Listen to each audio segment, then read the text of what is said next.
A crowd to my brother them. Pay attention to the way them niggas moving, or we clutching them. Feed you niggas hollows to the face, the bitches stuck with them. Screaming for the government, we generating all the covenant. Down bad, then we dealt them. You ain't never went to war about no money, so stop shopping, nigga. My brother caught 2 murder cases and beat the lead, lifeless nigga. Know this nigga roll against some money, still don't like this nigga. You got the bread, we got the price, nigga. Keep my faith to God to get me out this dope game. We flood them hills, West Orlando, talk to no names. We getting real money over here, fuck them whole games. And the nigga tell you different, selling the soldiers like some cocaine. I'ma keep shit swift from all the shit that I did way back then. You found a slump, how the hell them niggas gon' take that in? Fuck nigga cross me over, but I hear the U and spin. Because I'm slit hanging out the window, he'll take shit to the chin. Spin for a dub, spin for a dub. They caught him lacking at the club, follow him home and it was up. Use the words in the right test, them niggas will really call you bluff. Forever pay, fuck the fake love. Bitch, you can't replace it, nah. Young hustling, that nigga ain't no fake, we ain't raw. One of the bad from the jump, bitch, I was gon' get involved. Keep that ice up in the cup and keep that hanky in your drawers. Salute my niggas facing them ball while I stand tall in front of all eyes. You still a ghost, you done got exposed to the mall price. She was a toast, she introduced us to that dog life. Roll a clutch, your clock, play this crowd, them niggas easing us. Can't fuck with too many cause I get tired of niggas freezing up. To get me out this dope game. We flood them hills, West Orlando, talk to no names. We getting real money over here, fuck them whole games. And the nigga tell you different, selling the soldiers like some cocaine. With so game. I'ma keep shit swift from all the shit that I did way back then. You found a slump, how the hell them niggas gon' take that in? Fuck nigga talk no, but I hear the U and spin. Because I'm slit hanging out the window, he'll take shit to the chin. No pretending, nigga can't even flex, bitch, I'm too fresh off that Remy. But start to get this shit, start to take off for every penny. Toast to the money, I threw on a little shot to have me feeling me. Throwing that air with all that energy, quit playing with me. Hustling like no limit, bitch, I'm slaying digits. Only hang with bosses, fuck nigga, pay attention. No matter what, you gon' always be a thug, like who gon' pay a visit. Life is what you desire, call me alive, watch me transition. Who the fuck said you want us? Who the fuck gave you a pass? Come around like you won't get touched. Fair to say, ain't no robbery, it's a stick up. From where them killers be, don't fuck around and get blicked up. Yeah.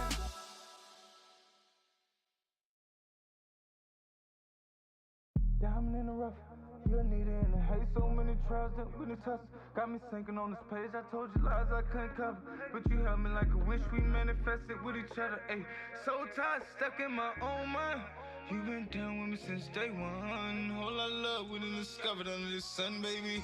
Hey, said you been down with me since day one. Say you my treasure, you my love, you my blood, baby. My love, yeah. We found each other through the thin air.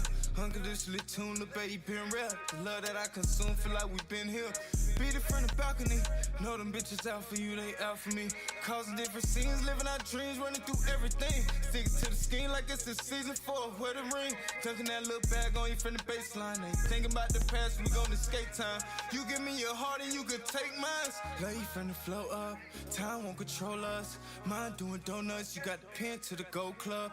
Hashing out my old ways, touch you in the right place. Feel alive when I hold you, keep you warm on them cold days. Been through some trials, it would've been easy for us to part ways. They ain't never think that we'd emerge through the darkness. We coast to coast where we've been going at it the hardest.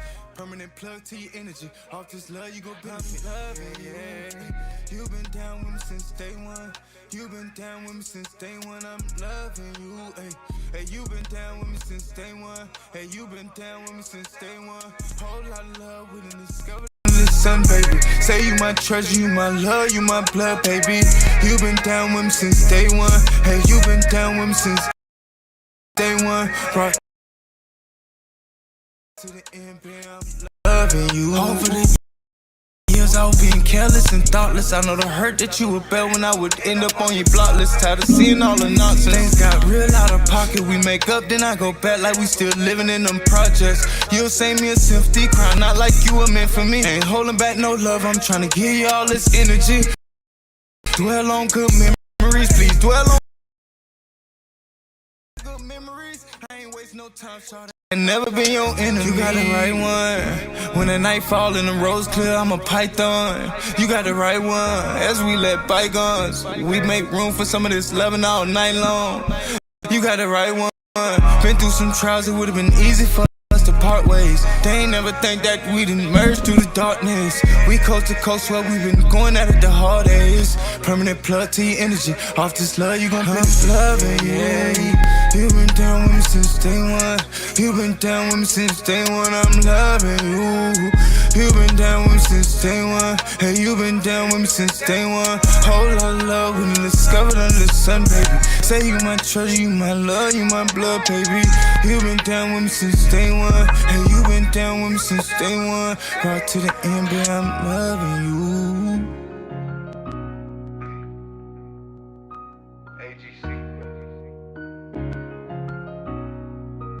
Solo.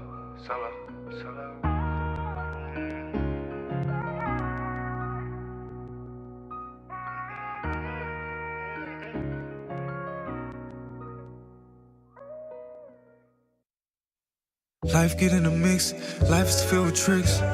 On the road with a nigga brick missing and get miss. You lied if say I looked at you and didn't kiss. Thinking about your eyes, feeling this pain really gon' stick with me. On God, baby, I'm knowing you were meant for me. They telling lies, don't listen to demons that was sent for me. You cried in a nigga arms, that shit broke my heart. That's what they do to break us down, cause they know where we are.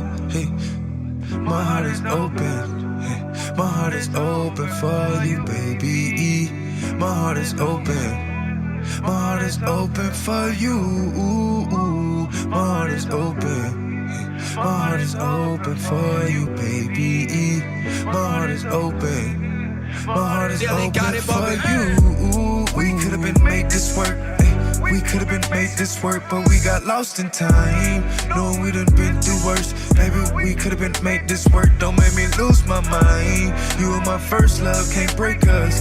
We been down so many times, that shit that made us. Hey, she screaming fuck love, gave me the middle finger. Now I'm feeling some type of way, you know the streets in danger. Hey, just the thought of you leave a nigga make my soul cry. We done planned too many visions to let this road die. I'll be back and forth like how to make this road right. Cause baby, I've been loving you so faithfully. Take your time, don't let us cause you to escape from me. You know all the shit we done did from the crib on them back roads. How you gon' let them snakes sneak creeping through the back door? My heart to hurt your heart, but I've been sipping on this act slow. My heart is open, hey, my heart is open for you, baby. My heart is open, my heart is open for you. My heart is open, my heart is open for you, baby. My heart is open, my heart is open for you. We could've been made this work.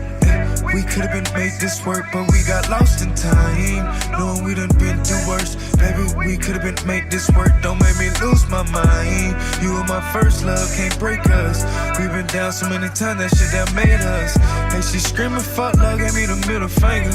Now I'm feeling some type of way, you know the streets in danger. Couldn't handle the pressure, you done crashed out. Reneged on a nigga, had the man like I'm a bad route. Knowing I still love you, I give in, then I get cast out. Ducking off that eye for a nigga at your dad's house. You done got exposed to the hard shit, you moving heartless. Ayy, don't forget about the love we made behind them dark tents. I know you exhausted, I proceed with caution. Ayy, still missing that tattoo of them paw prints.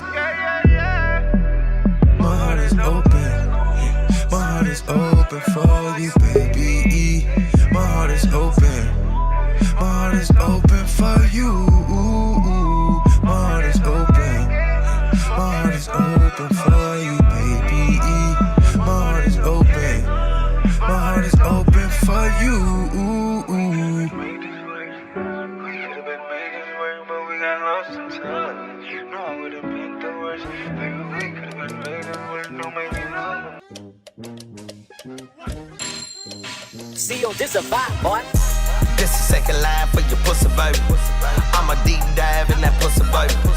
I'ma be down in that pussy, baby. Knee deep down in that pussy light. Humming on that pussy light. Humming on that pussy light. Humming on that pussy light. Humming on that pussy light. I can't tell shit up, I can't shut shit down. I got that Remy in my system, I ain't fucking her wrong. She looking for a ballin' nigga, yeah, your hoe out of bounds. She done with the pound town and got lost and found. Get on the fifth of that liquor. then I'm digging her down. Pushing her face in the pillow while it's making the phone. That pussy making the smoke, but I'm not making the song. I bit up on that pussy like a steak in the ground. I got the power, she got the juice. I got the brush, she getting loose. I got the lawn, she got the fruit. I got the life, she got boots. This is second line for your pussy, baby. I'ma deep dive in that pussy, baby. I'ma be down in that pussy, baby. Knee deep down in that pussy like humming on that pussy like humming on that pussy like humming on that pussy like humming on that pussy like. Baby, shake, but don't break. It took your mom 9 months to make. I said shake, but don't break. It took your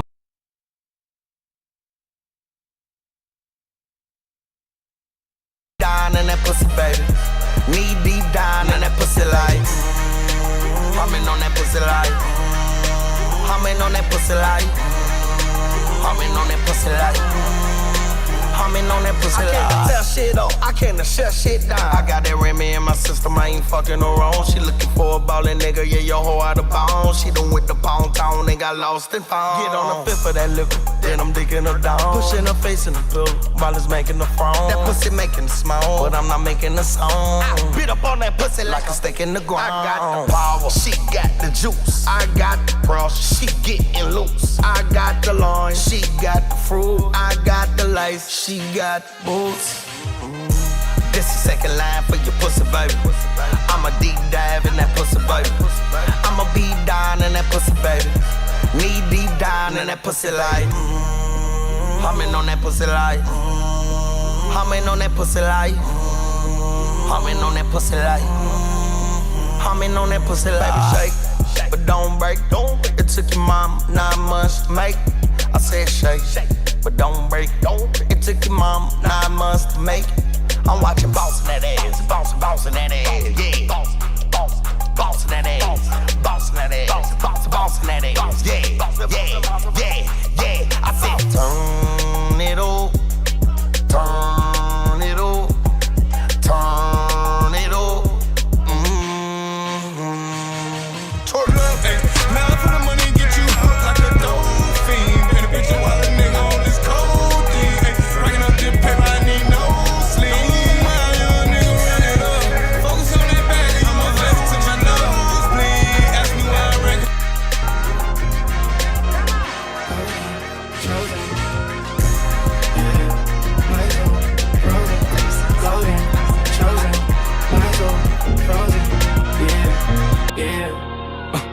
See, with me, they broke the mold. I'm as cold as it could get. I'm bipolar on my flows. I keep polar bears for pets. Give me drugs, I'll get them sold. From a quarter to a brick. I need money, fuck a bitch, nigga. You know what it is, cause I rap nice, I'm nice, so I'm twice, yeah, I'm twice, nigga that you thought you was.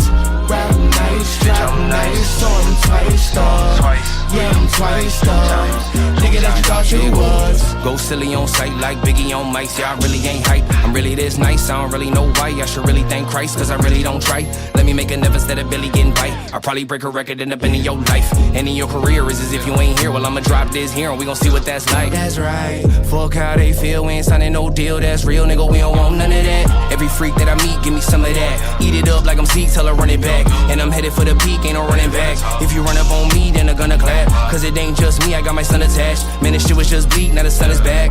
Shining on me, see me glowing. Shining on me, see me glowing. Golden, chosen, my soul, frozen. Golden, chosen, my soul. See, with me, they broke the mold. I'm as cold as it could get. I'm bipolar on my flows. I keep polar bears for pets. Give me drugs, I'll get them sold. From a quarter to a brick. I need money, fuck a bitch, nigga. You know what it is, cause I rap nice, I'm nice, I'm twice, yeah, I'm twice, nigga that you thought you was. Rap nice, drop nice, so I'm twice, yeah, I'm swiped up. Nigga that you thought you was. Bet it all on me, got the bank on me, keep the trap low key. I got big plans, I'm moving to the hills and trapping off fakers with the whole team. Stack my bands up, working for the man, rewriting my plans. HNIC, I'm repping from my city, got a fam rocking with me every stage I hit, they gotta pay me. Fuck how they feel, we ain't signing no deal that's real, nah, we don't want none of that. So Leno be the team, that's big facts. And we whipping up the cream, that's no cap. And we headed for the peak, and I'm looking back. Got a 30 with a beam for you looking ass. Sweep a nigga off the streets, talking quick fast. Got no worries, I'm just shining. Shining on me, see me glowing. Shining on me, see me glowing. Golden, chosen, my soul frozen. Golden, chosen, my soul frozen. Me, they broke the mold. I'm as cold as it could get. I bipolar on my flows. I keep polar bears for pets. Give me drugs, I'll get them sold. From a quarter to a brick. I need money, fuck a bitch. Nigga, you know what it is. Cause I rap nice, I trap nice. 2 times so you thought you was. I rap nice, I trap nice. 2 times so you thought you was. I rap nice, I trap nice. 2 times so you thought you was. I rap nice, I trap nice. 2 times. Hey. Boy, your ice cream soft, get my dreams off. Let my team talk like check my sound on me, hating on me, then try to slide up in my DMs like, hey nigga, yo, can you check my clout? I'm busy right now, smoking loud in the clouds. Nigga getting thrown, want a throne in the crown. Fuck boy, bow down, it's mine right now. See, I'm trying to run the world, you just trying to run a town. Bipolar, yeah, I'm a ice cold player, yeah. Bipolar, yeah, I'm a ice cold player, yeah. Bipolar, yeah, I'm a ice cold player, yeah.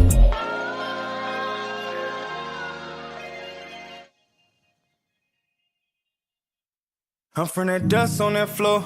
I was a nigga you could've trust, nigga. Here would've got bust by my nigga. Felt that cup, fuck nigga told. In my hood it ain't no luck, young niggas keep moving rough. Niggas really don't give a fuck, swear it's a cold change. You ain't really stepping your own, nigga hit you close range. They ain't giving no welcomes in, did this to the dope game. They just keep discovering all them bodies tied to no names. Parents hooked on cocaine. Them niggas beating down them bloods, they turn the flame on. Death of my cousin made me lose and I can't aim wrong. Trying to find somebody else to blame, let's get this pain gone. Said it's still a couple fuck niggas I gotta rain on. Young nigga hang on. Too many lies in your ear, they don't despise, they just feed. Cause your bank loan, wrap them pies in the bowl before it's ready. Bitches sold, niggas switching on them codes. Getting too hot, don't get your name on. Please don't get burnt by that red. Cause the fool will put them stones in your head, yeah. Streets on lock, nigga, we cut them up and drop off. One false move and take a top off. Reach into the harvest, dig deep cause you the hardest, ayy. Please enjoy the rain, don't let the change look obvious. Tired of all the politics and mention anger. Hey, money will turn a nigga to a stranger. They got it out for me, so indecisive with my pal, just keep this trap bubbling. This for them late nights, dealing with them great rice with fake rice. Race pice, hate why, really why you play nice, your heart fade. Still smiling on my dark days, causing too much damage, screaming managers, you had to part ways. Don't need love, young niggas stay focused in them blessings, they gon' creep up. Different ties to monetize, but they gon' see us. Cut your sunrise, deliver broad shit on the rap burner. Some niggas ain't meant to see how them racks turn up. Show no sympathy, he need a back warmer. You gon' remember what that cat stumble. Play with that cheese and get this trap under. 7 me a clown, diving in this water, fuck nigga, ready to drown. You subscribe to be a menace, you gon' exit the clouds. Only raining for the moment, don't be the next to be the cow. Giving no fuck nigga flowers, I say please don't get burned by that red. Cause the fool will put them stones in your head, yeah. Streets on lock, nigga, we cut them up and drop off. One false move, take a top off. Reach into the harvest, dig deep cause you the hardest, ayy. Please enjoy the rain, don't let the change look obvious, ayy. Tired of all the politics and mention anger. Hey, money will turn a nigga to a stranger. Hey, addicted to the hustling, I ain't really seeing no stop signs. Watch them out front of these hoes, they playing cold, they like to drop down. But you ain't been on them toes, nigga, we send them through them hotlines. But they talking under the scope, nigga exposing, I'ma draw down. I'm fit to be one of the coldest, nigga, you can't control us. Took me on the trailblazer game, focus out and found the clover. Blossom one day, you see the sauce stage, you sell the lotus. Forever paid, roll it, bitch, I'm a boss and you can't even cope it. Reaching up for the stars with all my flaws, God holding my hand. Ross told me to buy the dip, don't put yourself in a trance. I ain't holding on to my little drip, I done developed my stance. Too many niggas behind the wall, spend too much money on stamps. Just see the ego, look through the peephole. Niggas be fairy tale, thugging nothing but some creep hoes. You couldn't hold your own water, you need a Lord, we know. Making deals to duck the time you was a hood hero. Fuck you, please don't get burnt by that red. Cause the fool will put them stones in your head, yeah. Streets on long, nigga, we cut them up and drop off. One false move, take a top off. Reach into the harvest, it deep cause you the hardest, Please enjoy the rain, don't let no change look obvious. Hey, tired of all the politics and mention anger. Hey, money will turn a nigga to a stranger.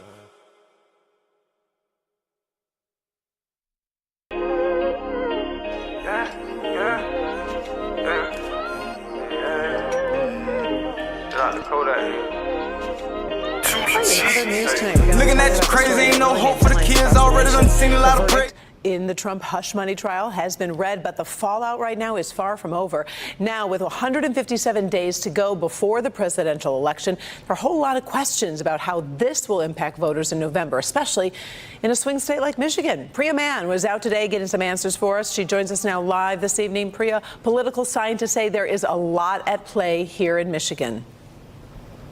Yeah, that's right, Karen. Experts say this is going to be a tight race and it's going to come down to mobilization. That political expert says, consider this. President Biden is losing the Arab vote in Dearborn because of what's happening in the Middle East. Meanwhile, former President Trump supporters seem unfazed by his felony convictions. Voters across Metro Detroit, they had a lot of feelings. Love it, love it, love it. Couldn't have come fast enough. It's over with. We're going to put it aside and then we'll go on to November. I've checked out. I just checked out, you know. Do you think this conviction on all 34 counts will sway Michigan voters one way or the other? I think it will. I think people's minds are made up for the most part, but unless he gets more convictions and gets more things against him, the people that voted for him are going to vote for him regardless. You know what they say about opinions. We've all got them. But whether former President Trump's conviction on Thursday will sway Michigan voters in November is up in the air. And I expect another very close outcome. Michael Traugott is a professor emeritus at the Center for Political Studies at the Institute for Social Research at U of M. The real issue is that Trump's base is rock solid. And Joe Biden's base has got some soft parts around the edges. And so who shows up will make a difference in the outcome of the election. I did vote for Trump in 2020. That's a different change from being Democrat in 2016. Kelly Parks says she is still undecided. I'm open to both of them right now, so I'm not going to pick sides. But I'm glad at least he's getting in there and he gets to run. Now, Professor Traugott says this election is going to come down to black men and the candidate who speaks to their needs. And as we know, a lot can change in 6 months. Reporting live tonight, I'm Priya Mann. I'll send it back to you. All right, we appreciate it. Thank you, Priya. I mean, he literally tried to run us down. Mark Moffmer says he was standing under a gazebo next to his food trailer when Turner's truck came plowing through the fence. He says another person dove to the side and he jumped for cover into his own trailer. Then Turner smashed right into it. I got hit with his truck and my refrigerator, and it knocked me over, knocked me back across the truck. He says when he got up, he saw Turner's tires were still spinning, spraying off smoke. And I'm looking at him, and he's steady flooring it, just still trying to come. Surveillance video shows Turner walk away, and that's when Moffmer says he yelled for someone to call 911. Eventually, Turner's seen coming back towards the truck. Moffmer says he warned him to stay back, but Turner didn't listen, so he threw a single punch and knocked him out cold. I don't believe, violence is the way to go. That's not me. I'd rather pray for you. I had no other recourse because I got not only myself, but kids and customers here to think about. I could not let that man get back in that truck. Moffmer says his food truck took about $30,000 worth of damage, some of which he's already fixed. As for the park, All right, in other news tonight, we're going to be talking about the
story that really made headlines across the nation. The verdict in the Trump hush money trial has been read, but the fallout right now is far from over.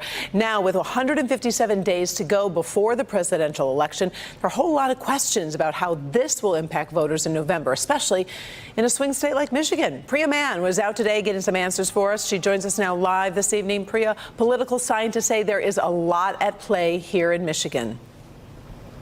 Yeah, that's right, Karen. Experts say this is going to be a tight race and it's going to come down to mobilization. That political expert says, consider this. President Biden is losing the Arab vote in Dearborn because of what's happening in the Middle East. Meanwhile, former President Trump supporters seem unfazed by his felony convictions. Voters across Metro Detroit, they had a lot of feelings.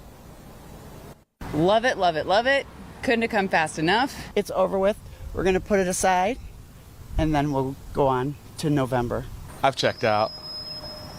I just checked out, you know. Do you think this conviction on all 34 counts will sway Michigan voters one way or the other? I think it will. I think people's minds are made up for the most part, but unless he gets more convictions, it gets more things against him, the people that voted for him are going to vote for him regardless. You know what they say about opinions. We've all got them. But whether former President Trump's conviction on Thursday will sway Michigan voters in November is up in the air. And I expect another very close outcome. Michael Traugott is a professor emeritus at the Center for Political Studies at the Institute for Social Research at U of M. The real issue is that Trump's base is rock solid. And Joe Biden's base has got some soft parts around the edges. And so who shows up will make a difference in the outcome of the election. I did vote for Trump in 2020. That's a different change from being Democrat in 2016. Kelly Parks says she is still undecided. I'm open to both of them right now, so I'm not going to pick sides. But I'm glad he's fine. At least he's getting in there and he gets to run. Now, Professor Traugott says this election is going to come down to black men and the candidate who speaks to their needs. And as we know, a lot can change in 6 months. Reporting live tonight, I'm Priya Mann. I'll send it back to you. All right, we appreciate it. Thank you, Priya. I mean, he literally tried to. Okay, so welcome to this Freestyle Friday, man. Y'all already kind of know how I'm starting off. This election coming down to black man, huh? Okay, that's interesting. And there's a multitude of reasons why I think it's very interesting. The number one reason is this is probably going on the second the second voting cycle where we have technically been the determining body, we would say, right? Because I guess they're saying that black woman vote is already made up democratically, right? Trump base is already made up. And then maybe they got like little small groups where they like, okay, house moms right here, and then working moms right here, moms that don't like patriarchy or masculinity. I guess there's different sides, but they're saying one of the most, like, we like the swing state of votes, right? The African American male is what they're saying. In this voting game, we're swing states. Okay, that's interesting. So what I want to sort of kind of do, and like I said, we've been knowing this been going on because we've been seeing Biden. Every time we see Biden is consistently with a melanated brother, I would say. And for sure when he was doing those one weird Johns, where he was actually like the John where he was trying to figure out who was supporting him, I thought that John was extremely weird, but that was something that the brother had going on. So let me throw that out there. But let's get a little bit in this situation. Should be right here. Let me go to study. I should have already in one of my playlists. Something that I want to kind of play on the back of this.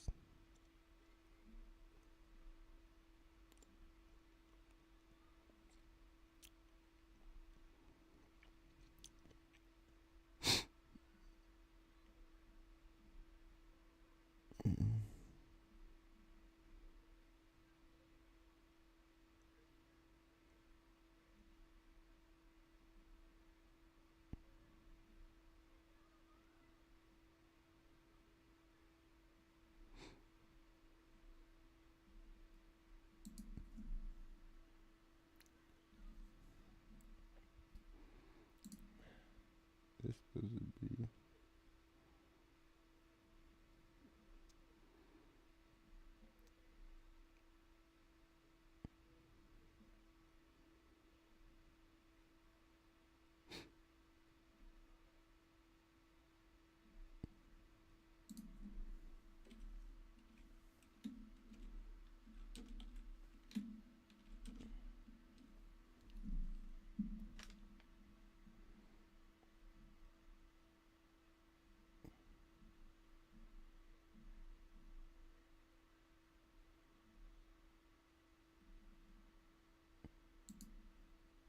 According to the new report, new allegation, they kicked 8 black men, off of one airplane because somebody complained of body odor. Here's first video.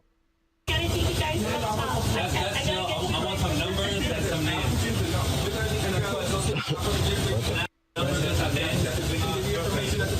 We the only ones getting taken off the plane. Look at us.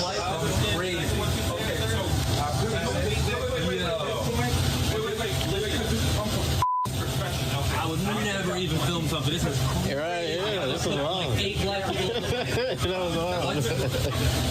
Another I'm trying to get home. Yeah, what's the issue? What's going on? Yeah, this shit is crazy. This ain't no random pick. What's the odor that you're smelling?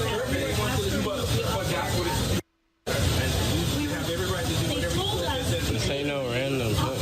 So we don't have a right to be on the plane? Yo, I paid for the flight just like everybody else. So we don't have a right to be on the flight? Yo, this is crazy, son. We can get a manager down here to sign. Yeah, we can't do anything right now. Well, we gotta go there. All right, you have to rebook us? What about the flight that I just paid for to be in New York City? Right, we got work. With millions watching and many people benefiting from this program called Indisputable, we just need 1% of the viewers to become a paid member so we can continue to bring this content to you. Now back to the show. CBS News had a sit down with 3 of the men who were kicked off the flight. Here it is. As I got my things and walked to the front of the plane and made a left to the jet bridge, I noticed that there was 7 other black men. And that kind of was like, okay, what's happening here? So for plaintiffs Emmanuel Jean Joseph, Alvin Jackson, and Xavier Veal, Flight 832 was a connection. They'd taken an earlier flight from Los Angeles without issue. It was just black men. So I started freaking out. I pulled out my phone to record everything. At any point, did somebody from American say to any of you that you had an offensive odor? No. The lawsuit claims over the course of about an hour, the men were kept in the jetway and then moved to the gate area where they were told they'd be rebooked on another flight to New York later that day, and alleges an American employee indicated the complaint about offensive body odor had come from a white male flight attendant. A gate agent seen in the video at one point seems to agree race was a factor in the men getting pulled off the flight. Just because of the color of my skin. Okay. Okay. I do not disagree with you. Yep, put it up full mask. Let me give you the background to this story. It's going to make your blood boil.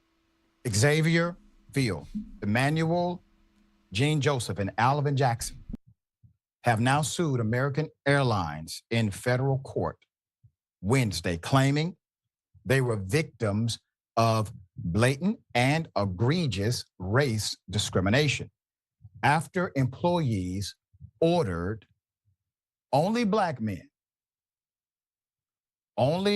those 3 and 5 others off the plane in January. The lawsuit claims the airline's decision to remove the men was not based on any, quote, legitimate rationale. An airline employee ordered the men off the plane one by one without an explanation, the lawsuit says.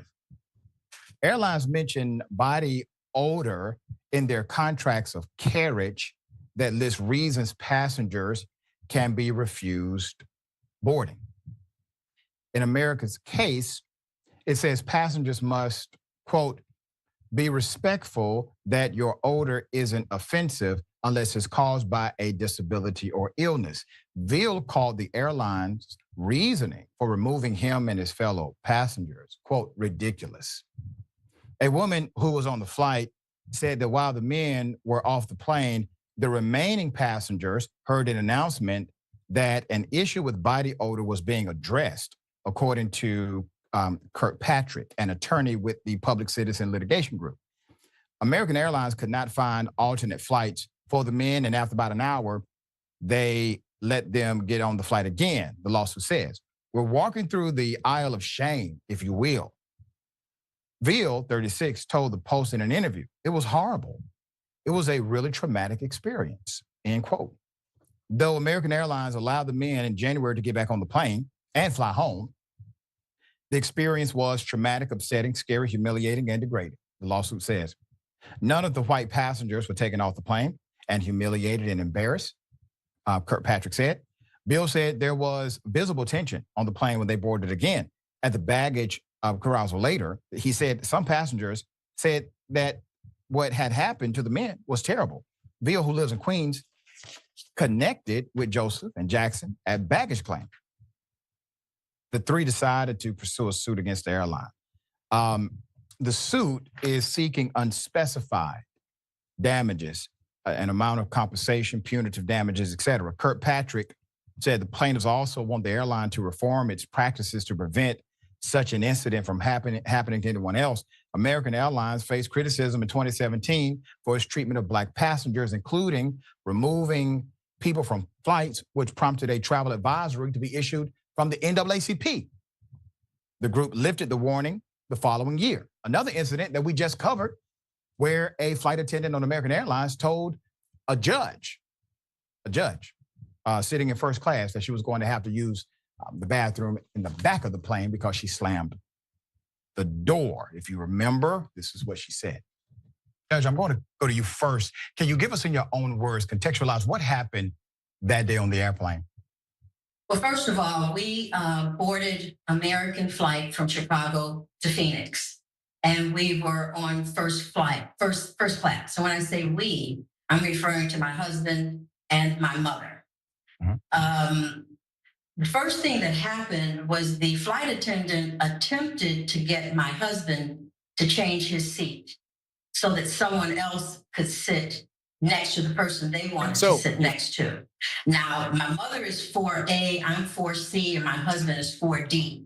So the guy in 4F did not want my husband sitting there. He wanted someone else to sit there. My husband refused. He refused to do it.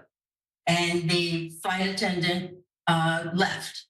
And then I think he came back a second time to make sure that my husband would not give up his seat. And my husband was very, very emphatic about, I'm not giving up my seat. This is my wife and this is my mother-in-law, and I have to take care of them. So that was it. And that is something that my husband says he always felt as though that's what started this all. Since he couldn't do him, then he ended up doing me. And when I went to the restroom the first time, when I came out, he told me that I slammed the door and that there are people sleeping on the flight. And if you look around, everybody, most of those people had iPads, earplugs, and he said they were sleeping. I was disturbing them.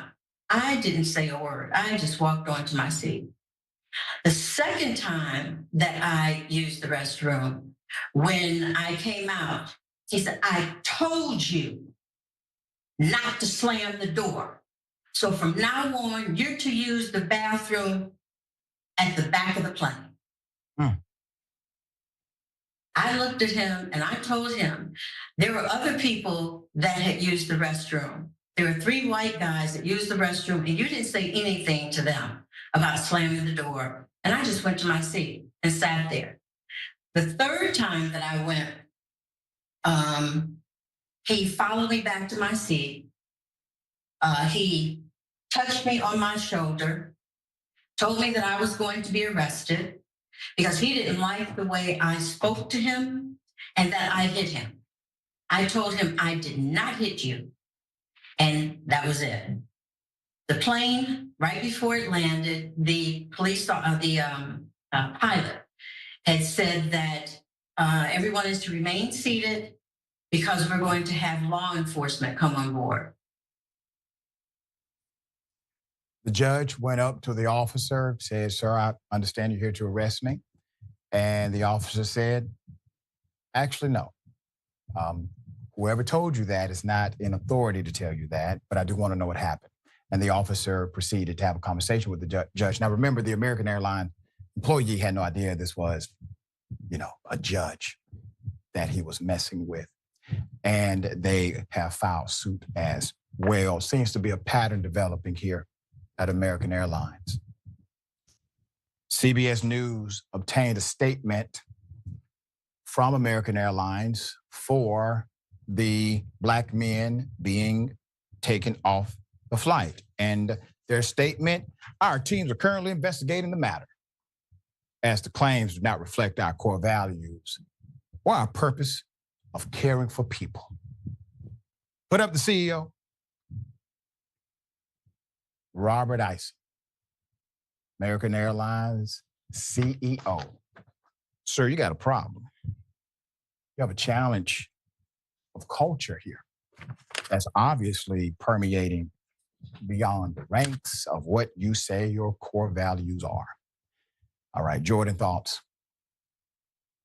I can't believe, I can, I guess, but it's just still so disgusting, the story of several Black men who did not know each other. Right. I think that's important. These were all just, most of them, I think, didn't know each other. Maybe a couple did, but they all get accused of the same thing, having body odor like that, and no one else on the plane does. That is totally bogus. It is transparent what was happening there. And I think about even just that as part of the contract of carriage, which I guess it is, and they pointed that out, but that doesn't seem universally applied. Right. For instance, I flew to DC from LA a couple weeks ago, long flight, not a fun flight, and someone in my aisle was eating like stinky fermented fish snacks the entire time. That was unpleasant. I don't think that person should be removed from the flight, but it is very annoying. Like, having them removed is embarrassing enough. And then at the end, after making this announcement, which the flight attendant did, "Oh, we're addressing the body odor problem." Then later on, they all come back on after they're allowed to get on. That is so embarrassing. Yep. I really hope they win. Just big settlements coming, I hope. Yeah, absolutely. Same here. Obviously, we will bring updates as they come. We've heard the news. Found guilty. Guilty. Found guilty. Donald Trump was found guilty on all 34 counts of falsifying business records in a bid to illegally influence the 2016 election. The election in which he went on to become president of the United States, as he covered up a potentially damaging story of an alleged affair with porn star Stormy Daniels. Thanks for attitude. I love it. Beautiful, looking good, lovely smile. And now you're wondering, if he appeals, which he almost certainly will, could he win? This was a disgrace. This was a rigged trial. There was nothing legal, there was nothing normal about what happened in this New York courtroom over the last month and a half. I'll say right now, nobody but Trump and his lawyers know precisely what angle they'll take to try to have his conviction thrown out.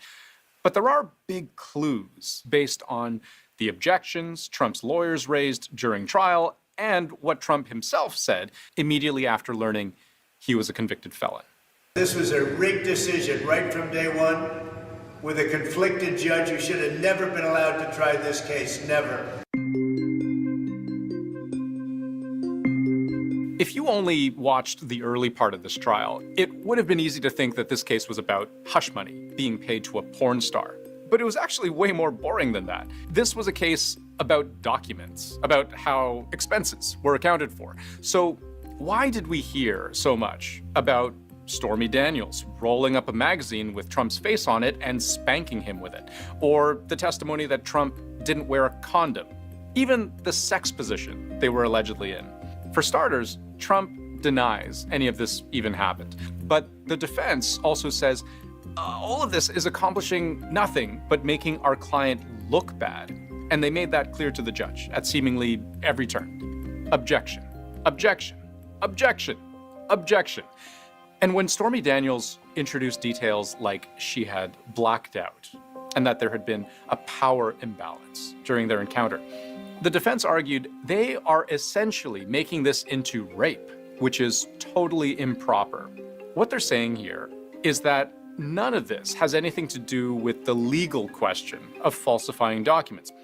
These are just salacious details and accusations whose only purpose is to make Trump look like a creepy scumbag. A lot of details came out. That's very prejudicial. It is irrelevant. It could have impacted his ability to get a fair trial. So he'll raise that point. Now, the prosecution says, you guys started it. Trump's lawyer started it by denying in opening arguments that any affair had even taken place, effectively, preemptively calling Stormy Daniels a liar. So, the prosecution argued, we needed Stormy Daniels to paint a vivid picture of their encounter to show that she's believable and not a liar. The judge ultimately allowed her testimony. Do you think the judge was fair throughout this case?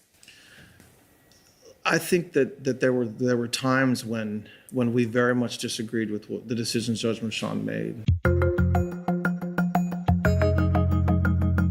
Let's go back to what Trump said to reporters right after the jury convicted him. It's a rigged trial, a disgrace. They wouldn't give us a venue change. We were at 5% or 6% in this district, in this area. He's talking about how many New Yorkers voted for him in the last election. New York isn't exactly Trump country.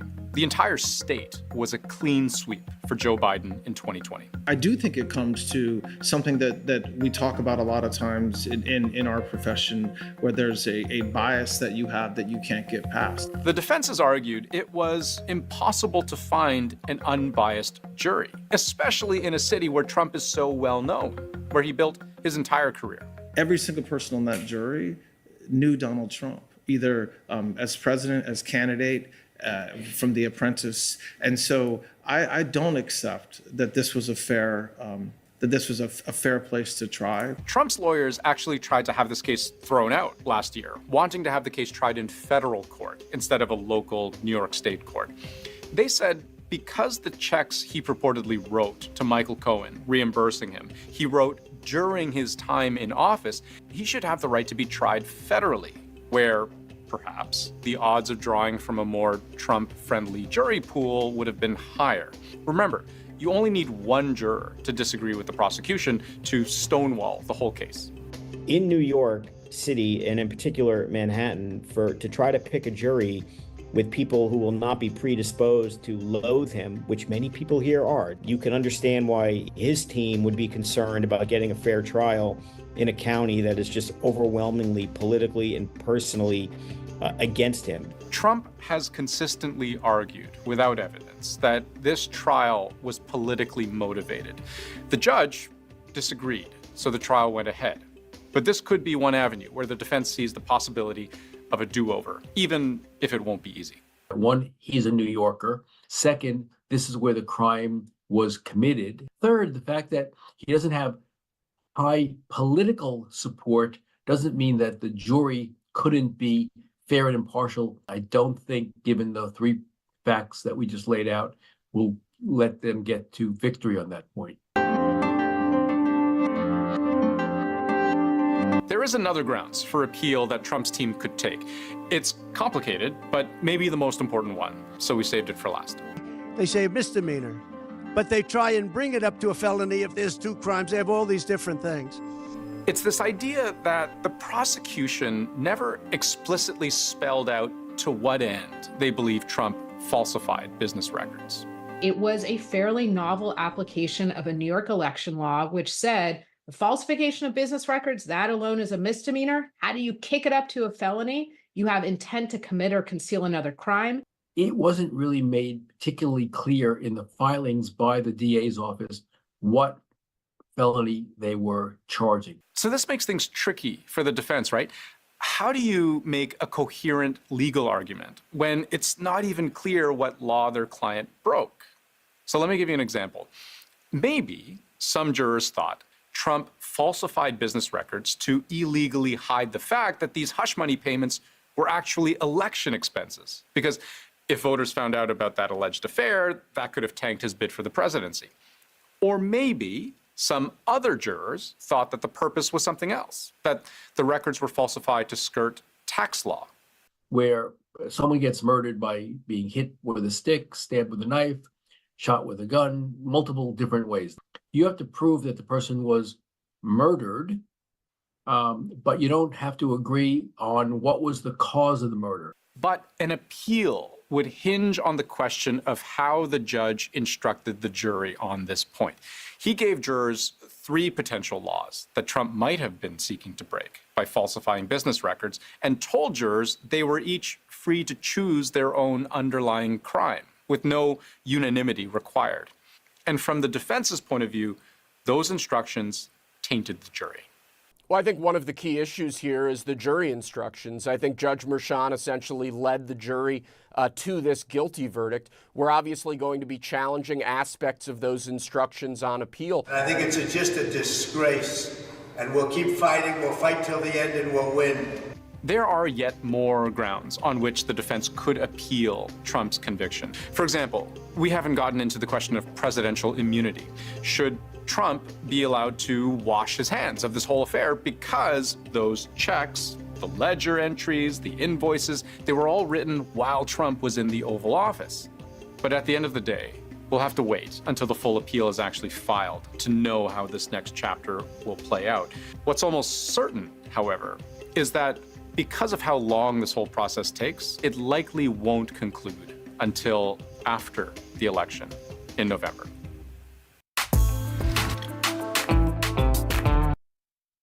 Thank you very much, everybody. This is a case where if they can do this to me, they can do this to anyone. And these are bad people. These are, in many cases, I believe, sick people. When you look at our country, what's happening where millions and millions of people are flowing in from all parts of the world, not just South America, from Africa, from Asia, from the Middle East. And they're coming in from jails and prisons, and they're coming in from mental institutions and insane asylums. They're coming in from all over the world into our country. And we have a president and a group of fascists that don't want to do anything about it, because they could right now, today, he could stop it. But he's not. They're destroying our country. Our country is in very bad shape. And they're very much against me saying these things. They want to raise your taxes by 4 times. They want to stop you from having cars with their ridiculous mandates that make it impossible for you to get a car, or afford a car, but make it very possible for China to build all of our cars. It's a very serious problem that we have. We just went through one of many experiences where we had a conflicted judge, highly conflicted. There's never been a more conflicted judge. Now, I'm under a gag order, which nobody's ever been under. No presidential candidate's ever been under a gag order before. I'm under a gag order, nasty gag order, where I've had to pay thousands of dollars in penalties and fines and was threatened with jail. Think of it. I'm the leading candidate. I'm leading Biden by a lot, and I'm leading the Republicans to the point where that's over. So I'm the leading person for president, and I'm under a gag order by a man that can't put 2 sentences together, given by a court, and they are in total conjunction with the White House and the DOJ, just so you understand. This is all done by Biden and his people. Maybe his people more importantly. I don't know if Biden knows too much about it, because I don't know if he knows about anything. But he's nevertheless the president, so we have to use his name.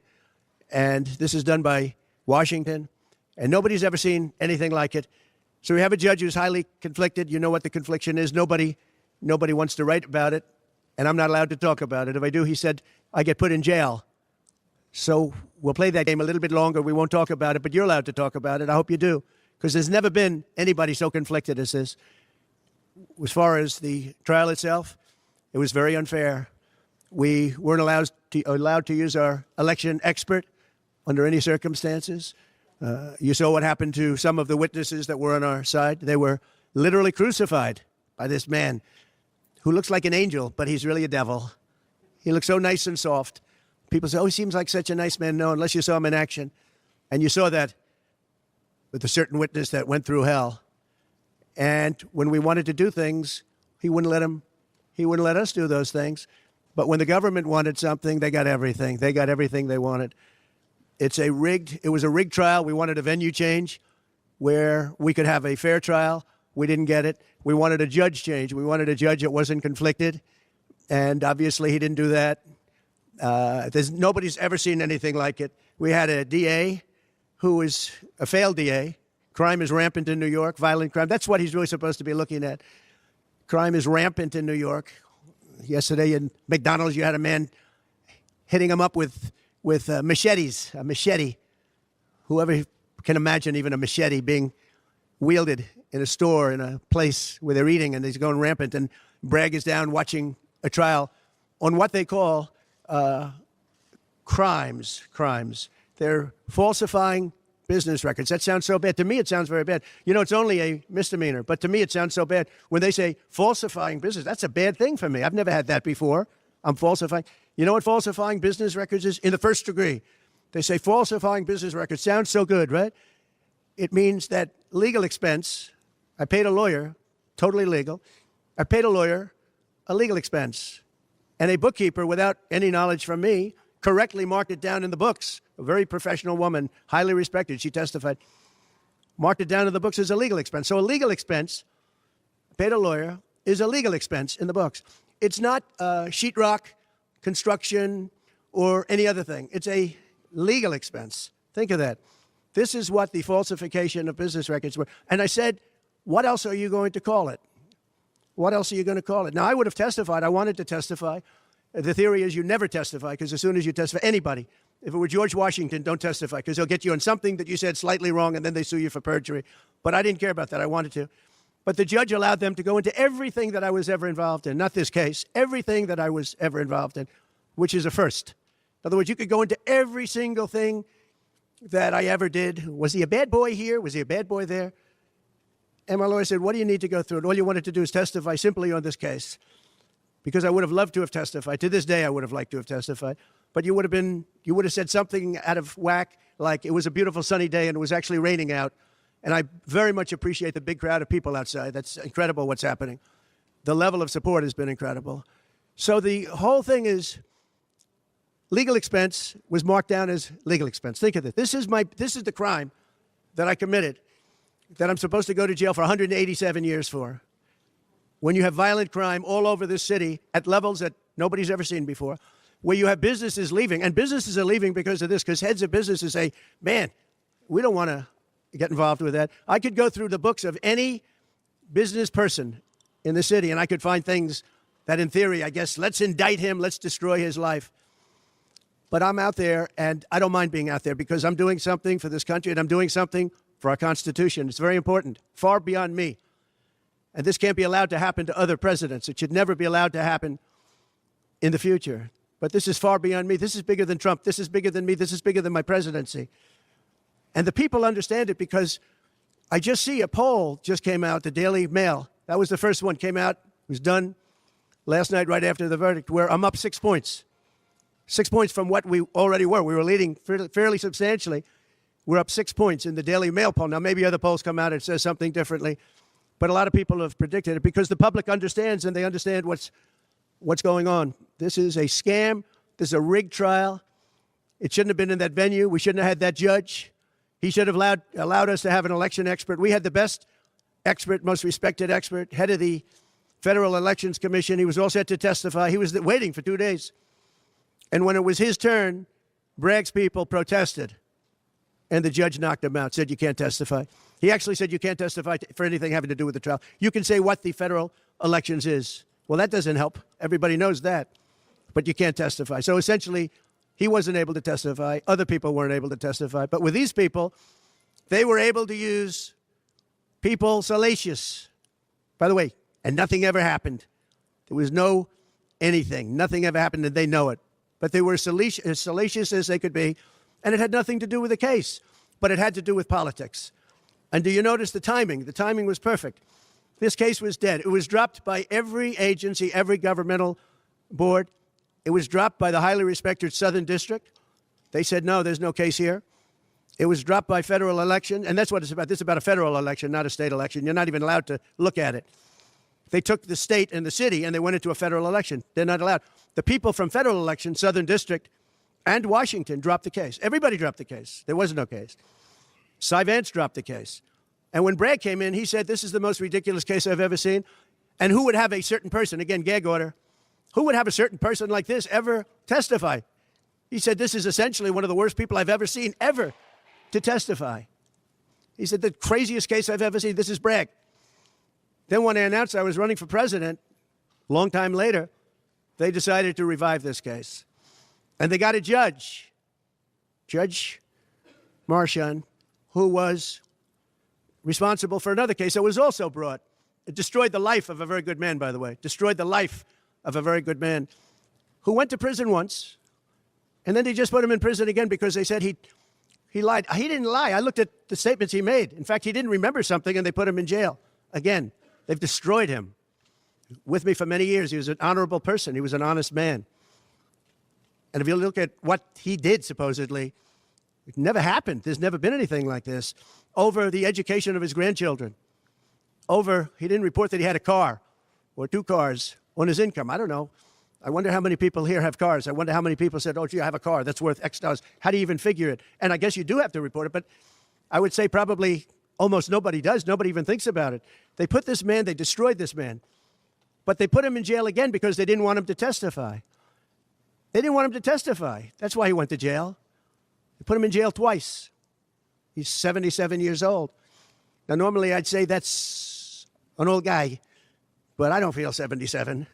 Nobody ever says that about me. I'd like them to say, gee, we have to have a little sorrow for this man, because they just don't say that about me, but maybe I'm better off that way. I think I'm probably better off that way. But they put him in jail twice. And you have to see what they put him in jail. And he was threatened by the judge. This man was told, you're going to get 15 years in jail if you don't give up Trump. And he was told that. You're going to get 15 years in jail. And he made a plea deal because he didn't want to spend the rest of his life. And he was told that viciously. We're living in a fascist state. He was told that viciously. So you can go to jail for 4 months, 5 months, or you can get 15 years in jail. So do a plea. Almost who wouldn't do that plea? Everyone does those pleas. It's a horrible thing. There's a whole group of lawyers that fight that. It's so unfair. It's so unfair. But they destroyed his life. So many other things. You look at Southern District didn't want to bring the case. Nobody wanted to bring the case. And then you know who didn't want to bring the case? Most of all is Bragg. Bragg didn't want to bring it. But then he brought it, and they tried to make it a different case. They didn't say legal expense equal legal expense. Again, if I wrote down and paid a lawyer, and by the way, this was a highly qualified lawyer. Now, I'm not allowed to use his name because of the gag order. But, you know, he's a sleazebag. Everybody knows that. Took me a while to find out. But he was effective. He did work. But he wasn't a fixer. He was a lawyer. You know, they like to use the word fixer. He wasn't a fixer. He was a lawyer. At the time, he was a fully accredited lawyer. Now, he got into trouble not because of me. He got into trouble because he made outside deals, and he had something to do with taxi cabs and medallions, and he borrowed money. And that's why he went. And then he pled to three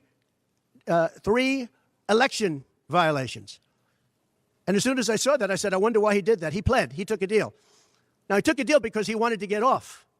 In other words, I'll take a plea deal, and I want to get off. And he wanted to make a deal with the Southern District.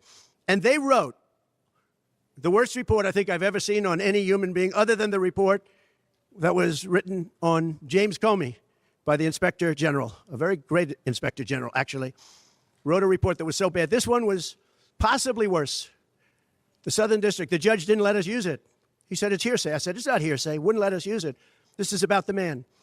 But he got in trouble for a very simple reason, because he was involved with borrowing a lot of money, and he did something with the banks. I don't know if it's defrauded the banks, but something happened. You guys know what it is.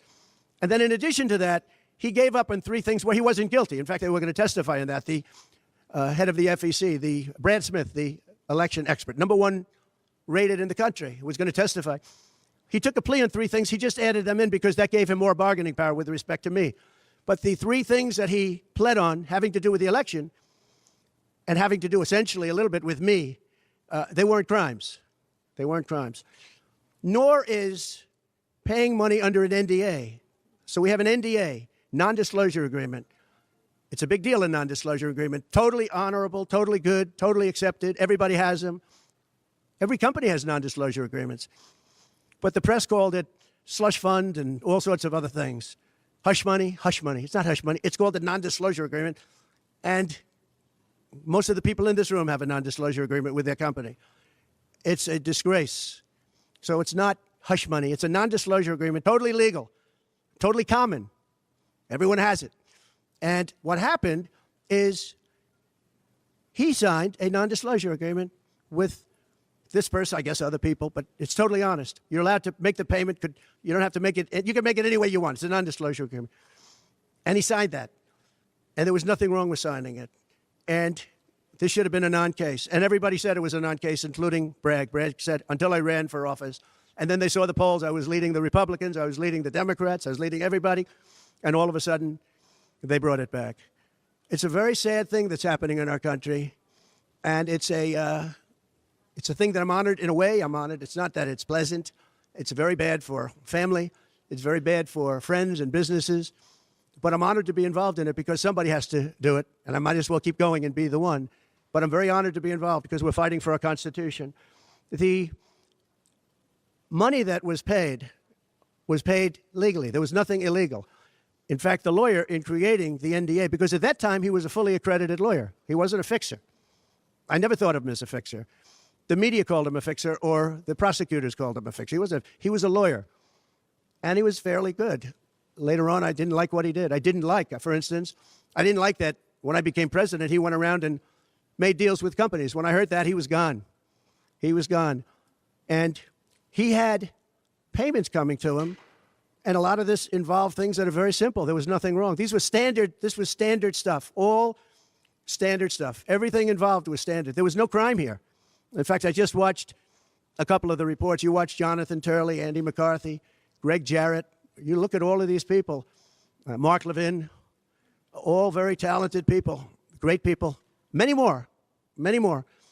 And they don't know me, essentially. They don't know me. They're legal scholars and experts. But I look at them. I watched Turley this morning saying, there's no crime here. Everybody says there's no crime here, except for this DA that's got the city out of control with crime. It's absolutely out of control. So we have an NDA that was signed. We have legal expenses. And here's the thing on legal expenses. You have 100 where they say, they do a charge. I just recorded this out. Falsification of business records in the first degree. It sounds so bad. I said, wow. And even my own lawyers, I get very upset with them because they don't say what it is. They say, well, falsification of legal records is only a felony. Well, that's a lot. It's only they say a misdemeanor. But they try and bring it up to a felony if there's 2 crimes. They have all these different things. The other thing is they missed the statute of limitations by a lot because this was very old. They could have brought this 7 years ago instead of bringing it right in the middle of the election. So they missed the statute of limitations. They did everything. Now, let me give you the good news. The good news is last night, we just got a report this morning, in the history of politics, I believe, maybe I'm wrong, somebody will find that I'm wrong, maybe, but I don't think so. They raised with small money donors, meaning like $21, $42, $53, $38, a record $39 million in about a 10-hour period. No, think of that. I like those people. Because so far, I guess it's backfiring. Now, I don't know. I'd rather not have it happen. I don't want to have it backfiring. I don't want to win this thing legitimately, not because they were stupid and did things that they shouldn't be doing. They shouldn't have brought this case. They were saying it this morning. This is a case that should not have been brought. I watched Andy McCarthy say this is a case that should not have been brought. And that was this morning. But they all say that. Every legal scholar has said it. And these are great people. They really understand the law. The other thing, a poll just came out. The first poll, I don't know, maybe others will be bad. But a poll just came out a little while ago. The Daily Mail. Does anybody read the Daily Mail? It's very good. They have a good poll. At least I like it today. And the Daily Mail just came out with a poll, and it has Trump up 6 points in the last 12 hours. 6 points. 6 points since this happened. Who thought this could happen? Because the people of our country know it's a hoax. They know it's a hoax. They get it. You know, they're really smart, and it's really something. So we're going to be appealing this scam.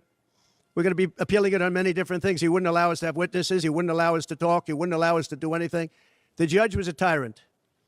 And you got to see that with Bob Costello, a fine man. I've never seen anything like it. And neither has anybody that was in that courthouse, where he demanded that the courthouse be cleared. Now, the good news is most of the people in the courthouse were the media. And anybody that was in the media, if you're fair, you'll say, wow, that was anger. That was crazed. He was crazed. And the reason that Bob Costello acted a little bit upset, which I think he has a right to, was that every question he was being asked was being objected to by the other side and sustained by the judge. Sustained. I think he did it many times. I don't know what the number, many times. Even I was sitting there saying, and these were basic questions. And I never saw anybody treated that way by a judge. And I've been treated very badly by 2 other judges also, because it's all the same thing. And it all comes out of the White House. Crooked Joe Biden, the worst president in the history of our country. He's the worst president in the history of our country. The most incompetent. He's the dumbest president we've ever had. He's the dumbest president, most incompetent president, and he's the most dishonest president we've ever had. And so many of he's a Manchurian candidate. You take a look at the way he treats China, Russia, so many others. You know, I ended the Russian pipeline. It was dead. He comes in and he approves it. And he gets $3.5 million, meaning $3.5 million is paid to the family, his family, from the mayor of Moscow's wife. And I said, where did that come from? Nobody wants to talk about it. But he's a very big danger to our country. And the only way they think they can win this election is by doing exactly what they're doing right now, win it in the courts, because they can't win it at the ballot box. So we're going to show them that we're going to fight. It's actually, I don't know, it's something where I'm wired in such a way that a lot of people would have gone away a long time ago. They would have gone away after impeachment hoax number 1. That was a total hoax. I had great support from the Republican Party, though. Then you had impeachment hoax number 2. And then they formed the committee. How about they formed the committee of thugs, the J6 committee of thugs. And they took their records and they destroyed all of the records after the committee was abandoned, because those records were great for us. Now, can you imagine if Republicans did that? Everybody would have been in jail by now. Think of it, the unselect, I call it the unselect, they call it select committee, I call it the unselect committee of thugs. They meet, it's 100% Democrat and 2 past Republicans that are no longer Republicans, that are no longer in business anymore, thank you. But it was all Democrats and 2 wayward Republicans. Liz Cheney and crying Adam Kinzinger. He cries every time he goes on television. He's the most emotional human being I think I've ever seen. And that was our representatives. These 2 people were our rep. So they had all the stuff that they're leaking. And then when it came time to look at the records, like where the police said and the Capitol Guard said that I supplied, think of it, that I recommended as many soldiers or National Guard as you want. 10,000. If you had 500, you wouldn't have had a problem. There wouldn't have been a J6. But Nancy Pelosi and the group didn't want it. Anyway, so they have testimony to all of that I did not attack the Secret Service agent in the front of a car. You know, these are strong people. And I supposedly went to the driver, and I grabbed him around the neck. And he rebuffed me. And then I went to the other guy, who I think is a black belt in karate. And he's slightly younger than me, maybe 35 years, 40 years, 50 years. And I grabbed him around the neck and said, he's a black belt in karate. They know how to get somebody from around their neck. They would have gone like this, and that would be the end of that. Actually, I had a friend that said, you shouldn't dispute that. That makes you look like the toughest cookie we've ever seen. You should have let that go on. But the fact is, it never happened. It was all made up. And that was proven to be made up. It proved to be a false story. And they deleted and destroyed all of that information, every ounce of it. We're dealing with a corrupt government. We have a corrupt country. Our elections are corrupt. Our borders are open. Our borders are going to be closed very soon. November 5th is going to be the most important day in the history of our country. Now, when I say that, because my people are always saying, do this, because we're fighting for America, DonaldJTrump.com. I hope everybody watching right now, DonaldJTrump.com, because it really makes a difference. They have a lot of money on the other side. I don't know where they get it. Nobody knows where they get it. But for some reason, they get money. but they're not on the side of our country. In many ways, I think they hate our country. Who on earth can want open borders where people are allowed to pour in from countries unknown, from places unknown, from languages that we haven't even heard of? We have people sitting in schools with languages where very few people have ever even heard of these languages. It's not like Spanish or French or Russian. Languages unknown. We have people coming from corners of the globe, and many of them are not good people. Many terrorists, record levels of terrorism, record levels of terrorists have come into our country. Record. They've never seen anything like it. You know, there was a report that in 2019, I don't believe this, by the way, the media gave it, and it was good for me, believe it or not. They said in 2019, there were no terrorists recorded that came into our country. I don't believe that. I don't think that's possible. But 2019 was a Trump year. I don't believe that that could be possible. But they said no terrorists came into our country. So let's say it was close.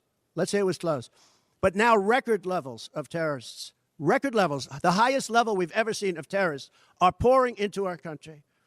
You have China with just in the last few months, 29,000 people came in, and I looked at them on a line, and they look like perfect soldiers. They're almost all male, from 19 to 25. It looks like a recruiting exercise. They have beautiful tents. They have propane stoves. They have cell phones, the best you can buy. I said, what's going on? It looks like they're building an army right in our country. Now, I don't think that would happen, right? We're losing our country. And I really think that this is an event, what took place yesterday with this judge. Look, we have conflicted, but he's a crooked judge, and you'll understand that. And I say that knowing that it's very dangerous for me to say that, and I don't mind, because I'm willing to do whatever I have to do to save our country and to save our Constitution. I don't mind. So,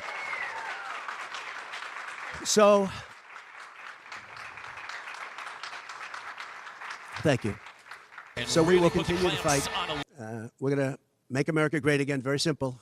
When people fight MAGA, they say, we're going to fight. I watch Biden. We're going to fight MAGA. We're going to stop MAGA. It's make America great again.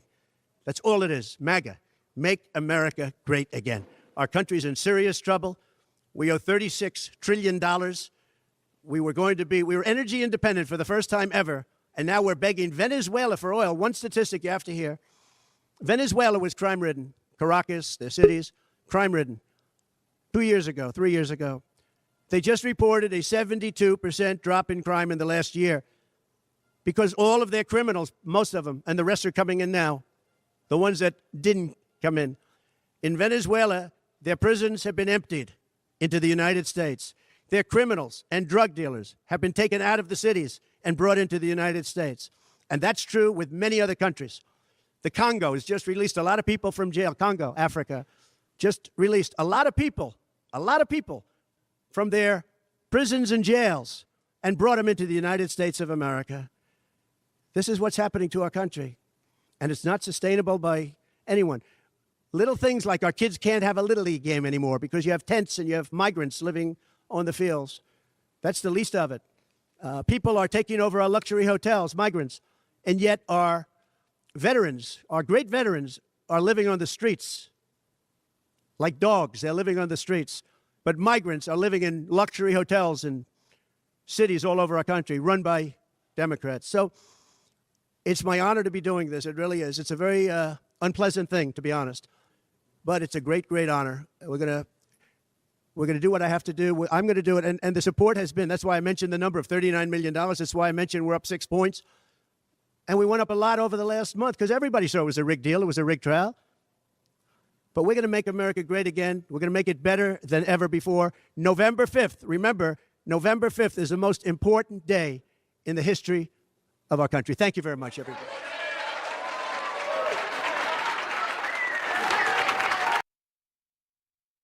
Did something with the banks.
Bitch, I'm a boss, can't get laid off. Gotta keep grinding till this shit pay off. That red shit, man. Fit the rule of that ball, just sir.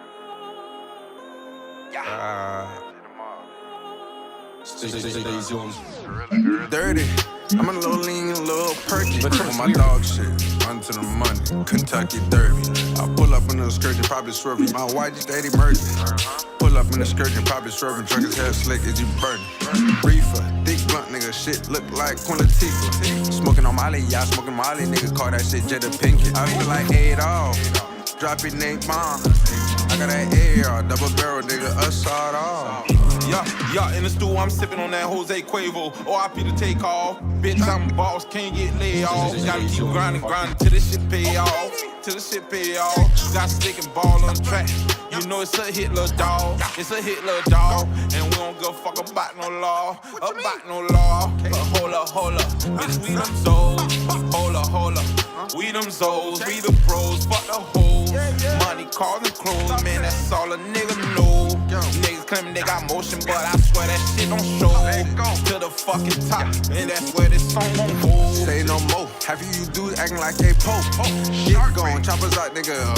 Fighting me more. My chain Brian, pick star, nigga. Guess what, nigga? Lilo. Get a stick, find a dish. Boy, I guess he low. Send me chain snatcher. Young nigga call me Debo. If a nigga won't be, guess what, nigga? My tolerance is 0. Cold flow, so fucking cold. Shit below 0. Freeze a nigga, finish him like I'm Sub-Zero. I done hit the jackpot bingo. Got more paper than King Cole. And if a nigga want beef, I won't miss like Shaq. Whoa. And if you see the popo, best to warn him, bro. Yeah. Nigga.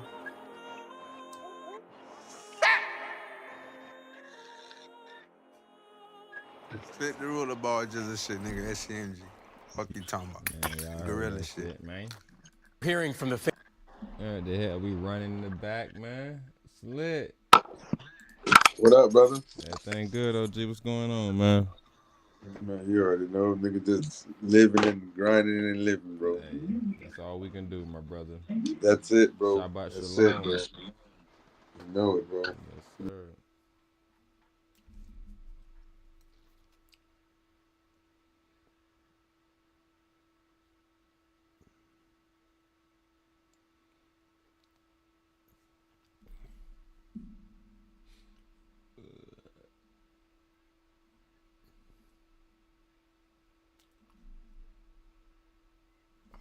Switch this down real quick. 1 second.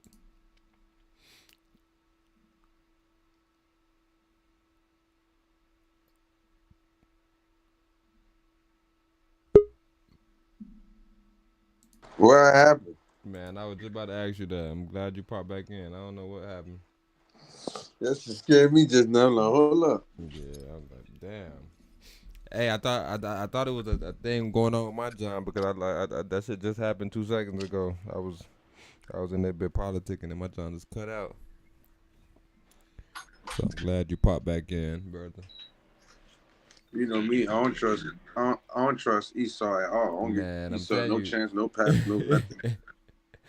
That's the main reason why we need legends like you on our side, bro. Because some niggas, boy, they'll use this as an excuse to get up out of here. Damn, T, you know my phone had died on your ass, little bro. It's like, bro, come on, G. I definitely Not me, appreciate you, bro. But niggas just still use excuses. The phone dying and shit, nigga. Just be a man. Just be like, hey, bro, I gotta go. Bro. Man, I don't know what's wrong with these niggas. Like, I'd they rather girls. you say that than your phone. Like, bro, we not gonna whoop you, bro. We not your bro. Like, what the hell? You still a homie. You got shit you gotta handle, bro. That's it, bro. Like we can't control your life, bro. You an old man. Oh, bro, my phone died, bro. My bad. And I fell asleep, bro. Bro, what? Hey, everything that could have went wrong for that nigga.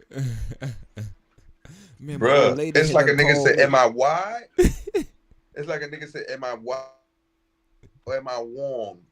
But he's saying wide with a W. Am I wide? But am I warm? But he's saying warm with an R. That's how these niggas think. And for them, you don't even say brain. You gotta say something wrong with their brain. They brain is messed up. Like, come on, bro. Bruh, geez, hella bruhs doing like they waking up.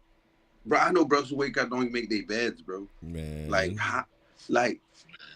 bro, like it's something called like principle, you know, standards, like value. Like you have to have that, bro.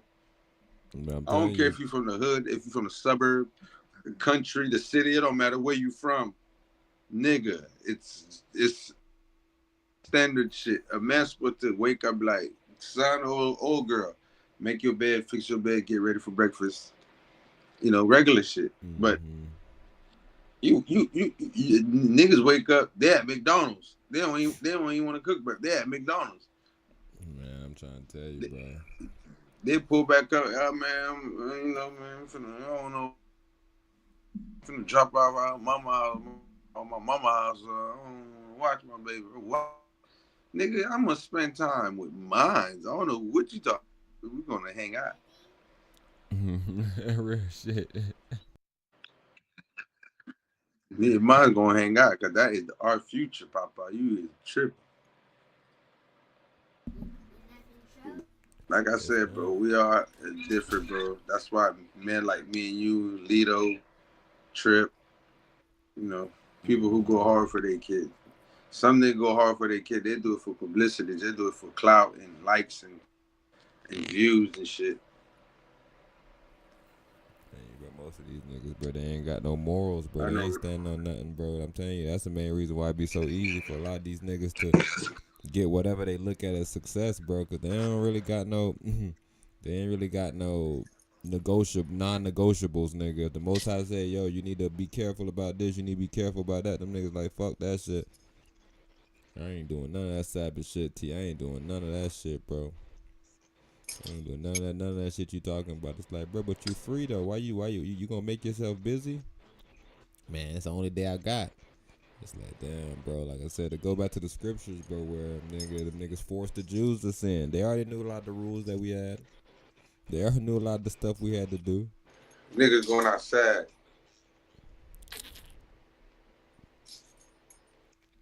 It's sad, nigga. Let me see if I can find it. I got a homie just now. He talking about he broke his hair. Slick, can I borrow $500? I said, what happened? What are you talking about, bro? Ain't no such thing. You tripping, what? You was just chilling. You was like on some shit. Like you was doing good. What happened? Bro, I'm going to Puerto Rico with this girl, bro. You nigga woke up, bro. She done bucked me and shit, bro. Well, I'm not going to help you. That was your decision. They trying You made that choice. You were thinking with your penis. You got penis, Papa. You got subpoena. You're thinking with your penis. You got subpoena. Dumb nigga. I got it, but Slick. I got it, but Slick ain't got it. And that's most of these niggas, bro. Most of these niggas, bro. And I tell you, that's why we so easily controlled. And you know, a lot of people be like, well, if you know man's so weak, then no, bro. These niggas gotta tighten up, bro. So I definitely understand. Like all I tell you is I always look at it as like a sister and a brother type of setup where nigga you wouldn't try to force your brother to sin, but goddamn, bro, we gotta be stronger, man. We gotta start letting, you feel me? We gotta start falling to the fleshly desires, bro. I'm not saying that, you know, I'm not trying to be holier than thou, but goddamn. Yep. A bitch will have us killed. How crazy we is, nigga. We'll go in any situation. Man, it's a little chick, bro. I'm telling you, bro. You about to go to her spot. You ain't even met that chick. What you talking about? It's just a chick. Chick set your ass up. Like I said, we see the story with Mo3. You see most of these stories, bro, with these niggas is, and they last little bit of hours, nigga, was not pleasing, bro. You see Mo3, that nigga was running. That nigga was on the highway driving, trying to save his own life. He ain't gonna do nothing. Couldn't do nothing, nigga. The weapon he had was locked in some glove compartment he couldn't open. Just madness, bro. That's one of my nightmares, trying to get away from some shit and my legs broken. I can't get away, or trying to fight a nigga and my arms not working. Nigga, that's the same thing. Nigga, you trying to motherfucking run. You got your cannon in your goddamn glove compartment. and for some reason you can't open that bitch, nigga. You panicking. At all. Man. At all. At all. I'm talking about, nigga, your life flashing right before your damn eyes. Like, oh shit, I'm out of here, boy. So 86 yeah. him. 86 him. He's no more. Man, I'm telling you, bro. That's the only scary thing. Go ahead. I was with this old dude, like he came and bought some weed and shit. You know, he cool and shit. And I'm like, "What's up, OG?" He's like, "Man, y'all young boys be out here doing some dumb shit, and stuff like that." I said, "Nigga, you done? You this old still over here doing this?" So he's like, nigga, I got a lot of wisdom. I said, "Yeah, that's why your hair gray, nigga. You ain't trying to trick me, nigga, because I don't know what you talking about." So OG said, "Man, you remind me of somebody in the Bible, man." He talking about I remind him of Daniel, bro. Hey, that's powerful, nigga. That's powerful, my nigga. You know what Daniel stood on. That's powerful as hell, brother. You know what Daniel stood on. What Daniel stood on, T? That's straight business, because you got to think about it. That's Shadrach, Meshach, and Abednego. Remember when they went to the shit and the king? You damn sure right. Yeah, Nebuchadnezzar and them boys. Oh my God. You remember when they said none of us could pray? And Daniel was an asshole. Daniel used to open his window and look to the east and pray right in front of their face. So the bitch ass snitches, they went and told the king. They was like, "Yo, bro, didn't you say that we can't be praying to no other gods besides you?"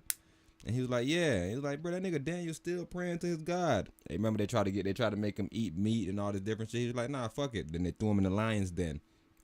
And that's how the story come back full circle with your boy Daniel, though, just standing up on some shit like, "Nah, I ain't about to eat meat, nigga. I ain't about to do none of that, nigga. I'm praising to the Most High, and I'm looking to the east. Fuck that."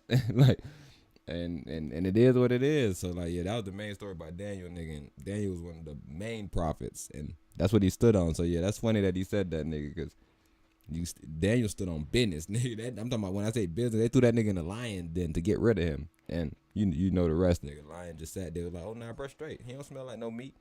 I don't think he eat meat, bro. He good. I think this one of the homies right here."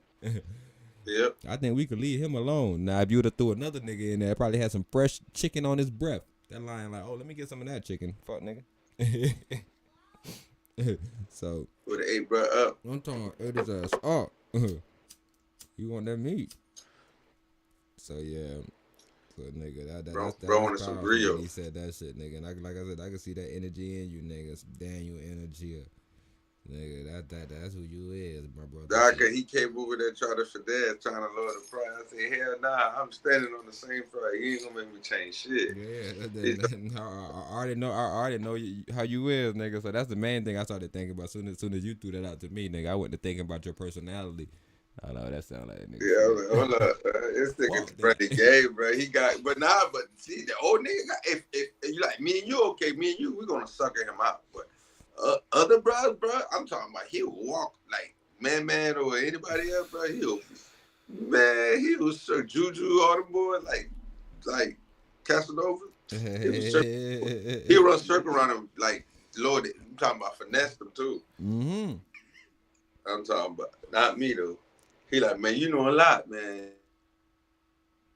Man, I ain't gonna lie, little nigga, you know a lot. Goddamn, man, I can't, man, shit. But let me get that shit, man. I'm out of here, man."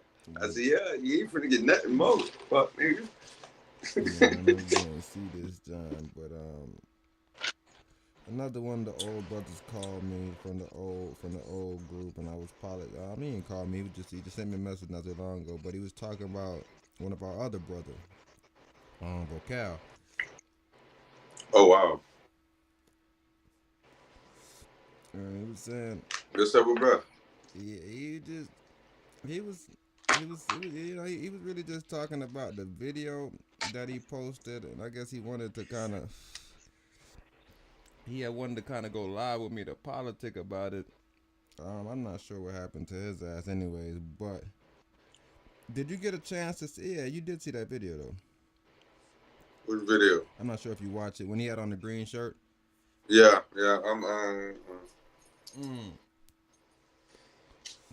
Okay, so you had a gist of it. So yeah, I was like listening through it, but I'm seeing some people in here writing them stuff.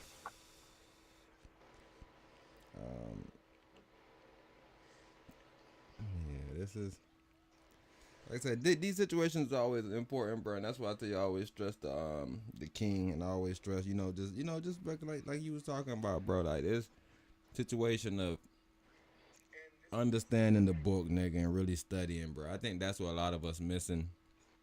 A lot of us missing that shit. Like I said, we all go through relationship issues, bro. We all go through life issues, nigga, whether it be, motherfucking some bullshit with the law, some bullshit with some crackers, some bullshit with whatever it may be, bro. But I feel like a lot of us, bro, we getting down on ourselves. We almost like, I don't know.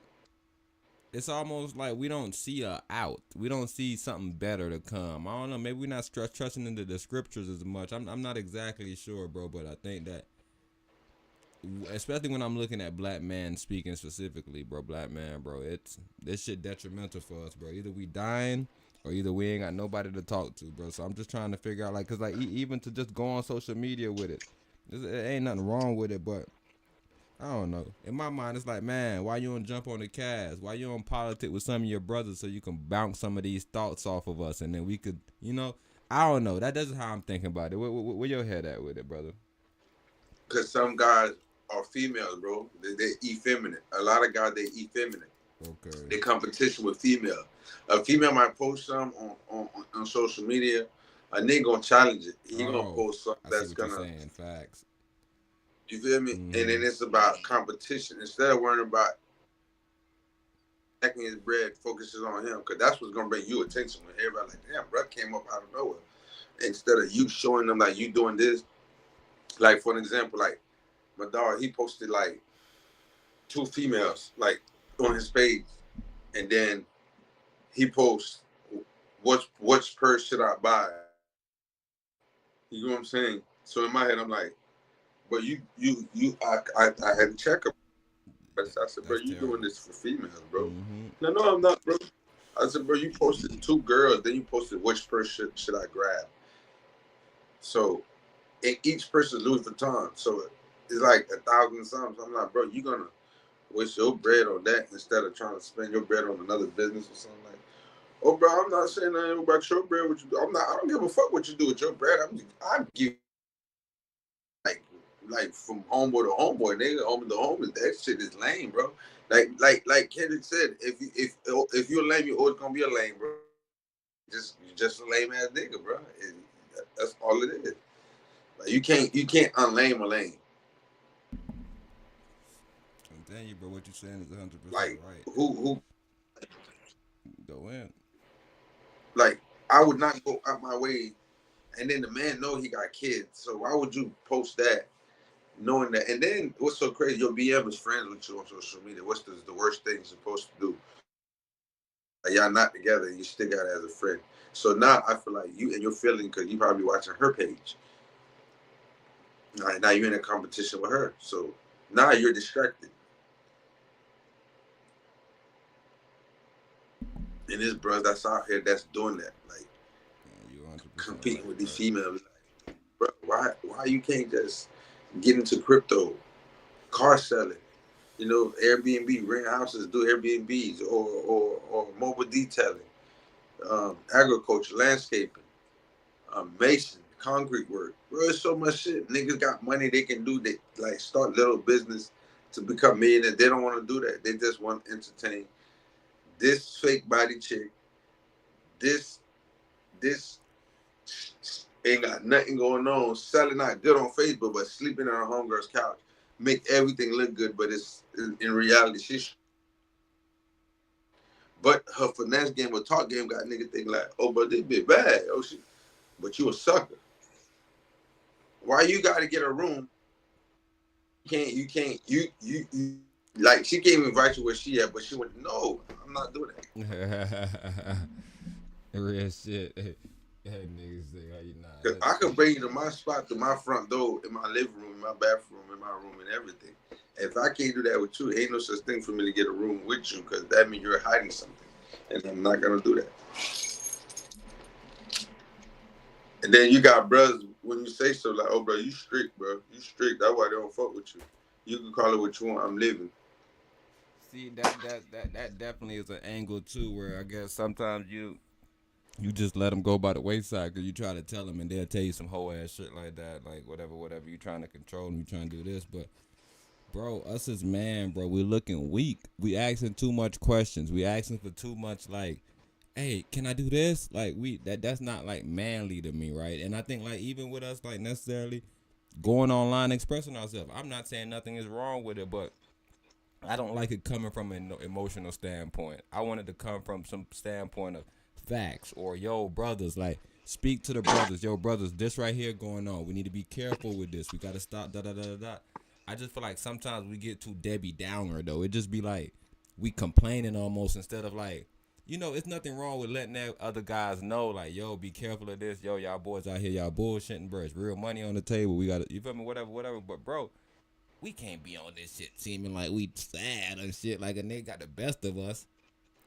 Like, you can't do that, bro. Like, the art of war. That's what the brother Slick is talking about, the art of war. Like, how you present yourself. Like, even if you is down necessarily, the art of war is still to present yourself as up until you get there. You don't necessarily want somebody having a sob party for you, especially if you're a man.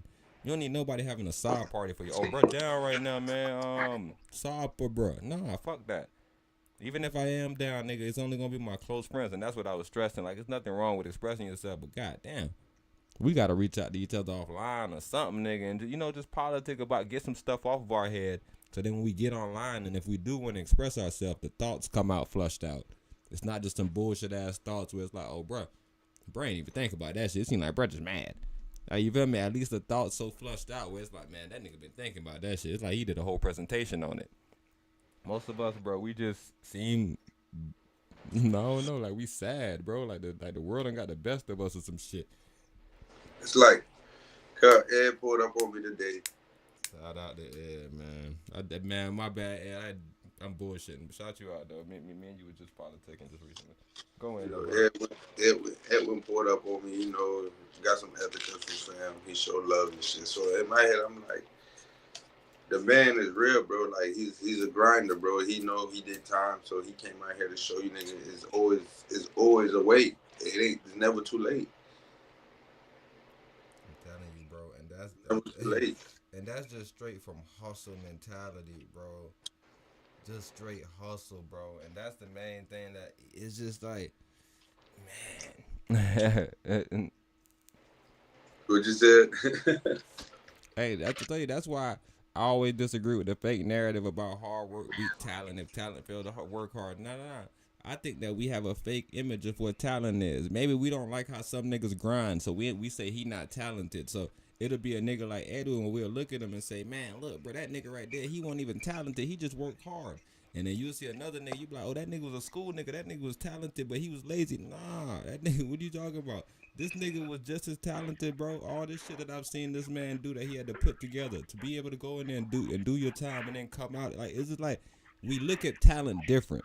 If we don't think it's sexy, it ain't really talent. Yeah, bro. If a nigga can't read a book real fast, that ain't no talent. It's like, what do you mean? Like, how the fuck is that a talent? Because a nigga read a book fast. What? But a nigga doing a bunch of hard work, that ain't talent. That's just him working hard. And that's what I'm saying. I'm like, nigga, that's the talent, nigga, because you can't work hard. You can't go do these jobs, nigga. What if the nigga skipped a verse? I mean, line or something, because he reading fast. What if the nigga missed a word? Because you reading fast. Facts, Slick. What the fuck is so cool about a nigga reading fast? But those are the talents that we like because I guess it makes a nigga look smart. But then when a nigga is doing something with his hand, we just look at him as a hard worker. He dumb. He don't know nothing. He just work hard. It's like, that's what that don't make sense. That shit don't even add up to me. That shit sound dumb as hell, bro. But I'm telling you, we use this shit. We use it with sports. We use it with life. We use it with everything. Where I'm always like, damn, that's what. So y'all really think that? Oh shit, you really think this nigga suck at basketball? Like but you just don't like his game. But to say somebody isn't talented because he's not doing what you think is cool shows how much you understand talent. Because in the beginning, the Most High said He gave all of us talents. So talent is just what you can do. It's not about some special shit that is like, oh yeah, but he can do backflips off the roof though.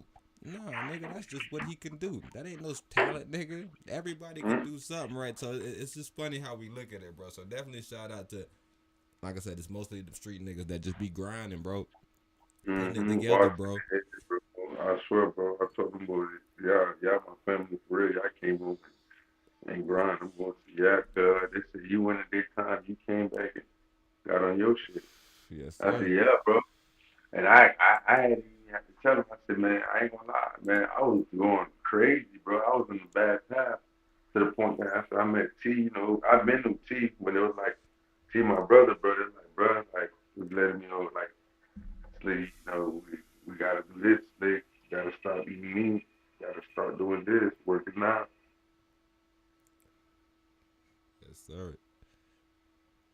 I'm telling you, bro, that's the blessings of brothers, bro. Because even the same thing, like when we was younger, like I said, we were just always around each other, bro. And then eventually, the most I said, okay, boom, time for y'all to, you know, it's time to form Voltron, bro. We got to put this shit together. Cause you feel me? Eventually, the Most High puts the work in order, and He puts the pieces in order. So that's what we got to understand, bro. It might not be on our timing, but it's always the right time, bro. The Most He always know when He want motherfuckers to really lock in, and you know, whatever the mission may be, bro. So me, I'm always like, hey, whatever happens, bro. Because that's just how much I trust in the Most High. So a lot of our brothers out here, bro, I'm not sure what we on, bro. Type of time we on, bro. We on some funny time, but we're gonna segment. I'm gonna play a quick little basketball clip because I think this is interesting and this is funny to me, actually. Interesting and funny. So I'm gonna play this clip real quick.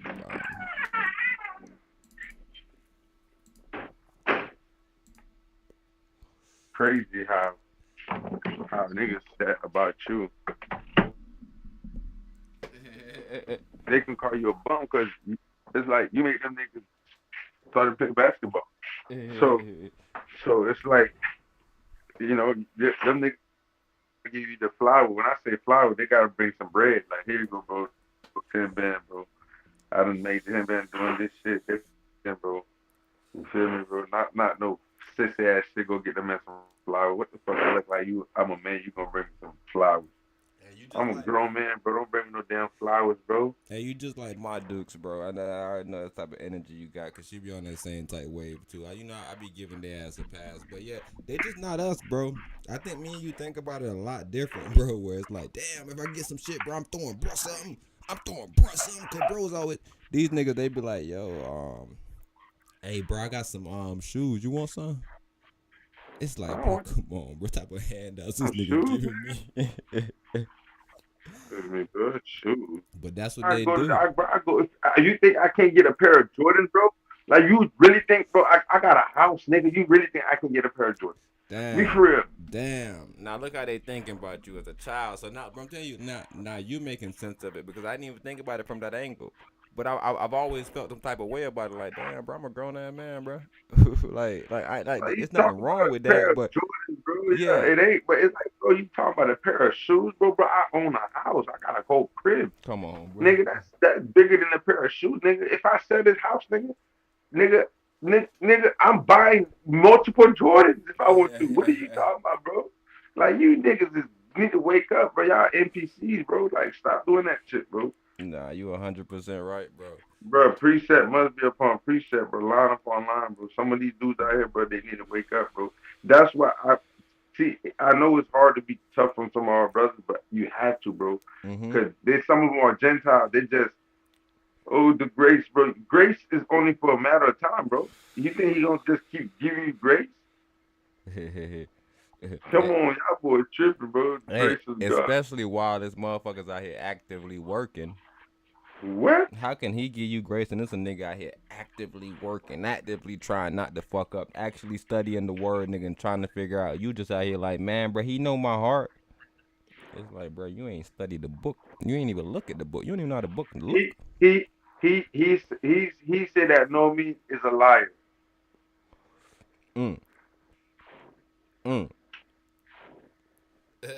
Say that. He said that he know me as a liar. Cause the Most High, some of y'all prayers be doodle to him. He don't even hear y'all. Y'all be praying to him. He be like, man, this doodle ass prayers. This nigga calling me God. This nigga calling me Jesus. He do have a scripture like that where he said they gonna be calling me a name. He won't hear him. He won't hear him. Yo, line upon line, like the brother said, because these lines are in there. And he let you know, bro, be very careful that in the time that you need me, make sure that in the time that I needed you, you was there. Cause you worrying about the time that this time. Okay, cool. Just like the 5 wise and the 5 foolish wives. They decided to say, yo, let me waste my time. And then the others decided to say, yo, since we got some time, let's get some more oil. Let's get some more oil. Then this nigga come back, nigga. The other chick's lights done went out because what? The Most High not on your time. That's why he always tell you about timing, bro. He shows you all these parables. He give you all these stories just so you wouldn't be out here like, yo, he gonna come back today. I don't gotta do nothing but be ready for today. Nigga, he come back 3 days later, nigga. You ain't got nothing but today shit ready. Yeah. Come on, bro. The Most High never told you to do that. He was asleep. And the funny thing though, the Most High Ben came back. He was right next to him while he was saying that. He like, look at him. You don't even know I'm here. Man, even worse. He gonna wait. Look, AT slick. Y'all boy, let's slide, bro. Let him wait for 3 days. He gonna find out. 3 days, he gonna wake up like, bro, you lied to me. Because now 3 days later, you at the destination and they just waking up, and I guess they thought you was gonna come that day. Found out that you started your journey that day. Hey, we standing right there next to him, like the brother explained. The Most High is always there, bro. Whatever is 2 or more gathered, speaking in His name, just like where me and the brother Slick is talking right now. That's where the Most High at. He in the midst of all this situation, so shout him out. But listen to this shit LeBron said, man.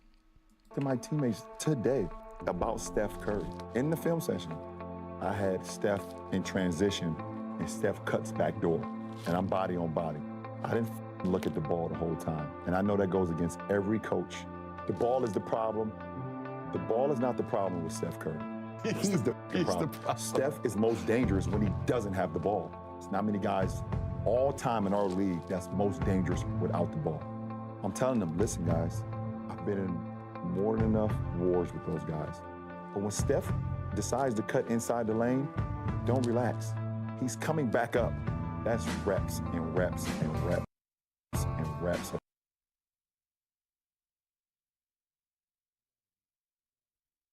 There gotta be somebody out there listening to this nonsense like, yo, LeBron just dropped some game on somebody. All your people downstairs. Okay. They waiting. Let me tell you 2 reasons why that's dumb as hell. The number 1 reason why that's extremely dumb to me is because this. Not actually because Curry cuts through the lane and when he cuts. No, that's irrelevant. You guard the man. Stay help side. Cool. But my problem is when you break the rules for certain things and now you can't apply them evenly because now it's discrepancy in a sense, right? So the scripture is there, right? And you can kind of go through, and especially when it was back in the days, it was like set, then we kind of had order, and it was da. But there was always delineation, meaning that when the Most High came back and he was talking to not the high priest Melchizedek, but he was speaking to Nicodemus. He was speaking to the brother Nicodemus, and the brother Nicodemus didn't really know a lot. Quite frankly, the brother Nicodemus knew all the scriptures and all the words back and front, but he didn't know anything. So when like the Most High was like having little discussions with him, he was like, "Oh shit, you blah blah blah. You don't know this, Nicodemus?" Like he was really concerned. Like, damn, what the hell wrong with Nicodemus? He don't know none of these different things. So anyways, he reasoning with him, letting him know these certain things, and Nicodemus is like, "Dang."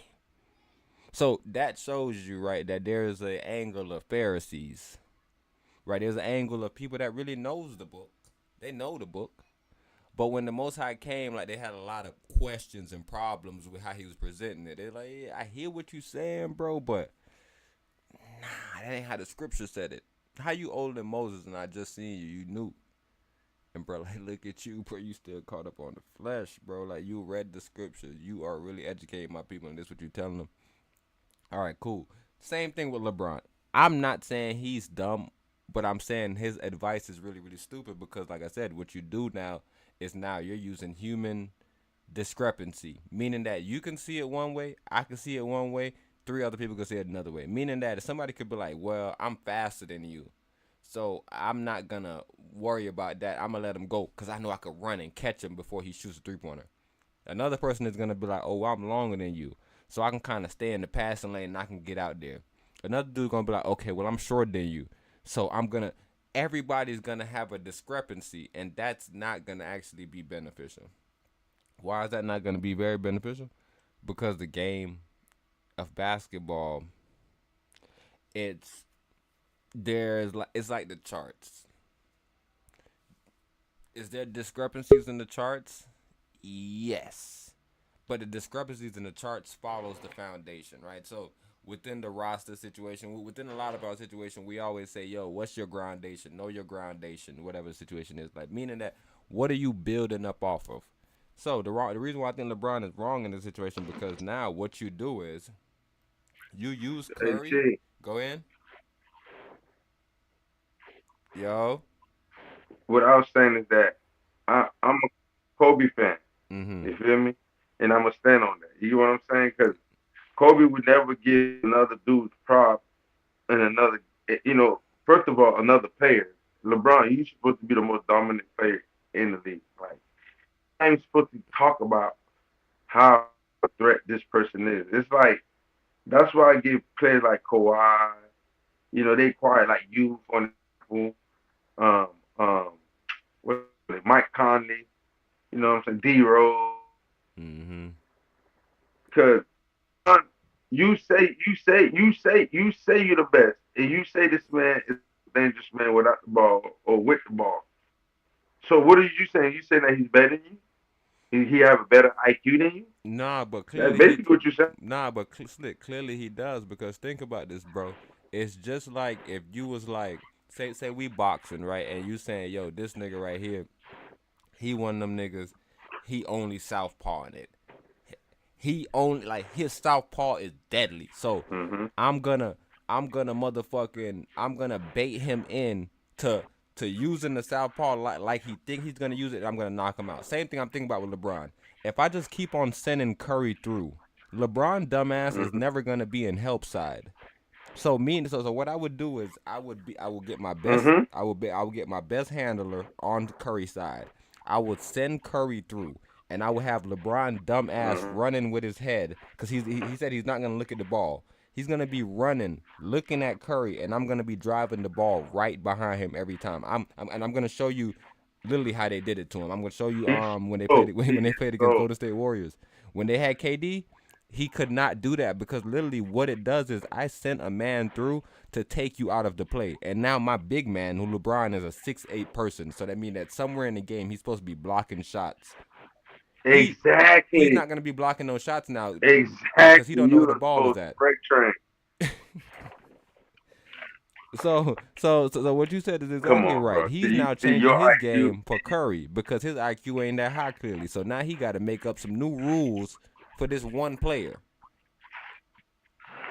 Like, when the fuck did Kobe or anybody that plays defense make up new rules for one player? We don't have to make up rules for one player, right? What about Ron Artest?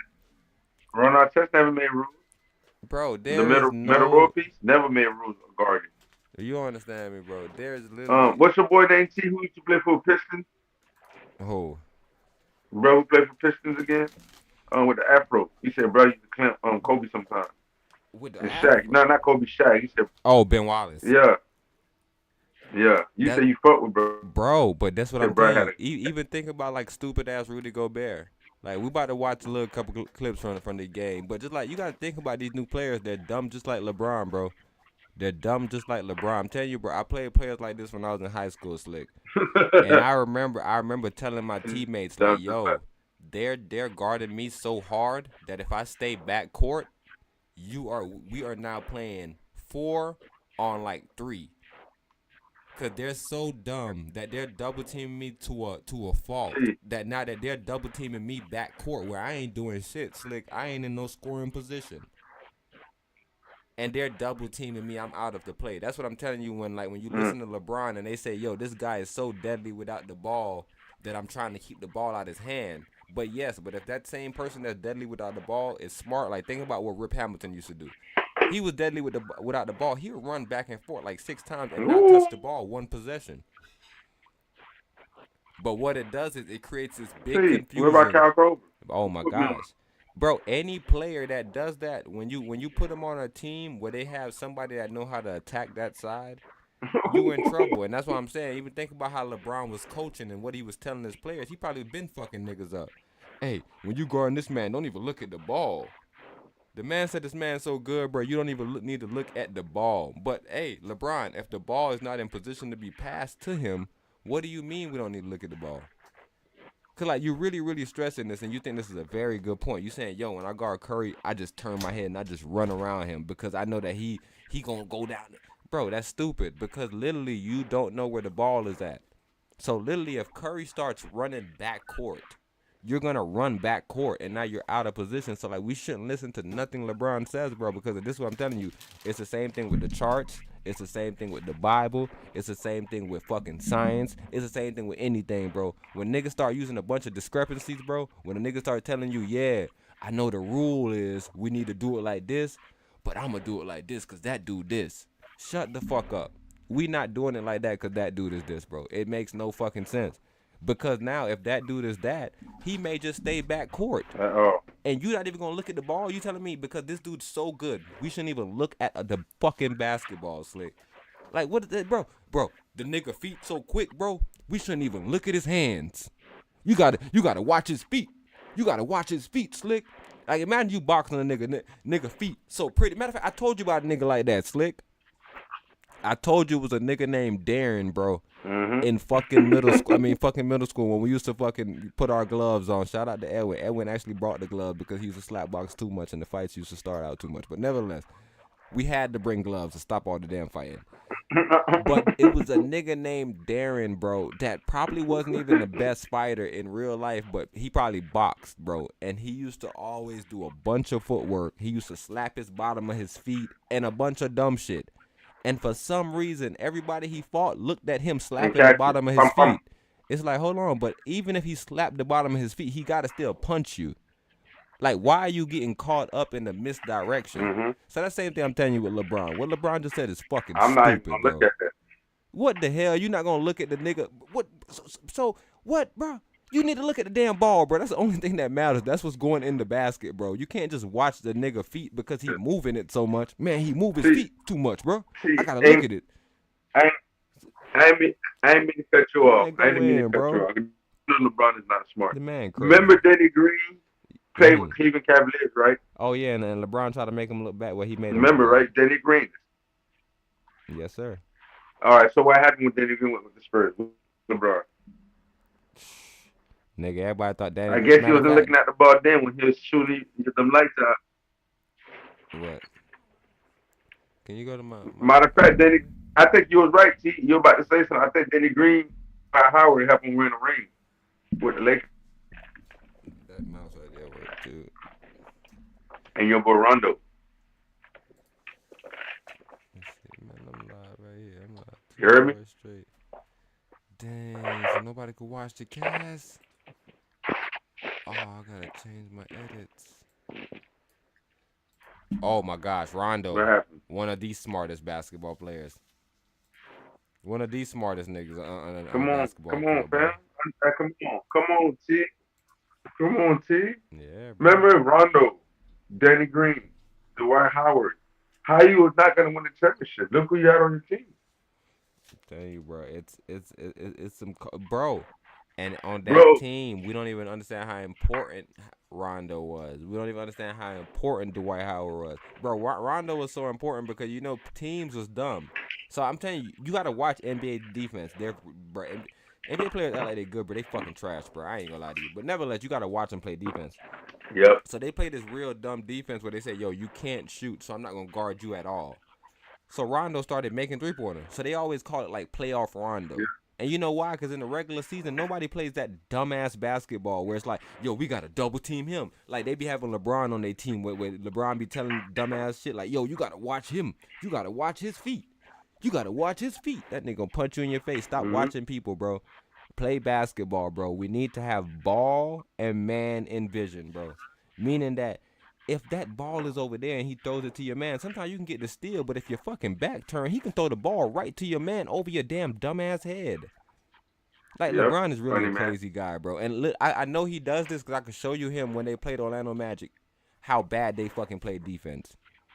I can show you how bad that fucking Orlando Magic team fucking played defense, bro. Them bros help for no reason, bro. Yes, sir. What about that time you put me on game and I didn't realize it? And for real though, this is a true story. You put me on game. Remember the time you say D-Rose? Who D-Rose had, G? Throughout day. Joakim Noah. Noah. Carlos Jimmy Butler, Bougie. right? Right? Mm-hmm. Who would LeBron have? Wade, Bosh, He had a super team. Mario Chalmers, Haslam. Who was the number one team in the East that He year? had Miller, Mike Miller. Hey, who was the number one team in the East that year?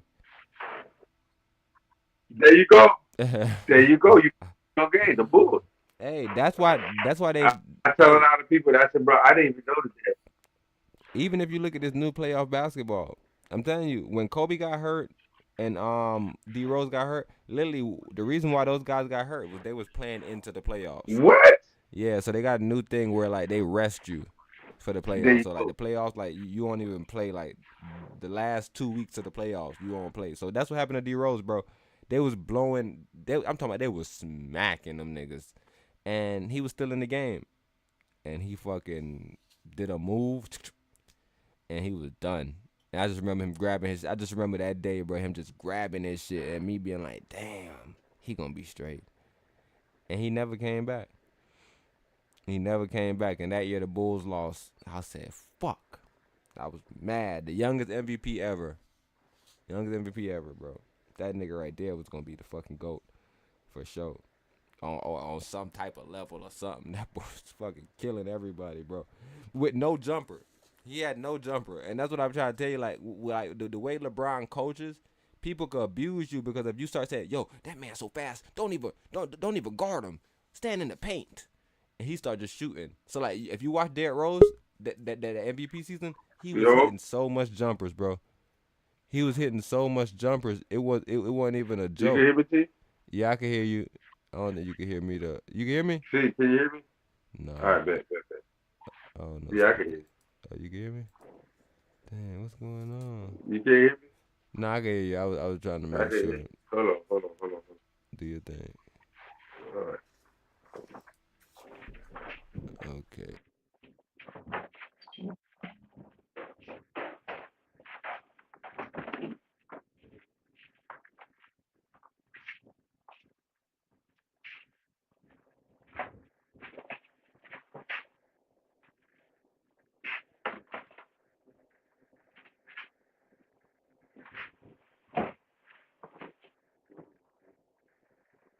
Yo. Yes, sir. Yeah. That boy Chris just pulled up. Chief tonight, right there, Mark Davis, referee John. Man, I'm gonna mute this, John. I don't even think I need no sound, bro. I don't even think I need no sound right now, bro, to even really talk about this nonsense. Let me see. Some of that Rudy Gobert shit. Huh? Oh, with the Some of sound. what Rudy Gobert did. Nah, not even just all of them. All of them in general. All the NBA players in general, starting from LeBron telling people not to watch the ball and run behind people. I'm telling you, I used to always wonder why the fuck was Darren doing that shit to them folks, man. Darren used to hit bros with so much quick punches. And it all started because he used to move his feet real fast. And now I'm hearing LeBron. I know people used to get caught up and watch the wrong shit. And I used to always be like, bro, you know that he has to hit you with his hands, though, like. But it was so much foot movement, bro. Like, y'all ain't never see this shit, bro. He used to bend his foot behind him and hit the block. He used to do so much things that if you was like, bro, if I push him, he'll lose the fight. But nobody ever pushed him. Nobody ever did nothing smart. They looked down, and he popped their ass in the head. And I was like, damn, this nigga really stupid. So now, this is what we're going to see. Just watch basketball right now. Just watch it in amazement. Just watch them. And they try to tell us all this shit is good. Just watch these dudes. Watch these dudes. Even watch damn Dallas defense, because Dallas is not a good defensive team either. You can go probably look at the stat. They suck at fucking defense also. Just watch these guys, bro. You're gonna see exactly what I'm talking about with these young. Look at that shit. Look at these niggas, bro. This whole group of guys, bro. So we don't even know how that happened, but somehow they fucking try to double at half court. That doesn't make fucking sense in basketball. Cool. Watch them again though. Why don't everybody play man-on-man defense? Because they suck. Like even. Like, bro, it'll be much easier. It'll be harder to score if everybody play man-on-man defense. My thing is. Look at Rudy Gobert. Look at Rudy Gobert. What are you doing, bro? He is the worst. Every time he score, I'm amazed. I'm like, yeah, I didn't let this sorry ass bro score. But just look at him right here. Empress, can you go back? Because it's the main reason why I want to go back. It's the main reason why I want to go back. Like, this nigga. Yeah, nah, just let Rudy Gobert score. We're going to watch him on defense. All right, Bob, let me go back. Watch this. What is he doing right now? He's literally up for no reason. Because look at him. He's not going to trap. Look, just look at him. Look at him. Look what the fuck he's doing. LeBron taught him this shit. He has yet to look at his man, bro. You know why? Because LeBron said, yo, Luka, the problem is not him without the ball. Him with the ball. But when he got the ball, you got to look at that boy. Because he don't really... Hey, what the fuck? Bro, if either you going to double... You got to look at the ball. Because if you don't look at... Bro, that's the main key of the game, like football. Any sport with the ball, the main key is that. That's the key. We got to score. Hey, look, bro, even like I told you with boxing with Darren, how Darren used to hit his feet. The man used to reach down and hit his feet, slick. That mean the man is off balance, bro. That mean the man is not protecting his head sometimes. The man not protecting his body because he's misdirecting you and hitting his feet. So now if you steal his ass in his damn head, he gonna stop hitting his feet. I'm telling you, bro, we don't know how to do shit, bro, as humans sometimes. But like when you see some people come in and they start mastering the mental side of the game and they got the physical side, like Terrence Crawford.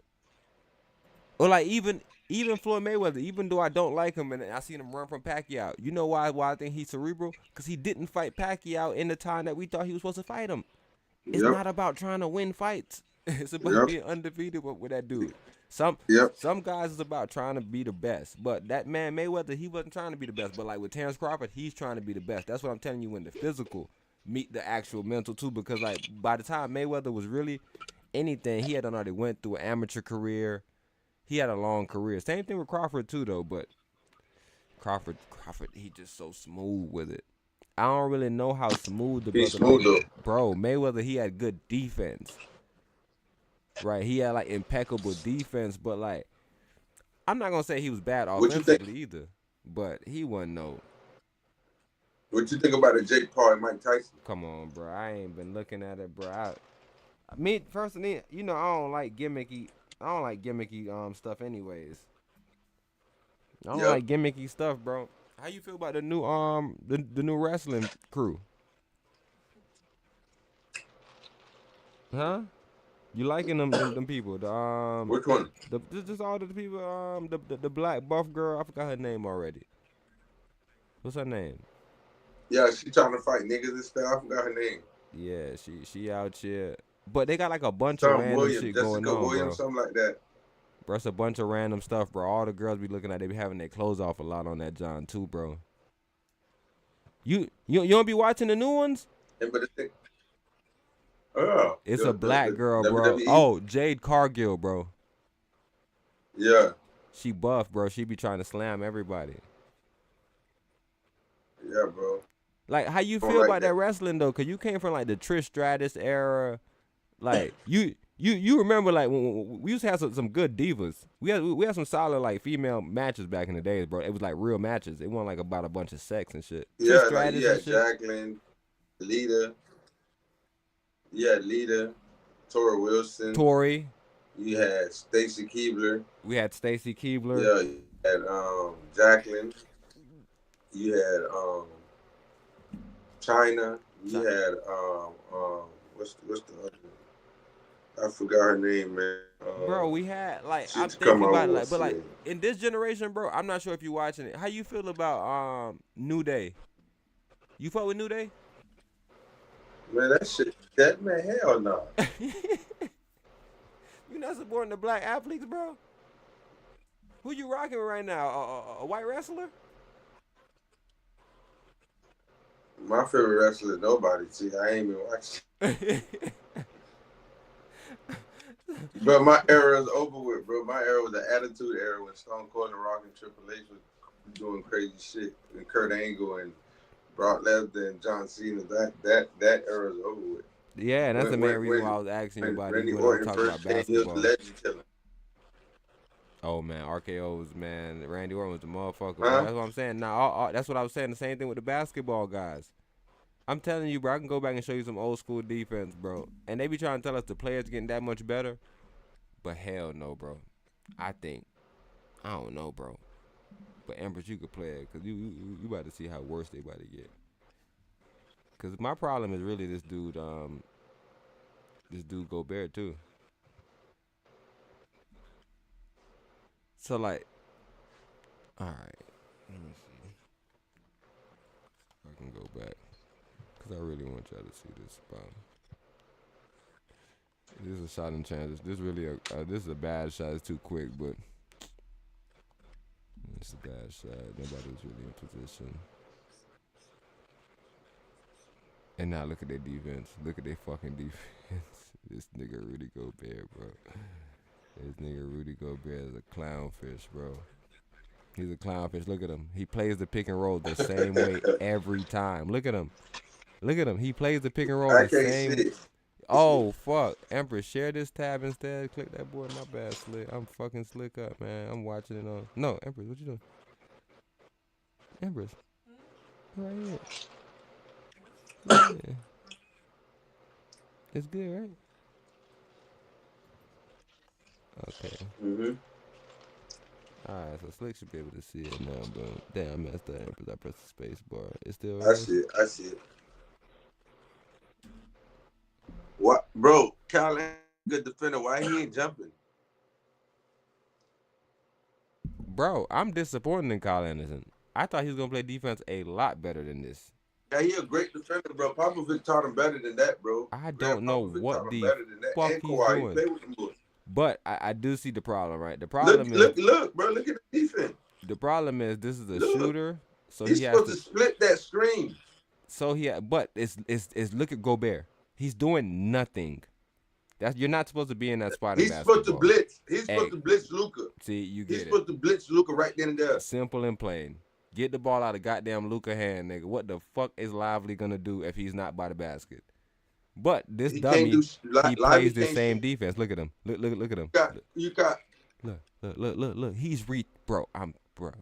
This man, he's problematic, bro. Look at him. He's problematic on the court, bro. There's something about him, and he's won 2 defensive players of the year, just like Jokic, bro. I don't want to say Jokic suck, bro, but Jokic ain't deserve that one this year for sure, bro. Y'all gotta stop giving. To me, he is though. Huh? To me, he is though. He's trash to you. I don't really like his game. Huh? He trash to you. Yeah, I'm not saying he trash. You feel me? Like it just his game ain't. I don't like his game. Like it's a lot of play. For example, like Jamal Murray, his game is like boring to me. Like he don't do nothing like special. Like you know what I'm saying? Like. Like, so you gotta think about it. Look at T-Mac, Vince Carter. We could even talk about white boys. If we want to talk about white boys, Kyle Krover, Chandler Parsons, Kurylenko. Like these players, you'd be like, okay.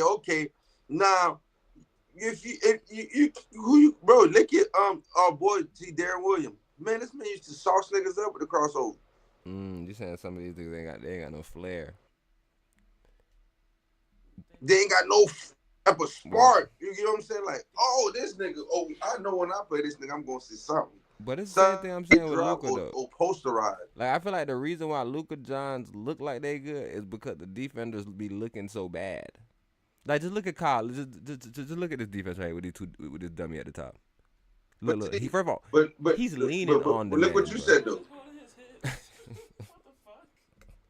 This dude is leaning on another dude. Let me know so I can let you go. So I cannot guard. I ain't trying to guard you, brother. Slick, what are we witnessing right now, bro? Look. And then the main thing is I'm telling you is this nigga Gobert, because he's a problem. He's a problem all around. Because look, first of all, why is okay, so Kyle Anderson went under the screen this time because the last 3 times he tried to go over the top. But you can't go under the screen on a shooter.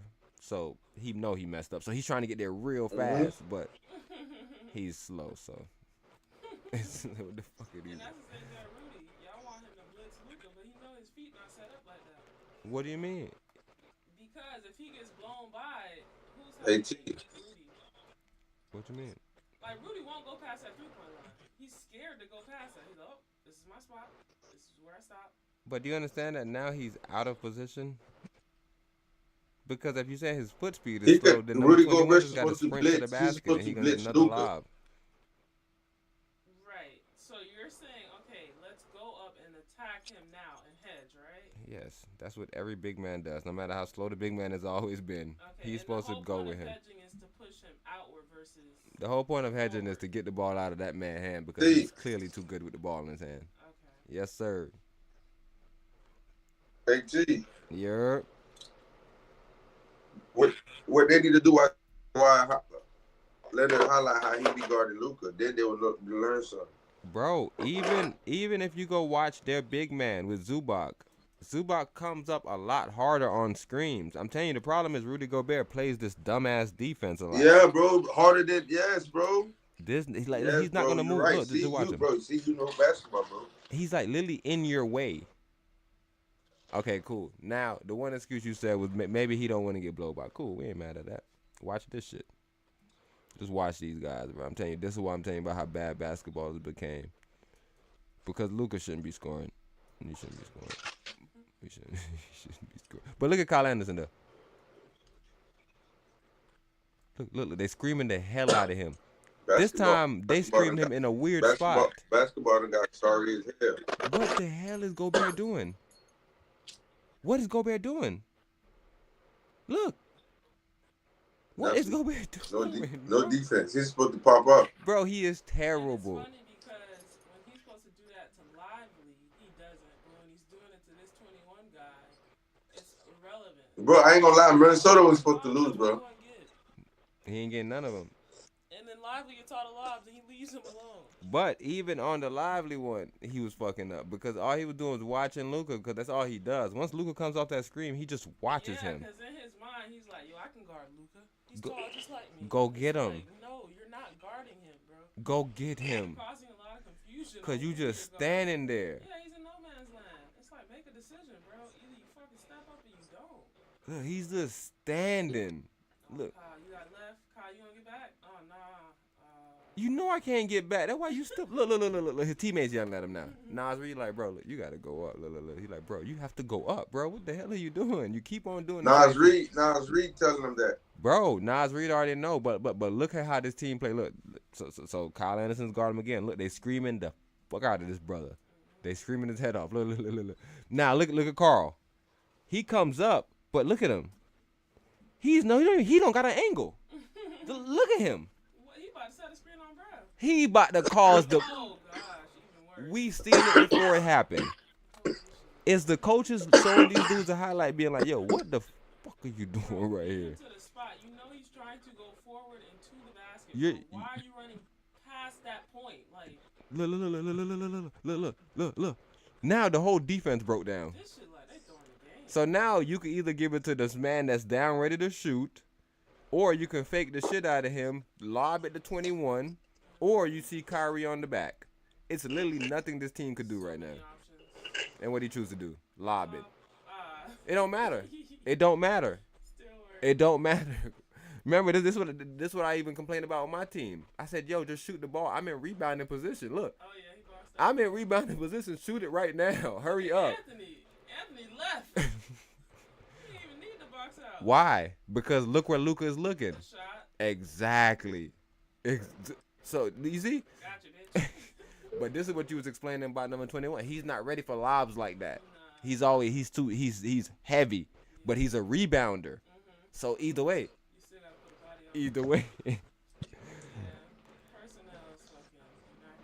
So same thing now, right? We got Kyle on us. Okay, cool. What we gonna try to do? Look at Ant. Look at Ant. What the fuck is that? And he's guarding Kyrie. So it's really, really dumb. Look. He's just fucking just fading up for some reason. Look. Look at him. Guys, this is a quick lesson for people who have not gone post-secondary play basketball. If you are going to do this, the whole point in doing this is to deny the pass. So the whole point is to stick your arm out and still find your man. I'm talking about you supposed to be. Back is turned towards one of the Bro, the #1 player in the league, bro, when it comes to brain capacity and fucking ability to play basketball. Kyrie Irving, and his back is turned. And now look how quickly the defense breaks down, because instead of him just staying home, because Slick's been asking this the whole time. The brother Slick from the first play of the game, he said, yo, why don't they just play man? Said for some reason they're scared, because right now they finally got a man-on-man setup. Look what the hell this brother does. And then look how much options Kyrie got, because he attacks the right lane. Now he has 3 options. And now look at Karl Anthony Towns. He's about to go guard a fucking random shooter. Max Kleber hasn't been in the game for fucking months. This is why they don't play man. They get exposed because they don't have no wherewithal on what they're doing and why they're doing it. There's no calculations. It's like, I'm just gonna jump out here. Yeah, lose track of my man. What the fuck? Look at this. These like the new screams. These like rubs fake screams. So like these like I used to set these screams. So like you walking, but you setting a scream. And then look at Rudy Gobert. Just look at them. A bunch of dummies, bro. That's a tough move, but bro, y'all break down every time. Like he has all these options. Like he's doing a lot right now, but all these look. Nas Reed is looking at Kyrie. The person, Max Kleber, is right here open. Nobody want to throw him the ball. That's why the pass looks so bad, because Kyrie waited a hell long. But Max Kleber in the game now. But this is showing you that Dallas doesn't have good defense, because look, Lively is guarding Mike Conley, which is a bad matchup, right? The other big should technically be doing what? Looking to step up. Now look who reaches in. The guard. This guard from the top bends his whole body in the back and reaches in. Right, this is a tough shot, but come on, bro. Bad basketball is going to get rewarded. We wasn't in position to stop anything. But then look, just watch these guys. Right now you already see a mistake. You see 2 people right here on the Timberwolves, like they talking to each other. Like, man, what you doing, bro? Move, bro. You see these 2 idiots? I got Kyrie. I got him. Okay, cool. You had him? I thought you had him. Oh, you didn't want to guard him no more. Come on, bro. This is what we had to witness, bro. Look at these guys. That's why they down 20. That's just isolated. Oh my fucking goodness. This man touched the ground with both hands. Yo, Dante Exum, you disrespectful. You disrespectful, but you know why? Because you don't know how to play fucking defense. What are you doing? Look at you. You are on the opposite side of him. And then when he made the move to the side that you was on, you went to the opposite side that you was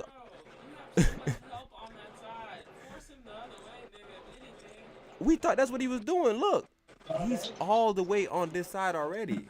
I thought he was trying to force him to cut back over the top of him. He forced. I got it, y'all. No, I don't. Thought I see. My bad. Hey, coach, help me out. He has a fucking game. That's what he did, though. Who you talking about taking out the game? That dude over there? Touch 2 hands. He has all this help on the side. Instead of forcing him that way, he goes that way. Oh, I thought you were talking about this dude that just touched out with 2 hands. Oh, gosh. Look, in the middle of the play. And you said he got defensive player of the year. Bro, in the middle of the play, Empress. Look at him. Yeah, I think what they trying to do is save face, because you know they putting all these countries up right now and killing all their people. So what they trying to do? Trying to get something to the French? Nah, we like the Europeans. Man. We like all of them. Serbia, come here. See, the excuse I have for Rudy, I was like, maybe he had so much confidence in his man's shot. But it's like, bro, rebound, bro. Look, he's still tying his shoes. Look at him. He just suck. Look, he's still tying them. Too pretty. That was what's in it. Just watch what's going on. Watch what's going on. Start that shit over. Watch what's going on. Start the game over. See now, why are we doing that basketball? The reason why, check this out. Check this out. Look at fucking Kyle Anderson. Who's guarding Kyle Anderson? Yeah, but get out of there then. Look, he wastes his dribble to pass the ball. This team tripping. This team has no plan of winning this game this night. Like, no, boy, like, who managed to have better, so you'll probably have Empress, where's my other John that I'm supposed to be closing out? Oh, I was in it already?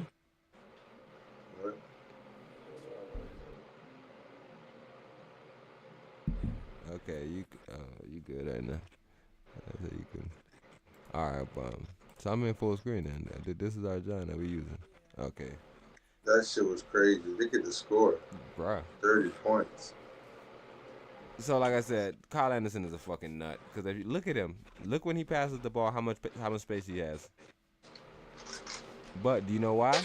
Because for some reason they was running a play that now he has only 7 seconds left on the shot clock. We don't know what play they ran, but we know for some reason with 7 seconds left on the shot clock, this brother is standing at the top of the key and takes one dribble and passes the ball. I'm telling you, bro, this team. But like I said, the reason why this high-low makes sense, like I said, a lot of people probably think it's really stupid. The reason why it makes sense is because Rudy Gobert can't fucking shoot. So yeah, maybe we don't want him posting up because he's stuck down there too, but he can't shoot. So at least with Karl Anthony Towns right there, if they do sag off, he can shoot that elbow jump shot. So that's not a terrible play, but I wouldn't put Cat there either. The Cat don't want to really pass the ball like that. And like he's bigger. Why isn't he posting hard? I don't know. Look, just look at him. No rebound, just like always. And just watch him. Nobody stop the fucking ball. Watch him. Look at Kyrie. Kyrie confused why this dude acting like this. Look at Edwards. Look. Even Edwards want to foul because he don't want to play no defense. So look, nobody's stopping Luka, right? Okay, go. My boy Derrick Jones. Trapper Man Jones. All right, cool. Now look at this next one right here. Look at this next one. Where do you think that the next pass should go? Okay. Hold on, dude. I'm wide open still, though. I'm still wide. Hey, I'm still wide. Hey. Oh. That's why they lost. Selfish basketball. And now look at the other team. Look at the other team. People don't get basketball, but look at Derrick Jones.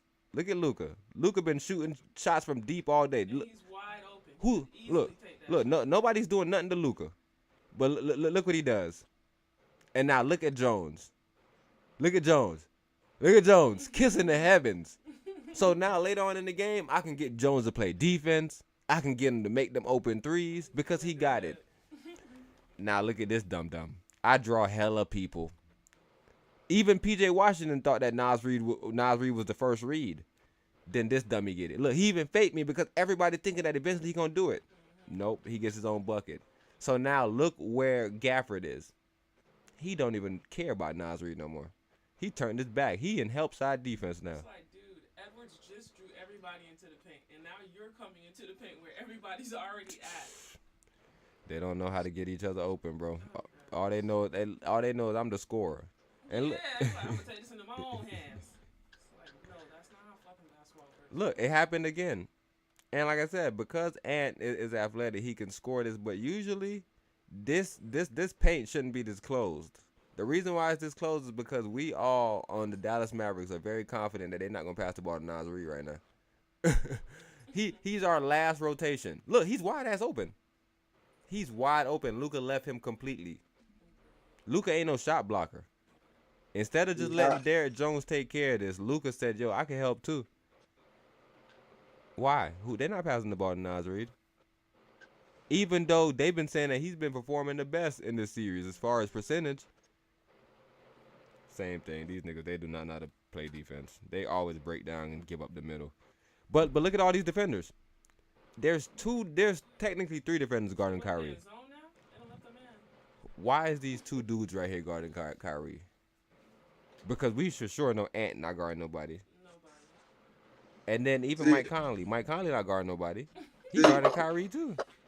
See, Yo, what Lou Dane did to Bron? Remember you put me on? bro, Paul Millsap also, bro. I'm telling you, that's what I'm trying to tell you. When you make exemptions and you make discrepancy rules like fucking LeBron telling people, yo, somebody's so good that you break the rules, you can always get your ass bust, bro, by people that follow the rules, bro. It was, bro. I'm telling you, I was always confused when LeBron bust niggas' ass. I'm like, yo, but he can't dribble that well. A lot of people didn't play that defense where they made him know it, bro. Watch when he played against Luol Deng and Paul Millsap, how close them niggas playing defense on him. And yeah, sometimes LeBron will go for 40, but it ain't a efficient 40. But for sure, if he goes for 40, Paul Millsap going for 40. If he going for 40, Luol Deng going for. I'm thinking that's how Luol Deng got all them big contracts. Busting Bron ass, nigga. And people being like, yo, bro, raw. And but everywhere he got, like he was never as good as people thought he was.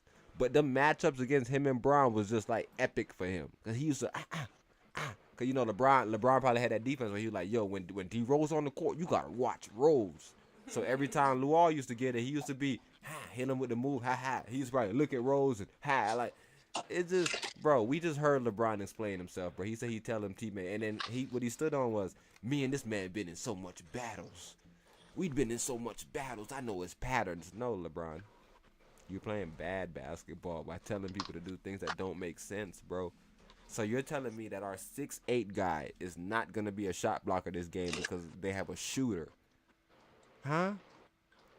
Okay, bro. If he runs through, you still stay help side. You're supposed to split the ball in your man. And the reason why we said split the ball in your man, because you should be able to recover in time. Like, you should be right there by the time he catches the ball. Like, I don't know, bro. LeBron never really played college. He was so good that they probably even never taught him rules. So he probably doesn't know that, like, there's a purpose why you split the ball in a man. Bro, there's a purpose why you split the ball in the man. You can get there quick. It's like you can get to both sides evenly as fast. But now if you literally just follow Stephen Curry everywhere, who's going to help us block shots? And then you see that happen to y'all against Joker and then against Jamal Murray. Like, you don't have nobody else to help to block shots, LeBron. And that's why people think that you should kind of like be like a player's coach and kind of like retire. Because the position you play, you're not playing that position. You playing like all the position whenever you want to play him. Because you so smart. You like, yo, I'm playing shooting guard tonight because I know how to guard this guy. This guy, he like to shoot mid-ranges. And you gotta stay glued to him. And it's like, yeah, but with you doing that, for some reason, like they used to always say this about them against Sacramento Kings, that Anthony Davis ain't been able to do shit with that boy Sabonis. And I think it's LeBron's fault. I think LeBron is putting some weird ass defense together, bro, where every time this random big man gets the ball, Anthony Davis is out of position, bro. LeBron is telling him, yo, you gotta watch Monk. You gotta watch that De'Aaron Fox kid when he cut through. LeBron, no, bro. Come on, bro. We're not playing that type of. Bro, you know for sure he ain't watching nothing because he already told us that he watching whatever he wanna watch because he's using discrepancy. That's my problem with him. Like, look at all these guys on this fucking court. They're all using fucking discrepancy. Man, that's Kyrie though. We gotta watch the ball. But now you don't know where nobody's at. So, yeah, even though you're watching the ball, that's not bad. But when Kyrie makes the pass, how do you react?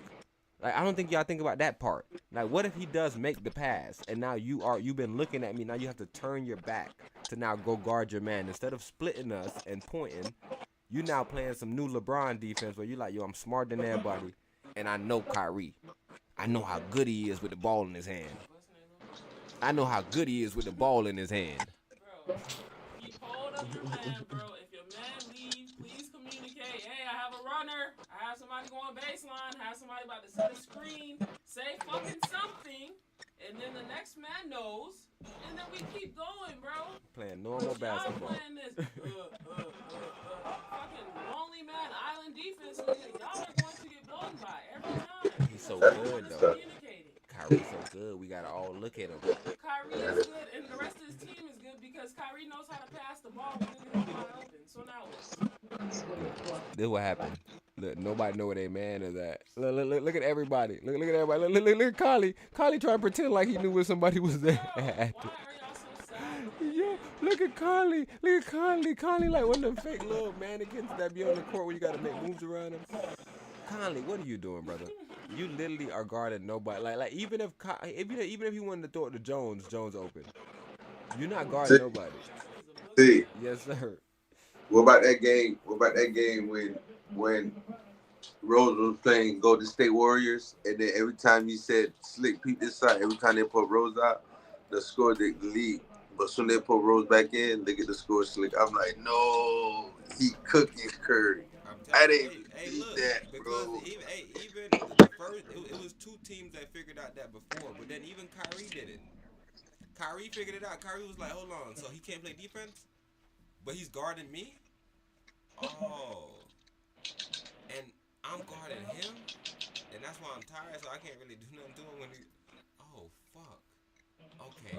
So you know what? We're going to make him work on offense, too. I'm going to guard him still, but he going to have to guard somebody. Like, I'm telling you, bro, he played 3 games in a row where them fucking guards attacked his ass every play. Forced him to play defense. And we was like, oh, snap, the Warriors could lose. Yep. We started finding some little chinks in their armor. It was like, oh, snap. If you force Curry to play defense, he really don't have that much energy on the offensive side. So we started doing that, trying to find guards. But I'm telling you, that's what happened when you have a player like Draymond Green that understands adjustments. Okay, cool. They want to attack you, they don't come to the paint. They're going to have to pull up jump shots, bro, because I'm clearing this paint out. So you feel me? You gotta understand that's why that team worked so well together, because they had enforcers, they had all these different positions, and they knew that LeBron was on the other side, and they knew that if we run Curry through this shit, he gonna get caught up on Curry. I'm telling you, if you go watch all them series, bro, do you remember what Sean Livingston did to them the first time that we came to Sean Livingston? Bro. What? He destroyed them. People was making up fake videos saying that he didn't miss a shot plan. They were trying to say he never missed a shot in the NBA. Like his whole NBA career. That's how crazy people was getting with this whole lore. Because he used to just get that bit right from the wing and just yick it. It was like, yo, what's wrong with this nigga? They can't stop. Yick it. They couldn't stop him because you know why? LeBron is not a brother. When you play against LeBron, and you play against people that like listen to LeBron, and like there's not gonna be no help side. So the minute that we find another mismatch, we gonna take advantage of that one. And that's what I like about Dallas. Wherever the mismatch is, that's what we take advantage of. There is some games you come out where you see Kyrie killing. There's some games you come out you see Derrick Jones killing. There's some games you come out you see Luka killing. Who is our mismatch? You may see Lively starting. You may see Gafford starting. You may see fucking Max Kleber. You see Max Kleber off the bench. Max Kleber finally got some minutes last game, and now they putting him in because they like, oh, snap, he can stretch the floor? Okay, let's stretch the floor a little bit and see what they do. Shout out Jason Kidd for that amazing coaching ability. They're both getting abused by Jason Kidd. They getting raped. Look, you see Mike Conley just got his whole head got, I don't know what defense he think he playing. Pray for Conley, man. Look. First of all, that's live. AT. Europe. AT. The team is not bad, bro. They just suck at defense. They just suck at defense. But you just see what they just did just then? How did Kyrie get so open? Pause that real quick. Okay, I got the cool mouse. All right. Okay, I got the cool mouse and the cool keyboard. Yeah, I seen you texting some stuff, so I didn't know if I was putting on my screen. Even Derrick Jones doing the fucking passing now. Everybody feeling so good. Everybody passing the ball. Look, they're running a play. Look, they're running a play because everybody on this see, that's what I'm trying to tell you. They're running a play because everybody on this team so stupid. Look. They know nobody gonna talk on the team, right? Look. Ant think he talking. I seen Ant talk. Look. I seen Ant tell the man. Ant finally does the arm guard that I was telling you about. Where? You see when he was over here, he randomly jumped out instead of facing Kyrie and watching Kyrie and sticking his arm out. On which one? To deny the pass. He already did it? Yeah, he did it way earlier. Oh. No, don't go back. Yeah. But look, he's gonna do it right now. Where? He's gonna deny the pass. He's gonna stick this arm out to prevent, or Who? at least get a deflection. Who? Anthony Edwards. What arm is out? Wait for it. Look, that right there. That's what you're supposed to do on the other side. Hell nah. What do you mean? That one right there is bad now. Yeah, this is terrible. This is pointless. But on the other side, do you understand that he was facing the ball? Mm-hmm. So that made a little bit more sense. He don't know where the ball is at. He was supposed to be facing Kyrie, right? Yeah, but to do that steal that I told you about, I tell you, because I do this still. Like, if I'm playing at the top of the key, I'm not going to turn to guard my man on the back. I already know he's there. I'm overplaying your pass to him to force you to throw it to the middle. But my head is still looking at the ball, so I know when you're passing it. Okay. This dude is playing LeBron defense, so look, they don't know where the ball is going. So he passed the ball to Kyrie instead of Luka. Look, so him doing that overplaying the John, if he would have been looking at the ball, it would have made sense. But yes, you're 100% right. He did it right there. Yeah. But the main thing I'm crediting him for right here is right here. Right here. Letting him know this is what it's supposed to look like on the other side, because most people are like, nah, we got better examples. Don't use no example of these dudes. These dudes suck at fucking defense. Everything they do is bad. But this is the part here. Right here, when he points his hands out, he's telling Kyle Anderson to switch. Kyle Anderson does not switch.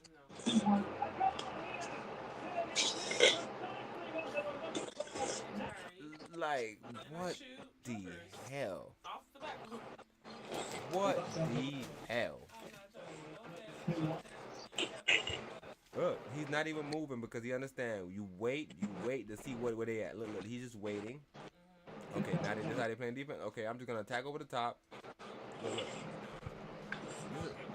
Just attack over the top. He's been guarding Luka the whole night. He couldn't guard him. Now we just passing the ball back and forth, and now we just loving each other. It's him and Kyle together, right? Who is Kyle?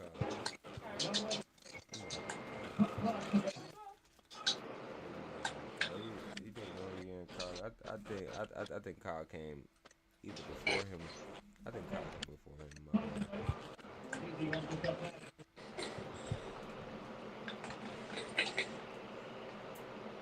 But yeah, he definitely was the bro in 2011. That was his shit. Nah, Kyrie at St. Patrick. I remember that 2011. Yeah, but I'm telling you, Dallas terrible at defense too, boy. Them niggas don't know how to rotate. But like right here, it's the same thing. Just look at Gobert, and then look. It's so crazy because they know Gobert's not playing defense. Look what they look at the dumb shit Ant does. Ant is guarding PJ Washington. He leaves PJ and now he's running over. Look. What the fuck? Look what the fuck we're witnessing them doing basketball, bro. So is this what happens when you play man? Bro, basketball is getting crazy. What do you mean, man? Who playing man? All these niggas, that's what it looks like. Man, Emperor, stop saying that. Look, they're all trying to run somewhere. Like, what are they doing? What are they Babe, running that's not to? what man is. So that's what I'm saying. You confusing man. Man mean that you stay with one person. We don't see nobody staying with one person. You don't see nobody staying with one person. I'm just trying to tell you. You see how dumb they are? Instead of going to tell Rudy Gobert, yo, step up on the screen. You know what they decided? That Rudy is not gonna step up on the screen. So you know what we're gonna do? We're gonna take our player from what? I've never seen nothing this crazy. Look, he's running past Rudy right now. Look, he's running past Rudy right now. Because they're not doubling off the screen. And for some reason, Rudy Gobert won't do it.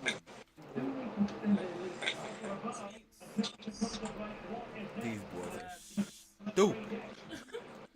This is the craziest shit I've ever watched in my life. So now look at Rudy. He sets a screen. Now look at Gafford. This is a better example. Still not a good defender, but you see it? That's the whole point.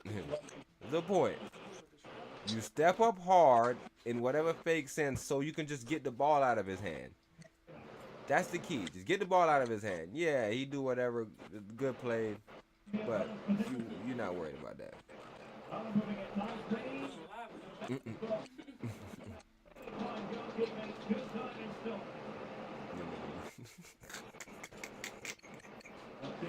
Yo, they even got Wilder on this one. They were like, yo, let's set 2 screens and see what they do to this one. Let's just set 2. Yo, y'all very bad at basketball, bro. Y'all are extremely bad at basketball. And the reason why y'all are bad is because y'all have the matchups that y'all want. Why don't y'all just switch them all? Like, all of y'all could have switched all of those plays.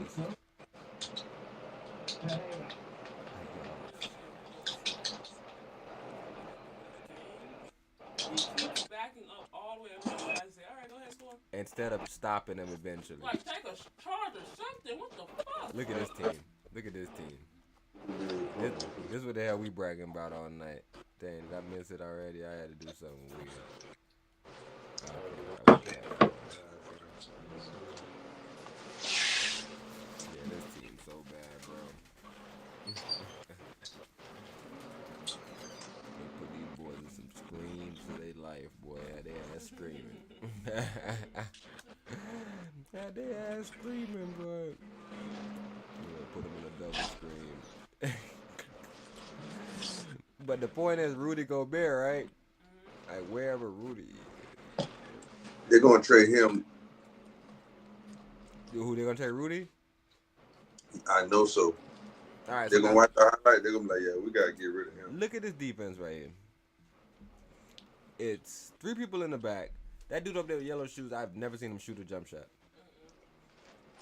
Nobody, for some reason, is close enough and splitting the ball in the man. I can guarantee that. This dude right here, that's with the headband, like he's splitting 2 man in the ball. I don't know what the fuck he doing. Look at Carl. Look. He splitting 2 man. Look. Oh, poor job. Look at these motherfuckers here, bro. Oh my gosh, this is fucking demoralizing.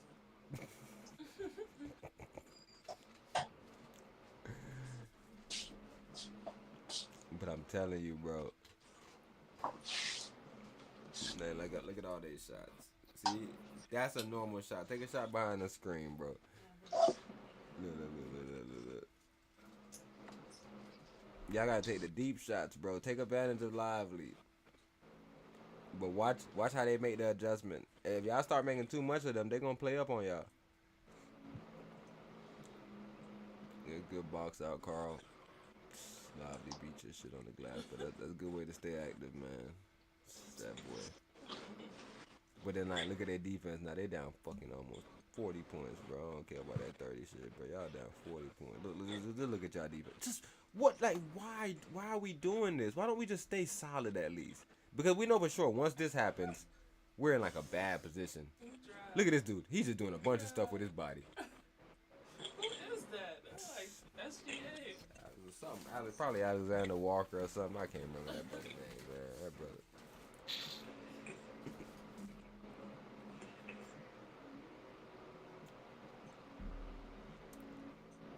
Yeah, you're going to get those shots, like, because we're not going to play up that hard, so.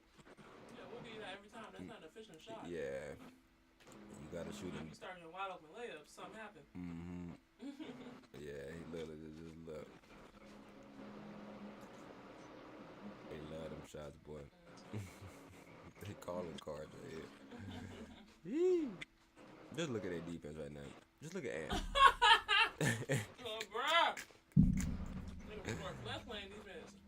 Bro, but he's not even playing real defense though. Like, why would 2 people be in the same line doing something this stupid? Look, he's flat-footed.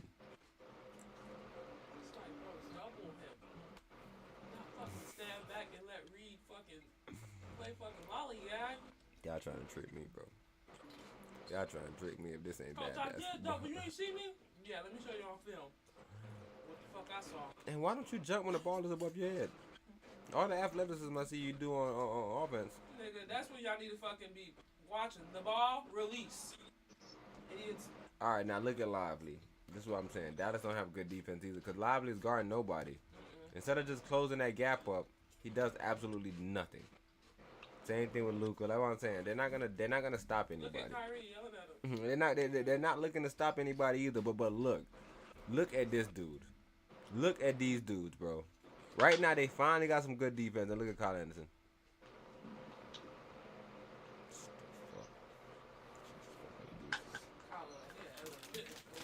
Kyle looking Kyle on the embarrassing. USA team? That nigga playing like he not trying to get hurt or nothing. He's trying to save them little bodies. But yeah, this is their main option of scoring. Quick options.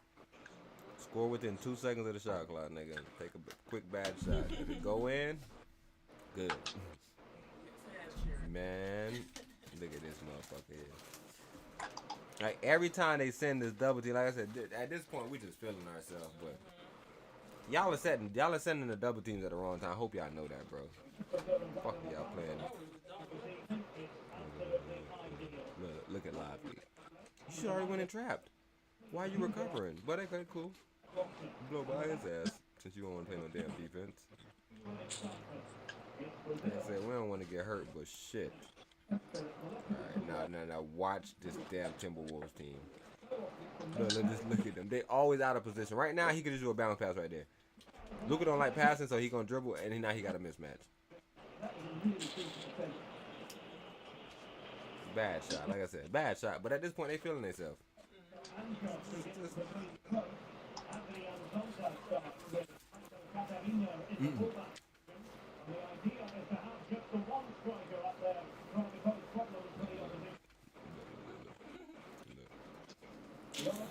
Hey, defense so bad. That nigga was able to throw the ball outwards, bro. Nobody had a fucking chance to touch it, take it, nothing. Bro. I'm telling you. Look, now I was really like, yo, I gotta get some buckets too then. We all can isolate. we all isolation players. Like, this is madness we watch, bro, on day 11. Look at Alexander Walker. Fucking defense you guys playing, bro. Kyle Anderson, bro, you and that other kid, y'all had no pride in defense. And that's who Ant said he learned his move from. I think that little slow step, that's the Luka Garza kid. Yeah. So they be happy when he get in. And you see how like skilled he is, I'm guessing. You see them do like a little That's the other bro. power. Yeah. Yeah, y'all done. But like I said, we just witnessed the fucking worst basketball ever. Some of the worst basketball, and like I said, it was right on the back of LeBron giving us bad advice about, yo, if a player is so good, change the rules for him sometimes. It's like, hold on, bro. How does that make sense? It's just your discrepancies? You trying to see, bro, that's why we gotta go read the Bible, bro. We just need laws, bro. We just need the whatever it say, bro, that's what we gonna do, bro. And that's what I tell you with the charts, I tell y'all that with everything, bro. We just gonna come in and we gonna listen, bro. If they say, yo, this is what's going on, we just gonna follow that shit. And all we can do, okay, if we lose with it, then too bad. At least we understand what we did, and we can say, okay, why did we lose with it? Oh, because of this. Because we missed too much shots. But like, you can't just be like, yeah, he runs through, and then he'll run back through, and then you'll lose him, and he'll shoot a three-pointer. It's like, okay, he did that once. What are you saying? He did that the whole game, and that's why we lost? Because I think that we lost because you kept on following him, and they got fucking 30 offensive rebounds. Did you not read the stats when they said they had all offensive rebounds? You were consistently out of position. What are you talking about, the three-pointers that he made? And that's what be so confusing sometimes when you hear somebody and they had an analysis, and you're like, so he think them three-pointers really beat us tonight. So he didn't look at the offensive rebound they had. Oh, okay. Because all them three-pointers that Curry got was off second chance. So it wasn't off the first little curl in that you think you guarded. It was when Draymond got the offensive rebound and was able to kick it out to him. It was when he was able to come down with the ball in his hand and just shoot it from deep. That's where he got majority of his three-pointers from. So you was talking about that's flying dandy, bro. But I'm just telling you, bro, we need to stop changing rules. And like you're right, because even when you was talking about, I tell the guys, if we up 3, we gonna foul. I'm not like, that makes more sense because that has a reason behind it, right? We up 3, if we foul, they can foul us, nigga. You know why that game was a little crazy? It's not bad, but it's actually a little crazy because I've been in a game like this before. And I think we was the team that was down doing it to a team. They was up 3. I think we fouled them. They made one and missed one maybe. And then we went down. We probably hit a 3. So now we down one and we fouled again. And they made one and missed one. So we down 2. And I'm pretty sure we came down, probably hit a 3 or made a 2 to go into overtime. And then we was able to play normal basketball and win the game. So I understand the purpose of fouling. But I don't think that is the best option. Because like people will make free throws. It doesn't really make sense all the way through. But it is a good rule of thumbs that if you're up 3 foul. But there's no good rule of thumb that said, yo, if somebody's so good without the ball, you don't watch the ball. Right, so that was my only confusion with the brother, saying that he just gave up on watching the ball and he's just gonna do his John. What you doing, Empress? Are you controlling me right now? Okay, let me borrow this for 2 seconds. Let me borrow this for 2 seconds. Where's my little? This is not my page. What is page at? This is not my page though.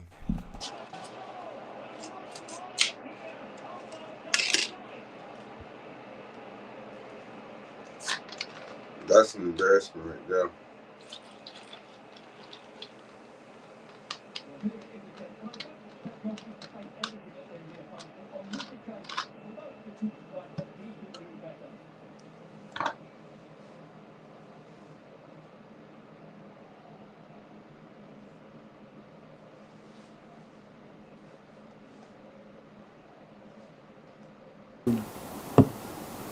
Run us down. Mark. You lost some money. Hello?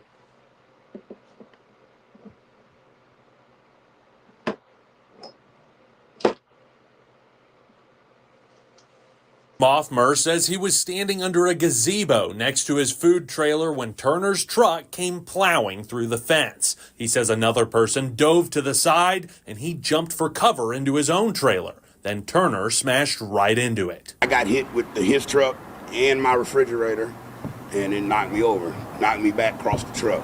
He says when he got up, he saw Turner's tires were still spinning, spraying off smoke. And I'm looking at him, and he's steady flooring it, just still trying to come. Surveillance video shows Turner walk away, and that's when Mothmer says he yelled for someone to call 911. Eventually, Turner's seen coming back towards the truck. Mothmer says he warned him to stay back, but Turner didn't listen. So he threw a single punch and knocked him out cold. I don't believe, violence is the way to go. That's not me. I'd rather pray for you. I had no other recourse because I got not only myself, but kids and customers here to think about. I could not let that man get back in that truck. Mothmer says his food truck took about $30,000 worth of damage, some of which he's already fixed. As for the park, the fence was knocked down and a gazebo was heavily damaged and will need to be completely torn down. Mothmer says he's bruised up and having trouble getting around, but nothing's broken.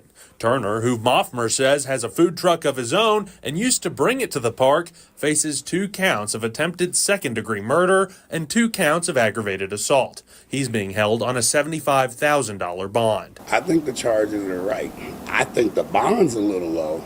Mothmer says part of the reason he agreed to do an interview was to let people know this was an isolated incident and that his food truck park is not a problem spot. Cordova Pit Stop was not designed to be that. It was designed to be a place where you could come taste the world in one location and bring your friends, your family, your kids. You can bring your dogs, as long as your dogs are on a leash. I mean, he literally tried to See where this happening? You heard? In Memphis? Yes, sir. They got to. A black neighborhood, a black community. Man, shout out to this brother though. Hit him with one. Talking about touch his feet one time, white boy, and look at his feet. White boy, you can't get back in this park. Well, hey, hey, I ain't gonna lie. Shout out to the brother. Man, bro. Hey, that's what we gotta worry about. Bro, when I say this dude is a walking legend, bro, because a lot of men out there that talk that black power shit, bro. Real frail. That white boy come back on some angry shit. Tanner come back on that angry shit. Tanner getting in that park. Tanner going to damage another black person fucking food truck, but because we had a brother like that, he tried to reason with him and shit too. Like, I don't know why Tanner came back, what Tanner thought he knew. Maybe this nigga was cool when Tanner was up there. Maybe he was one of the smooth niggas. I don't know what the fuck Tanner thought, bro, but he tried to come back. Black bro said, hey, nah, you gotta go. That nigga tried to turn around with that aggressive shit. Y'all seen it, white people. Y'all seen the white man try to get aggressive with the black man. And black bro said, come on, man. And he was sleeping. And that's what I'm saying. We not aggressive people, bro. Facts. But bro, without him doing that, and like I said, I always talk about this. I always say, like, what recourse is there, right? If you ain't no jiu-jitsu master, if you ain't wrestled in college or in high school, like, what you really want a nigga to do to detain somebody? Like, somebody really trying to do violence to somebody. Like, you don't want to, like, don't knock them out, is what they say. Like, don't beat him up. I don't know. I think beating them up probably one of the best things you could do. Beat them up real quick, like, bro, I'll beat you up again if you want to hurt somebody, bro, here, bro. Just make sure we're going to wait till the cops come and they going to lock you up. Because we don't know what to do with you. I try to beat you up and send you home. You talking about getting your gun. I got to beat you up again. Right. You feel me? So, I don't know, bro. What you thinking, Slick? This your food truck park. Because we were just talking about businesses. So, you know, you got some money. You like, man, I be seeing niggas with the food truck. All these black people be talking about food truck, bro. I'm just gonna make a little food truck park, right, blah, blah, blah. And then now, a white boy used to work there. He done got into it with you, and now he come back up there. Now he at it with you. What you doing in a situation like this, man? The same thing he did. The same thing Bud did. Ain't no such thing. What you mean? See, I'm not gonna train for nobody. I'm doing the same thing. OG, that's why I said last one. Another one we ain't gotta worry about because he's sleep. So he's going, nah, I ain't fucking with these niggas. Nah, that's facts. Another East Side we ain't got to worry about. Just like I heard a brother shot 4 of them. He walked in court quietly. I said, good, let's 4 we ain't got to worry about. No, something I'm telling you, bro. That makes sense to me, bro. Yeah, bro, they gotta, people gotta wake up, bro. These folks is not your friend. They're not. The book talks about them. So I'm just, you know how I am. T, you my brother. You already know. That's it. So the rest. But yeah, violence is never the answer. And as you can see, that Ruddy, sir, used violence, and this guy used neutralization. Neutralization is always the answer. Yeah, that's the main thing. I told y'all, bro. There's scriptures where the Most High, damn near, he stand on violence almost. I told you. But the Most High is a man of war, though. Sometimes, bro, people gotta get what they deserve, bro. Cause you like, if that man ain't bothering nobody, bro, he ain't been bothering nobody. The Most High neutralizes violent people. So Sodom and Gomorrah, right? He said there was a violent stench that he needed to neutralize. So he sprayed some fire on it and burned it. So it's about neutralizing the offender. But he's not here to offend nobody. He's not here to be violent. But if he senses violence, he needs to neutralize it. There's a lot of bros out here, bro. Moving sloppy.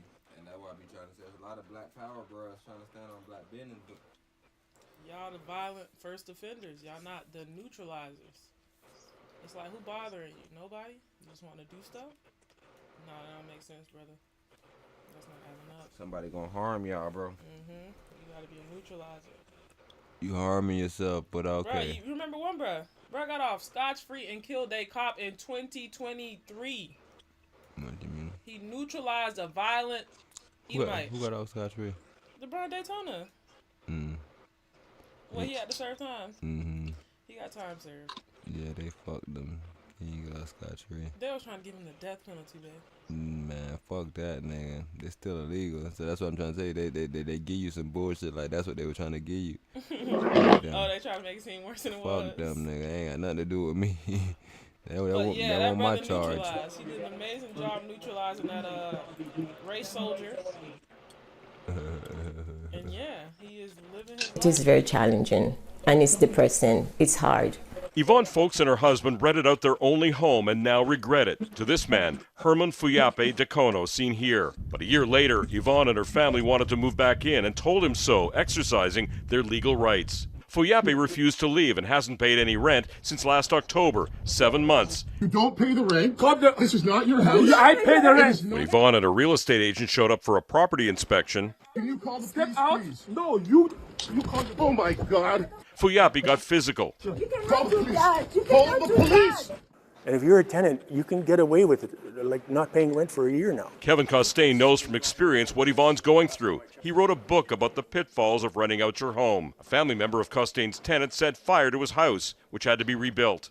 And I will tell you, as a landlord that's been burned like I have, I cannot do it again. I just can't. I can't possibly go there. Fuyape drives this new pickup and owns a trucking business. We wanted to find out why Fuyape refuses to pay or move away. You cannot record me. Fuyape's partner gets upset when we show up to ask questions. Global News, it's television. You can, I don't care. Herman Fuyape won't come out. Herman, it's Sean O'Shea with Global News. The police are called. You should call and ask first. Yvonne watches from the sidewalk. Fuyape eventually agrees to talk. Have you paid any rent since last October? No, because she's the one who told me she doesn't want me to pay. He's just a liar. That's what he is. But why did you refuse to leave? But I'm not to leave because why I have to leave? You cannot come and tell me because I told her I can leave in summer. He says he's building a house in Hamilton, but it's not ready yet. Herman, it sounds like you know the system. Of course. Why I don't know? It's normal. I have to know. Oh yeah, the system is working for him. And it's working against me. Peel police are powerless to help the couple. No, you're a liar. You're a liar. You are a liar. You are a liar. You have no shame. He owes more than $22,000 in back rent. Do you have any intention of paying her the money that you owe her? We're going to go to the court. Do you have any intention of paying her? We're going to go to the court and the judge going to decide. A landlord and tenant board hearing is scheduled for early next month. In the meantime, there's nothing they can do to get their home back or the money they're owed. We need them out. We need the house. And we need them to pay the rent because they need to pay. Right now at 6:30, an argument. See, in this situation, right, I always explain that usually it's a slight difference, right? Usually because it's like they have another spot, so they don't really need the spot, so they'll go through all the litigation and stuff. In this one right here, maybe they may be framing it as such, but they saying, yo, this is the only spot, bro. We need to get back in the spot, but Fuyape technically saying, yo, this is a 2 year lease. He ain't saying that, but that's kind of what he thinking in his mind, like, I don't care what happened out there that you want to move back a year now. Like, when the fuck we talked about this? Because even the way like he presented the news shit is like they was gone. They signed some type of agreement and they decided that they wanted to move back in.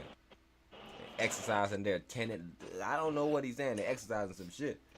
But what if bro not ready to move like he said? What if they already spoke about that and he said, yo, I'm moving in the summer anyways? That's funny. But then he said they didn't want to take the rent probably initially because then they probably would agree to whatever terms he said he already had. So they just tell him don't pay him. So now he not paying. That nigga crazy. That's the part that I was like, man, that nigga crazy. He ain't paying. But they don't want to take the money initially.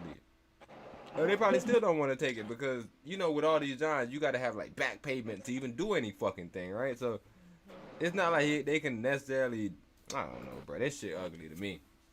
It's ugly to me, bro. But this is the whole situation, bro, with this world. Like, that's not normal what we doing.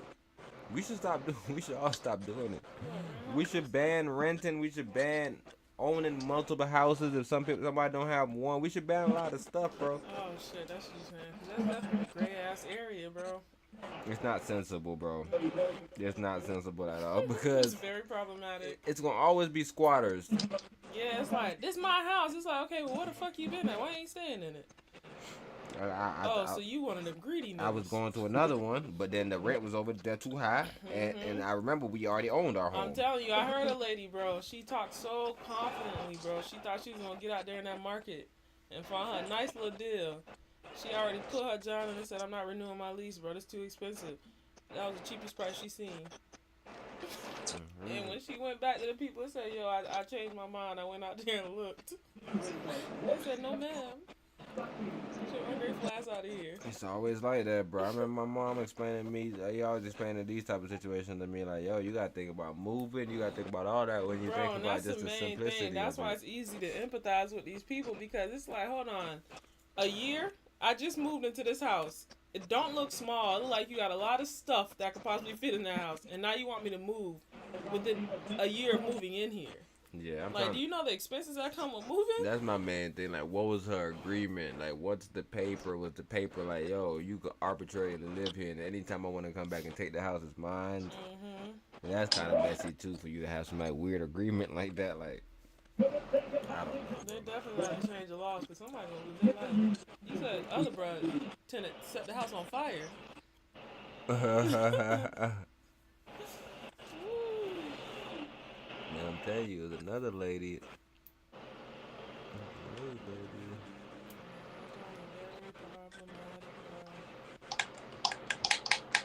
Because the last way that they used to do it is, okay, boom, everybody owns one house, and if you stop paying the mortgage or whatever, you get foreclosed and the cops. It's where neighbors accuse a woman. Brute force, not no fucking landlord with no strap, no nothing. I'm gonna push your door open and tell you, you gotta go. Under whose authority? Your hands? Ha, okay. Let me look at my gun since I'm in my house. Yes, you gotta think about the severity. Somebody could always say they stay in the house, right? You know what I'm saying? These laws are man. Everybody gotta have a house. And if they lose it, then they gotta be on record that they didn't want it. They sold one. They had a house and they sold it for a better home. So like, they never find another home. Cops can't come. They do. But the rules need to be a little tighter. But listen to this story. Woman of squatting in a house she doesn't own. Investigative reporter Jeremy Hohol is along with that now. Jeremy, and in this case, the woman moved into this home after the owner died? Yeah, the actual rightful heir to the property may be the homeowner's granddaughter who's living with disabilities. 9 News Investigates found the accused squatter has a felony record for theft. In this corner of the Denver metro area, we find a rapidly changing neighborhood with new homes. Right in the middle is a 102-year-old house. And the house is beautiful. It's here just west of Sheridan Boulevard in Lakewood where this old home is now valued at nearly $500,000. And for now, the person living inside is not a usual type of home dweller. It's from 1922, absolutely beautiful. Mecca Busey lives here rent and mortgage free. And the wood matches through the whole house. And I have skeleton keys. She admits her name is not on the deed, and she cannot provide a written lease. How long have you been in the property? I have been here almost a year. But Mecca says don't call her a squatter, even though police reports show officers have been coming here for complaints about a squatter. So you're not a squatter? Absolutely not, I'm not a squatter. Police dispatch records reveal officers have visited this home 19 times over the last year for calls about harassment, trespassing, unwanted party. So where is the true homeowner? After digging through public records, we found he died last year. He did not leave behind a will, leaving behind this empty home, and now a dispute over who should get it. That dispute leads us to the granddaughter of the deceased homeowner. She used to live here. Police and court records indicate she's a vulnerable adult, currently living in a facility for people with developmental disabilities. And police reports suggest she may not have the mental capacity to make decisions. So you're saying there's a verbal lease? Yes, there is a verbal lease. And as part of that verbal lease, are you paying money to anybody at this point? Nope. Mecca claims the granddaughter, who we are not naming, agreed to let her live rent-free in the home while she makes upgrades, with the condition she would eventually buy it. Mecca showed us before and after photos of the yard and kitchen. So how much money have you been putting Over into that? $200,000 has gone into this house. That's what I'm saying. I actually thought I was getting the house, or I would not have done that. And this is all a verbal agreement? Yes. Why didn't you get anything in writing? Well, they've been coming. That's what I'm saying. So they've been coming here. It didn't look like anything like this was coming at all. Yeah. This was a total sideswipe. You're not taking advantage of someone? Absolutely not. I offered to buy the house. Mecca says she's the victim because the granddaughter now sees the home improvements and wants her out. And then I get here and I make it look nice, and all of a sudden they want me out without even coming and talking to me. They just... Yeah. Do you regret not getting something in writing? Absolutely. It's a mess. I looked at it. I looked at the documents. You and I chatted. And this thing, it's like a law school exam. 9 News legal expert Whitney Traylor tells us verbal leases can exist, but only for less than a year in Colorado. When you go into court, if you don't have an agreement, that's where the credibility of the witnesses comes in. You do have some credibility issues, though, with criminal history. With your criminal history. I looked up your criminal history. Yep. You have at least I have quite a history. You have at least 2 felony convictions on your records for identity theft. Yes, I'm not pretending to be not Mecca, though. That's the whole thing. This has nothing to do with that. Okay. And yes, I've done my time, so I have no problem speaking on it. Mecca tells us she will move if legally forced out, but for now she plans to fight for the 102-year-old home, a home that has no legal owner, at least for now. If things change and I can have the house, then absolutely, yeah. Yeah. I want the house. I mean, that's the whole thing. We've learned the court system in Jefferson County has appointed a special administrator to figure out this whole mess of who should get the home. That involves hiring a company that specializes in finding the rightful heirs of property and assets. In the studio, Jeremy Hohola, 9 News. Probate. That thing going straight into probate. They finna take it from you, bro. You finna feel like Trump in a little bit. Blah. 200K. You put 200K in the house already. And they'll be like, man, we'll tear that shit out too. Here go your 200K in tiles, man. I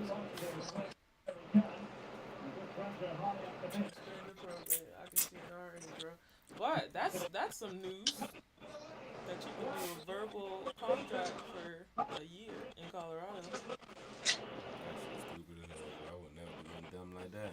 A verbal contract. Look where it ends you up at. Oh yeah. Oh yeah. No benefit. I found the same contract that Faluku had. I seen one lady try to bring a bruh on his deathbed and build him into a bank to get him to sign so he could not sign and he was so dead. Incapacitated.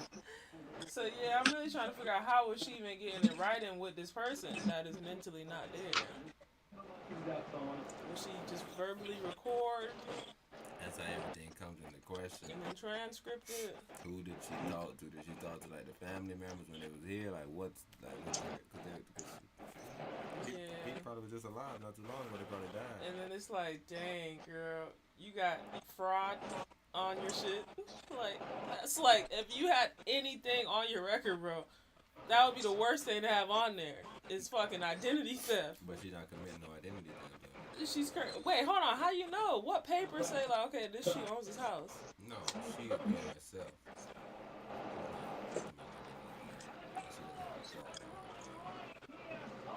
Right. So you don't have to be looking at her only crime that you would be looking at her would be somebody else. Like if she pretending to be that daughter.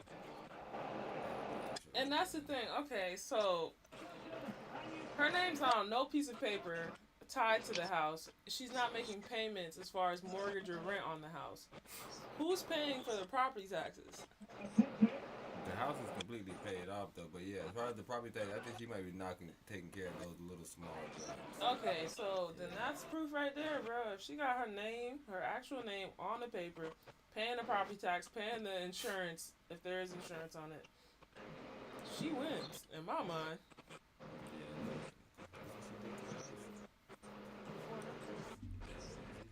The house is looking crazy, man. And you kind of see where it was like, you know, it was wild. Plants everywhere.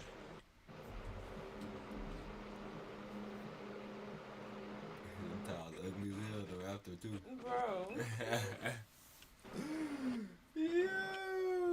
Let's do it to the tiles after. I'm talking about you probably done took down the value of the house. I'm telling you, I said, bro, nigga, renovate this so fast and put this up for $2 million. Get your shit out of here, bro. I'll give you a $200K back. Cause it's a 102-year-old house. You had to have some type of history. Somebody had to live in there or died or something. Some type of fake celebrity or somebody. Yeah. But yeah, that was that one that ran. But I got another job. Yeah, I got it.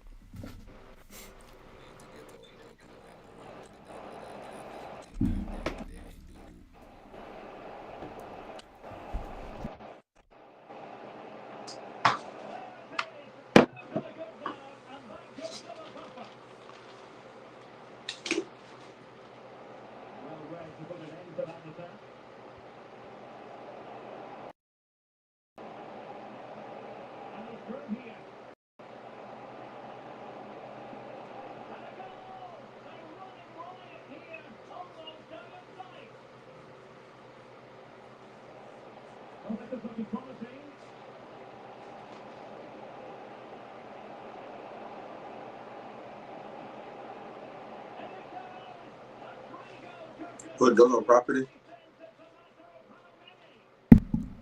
Uh-huh. Those are properties? Yeah.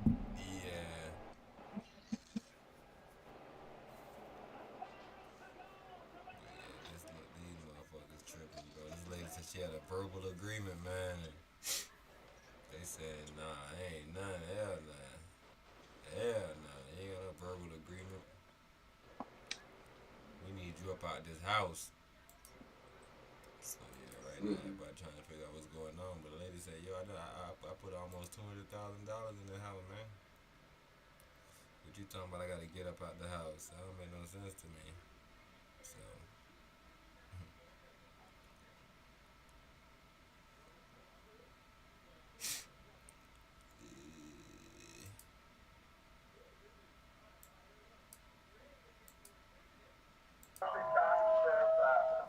has more people tracking it than just those waiting for the package to arrive. Kenosha County deputies are after who it's going to and the rollerblades inside. When we first heard about it, we thought this was like a scene out of a movie. Federal authorities alerted them after discovering the package shipped from Bogota, Colombia, had cocaine infused into the wheels of the blades. Did DHS intercept the package first, test it, and then let it roll through FedEx? Correct. Before the package and notification went through Kenosha County, it was caught by Customs and Border Protection at a facility similar to this one. Workers here catch thousands of packages with drugs per year, all shipped through the United States Postal Service. 12 News was given rare access inside the facility at O'Hare International Airport in Chicago. There's a huge decrease in the international mail volume. However, we're still seeing a fair amount of narcotics on a daily basis. The same amount of narcotics? I would say about the same. In like a sixth of the packages. Correct.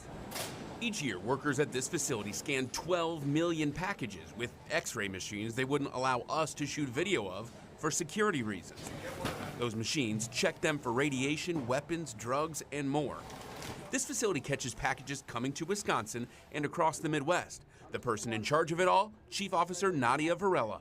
We have some poppy pods, which can be made into a tea that are originating from the United Kingdom. Chief Officer Varela showed us just some of the drugs Customs and Border Protection officers caught recently at this Chicago facility, coming from across the world. Like a psychedelic type drug.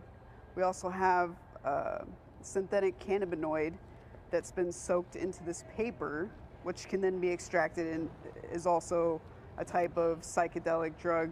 This originated from Latvia. Then we have psilocybin mushrooms. That, along with steroids from Lithuania and fake prescription drugs from Mexico. Does this guy just think he can get away with it, and this guy maybe thinks he's a little more sly, or what? Yeah, this person most likely has passed several shipments and has gotten comfortable, you know, and they're probably running a larger operation. In Milwaukee, prosecutors say Kevin McCaw and Charles Ducksworth Jr. were shipping drugs from California to addresses in Milwaukee when one, scanned by postal worker Andre Cross, never showed up. Prosecutors say they followed him and shot and killed him. The pair are charged with murdering a letter carrier, among other things. Back in Chicago, while 12 News was there, workers caught drugs that violate the Food and Drug Administration's policy and illegal prescription drugs like Xanax. And we have alprazolam. Alprazolam is a Schedule 4 narcotic, so this is something that we would seize ourselves because it's a scheduled drug. Cutting open packages they think have illegal drugs, they look to see what's inside and make the call to seize the package or let it through. Your officers are basically walking pharmacists as they come through. Is that tough? It is tough. Luckily, we do have a satellite laboratory here on site that helps us to test things when we're really unsure of what they are. Varela says drug traffickers are shifting to mailing and shipping drugs with so much emphasis on the southern border with Mexico. They also have to consider, well, maybe there's other options to smuggle direct to consumer through the mail and through express consignment and through cargo. So we're skipping driving it or running it across the border, and now we're just shipping it through the mail. Correct. What's the danger of that? There's a huge danger. Back in Kenosha, no charges have been filed. Deputies say this isn't just a simple one-household drug trafficking situation, and they're still investigating, proving the importance of finding just one package with drugs inside. James, as you referenced in your piece, those officers wear a couple different hats. You also learn that they also catch the ingredients to make fentanyl along with the drug itself. And Officer Varela tells us that drug traffickers will mail the ingredients right here to the U.S., smuggle them to Mexico to make the fentanyl there, and then bring it back here to sell in the States. Just a fascinating look behind the scenes. James, thank you.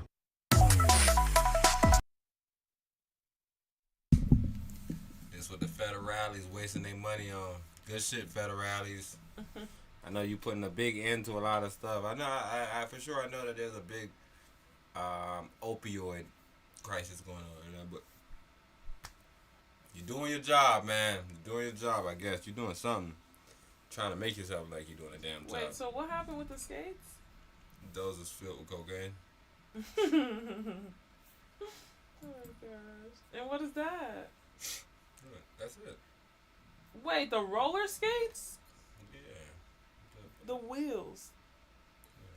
That don't. Wait, pause. Go back. That might be fentanyl on that one, but yeah. Is black like that? No, it's inside of it. This is normal, John. Unmute it. Protection at a facility similar to this one. Workers here catch thousands of packages with drugs per year, all shipped through the United States Postal Service. 12 News was given rare access inside the facility at O'Hare International Airport in Chicago. There's a huge decrease in the international mail volume. However, we're still seeing a fair amount of narcotics on a daily basis. The same amount of narcotics? I would say about the same. In like a sixth of the packages. Correct. Each year, workers at this facility scan 12 million packages with X-ray machines they wouldn't allow us to shoot video of for security reasons. Those machines check them for radiation, weapons, drugs, and more. This facility catches packages coming to Wisconsin and across to, and the rollerblades inside. Kenosha County deputies are after who it's going to and the rollerblades inside. When we first heard about it, we thought this was like a scene out of a movie. Federal authorities alerted them after discovering the package shipped from Bogota, Colombia, had cocaine infused.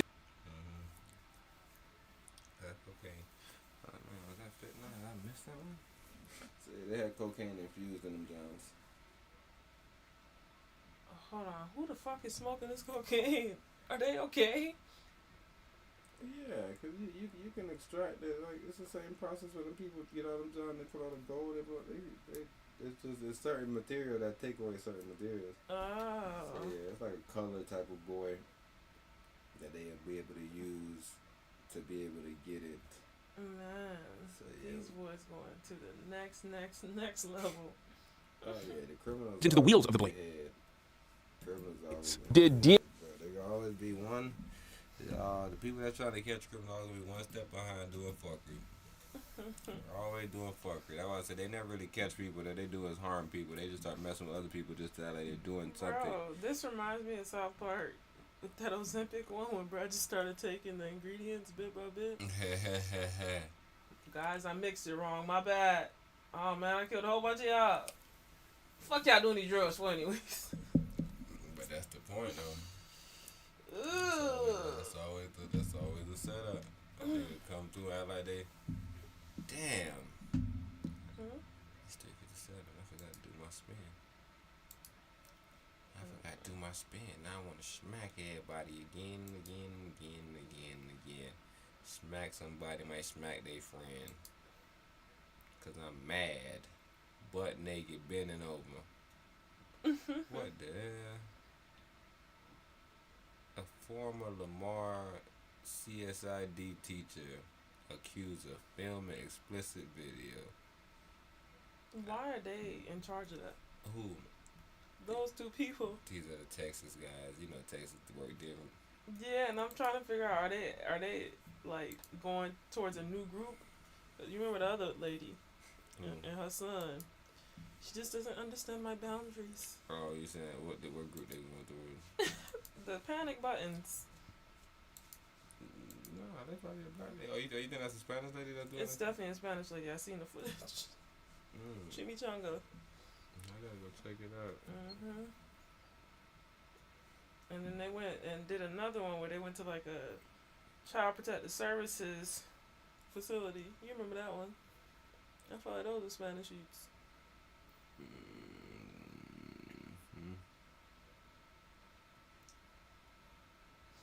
So yeah, I'm trying to figure out what's going on. And then on top of that, it's like, you remember the other teacher that was doing like the OnlyFans content? It's like, hold on, so there's multiple teachers that have done this, and usually the person that addresses like the school board or parents or somebody. No, that's always them, bro. But I tell you, back in the day, the first black bro that ever got killed, these was the first people that was ever on the case. The first black bro ever in the United States. What you mean? Like 2006 or some shit. The black dude got killed in Texas when he was working at a job and he left with his coworkers and they dragged him. They was the first ones on that case. They as in those two X? people, Cornell, them. And then Cornell X is the new Black Panther Party people. So like a lot of that John that I was showing you that was going on in Third Ward. So like it's a lot of shit, like real racism that happens in that area. So he's always been like a bruh. Right. So that's the thing. So maybe any minority group goes to Cornell. Okay. So I tell you, Cornell was out there fighting like real racist, like real Texas white boys. And he was telling them like, "Why I knocked you out?" You know, man, Cornell, I don't know if you faking this shit, bro. But like he was so much known for it. Like Fox always doing bullshit. Fox created a segment where it just used to be him and the white guy. And he used to ding ding ding, and they used to just go at it. What the fuck you talking about? Why? It's like, oh, that was him on there? That was Cornell, yeah. Yeah, Cornell. Okay. So that like he's always been in the John. So yeah, I see what you're saying, but I'm more confused like why he's always been in the John. So yeah, you still got a point like nigga, this is new Lane because I ain't really see him. But the same black thing that was a black lady though that got arrested. Oh yeah, that was his last case. It seemed like that was his last he was done case. after that. He figured out that black lady was doing all the extra shit. I'm done to fit y'all black line. Cornell never done with us, bro. I want them to tell you about Cornell. When's the last black case you see him deal with? Cornell dealing with a black case right now. He ain't doing one since 2023, man. Man, Cornell literally got a black case on his bill right now. I think I just seen. What he doing? I think it's a black dude that got killed in Texas just recently again. Oh, the Air Force bro? Nah, that bro's down here, right? But he from Texas, you said. No, I think he's from Florida. Nah, that bro down here, yeah. I'm like, what do you mean, the Air Force bro? Nah, that ain't what I'm talking about. Gifted, bro. Let me get this one right here.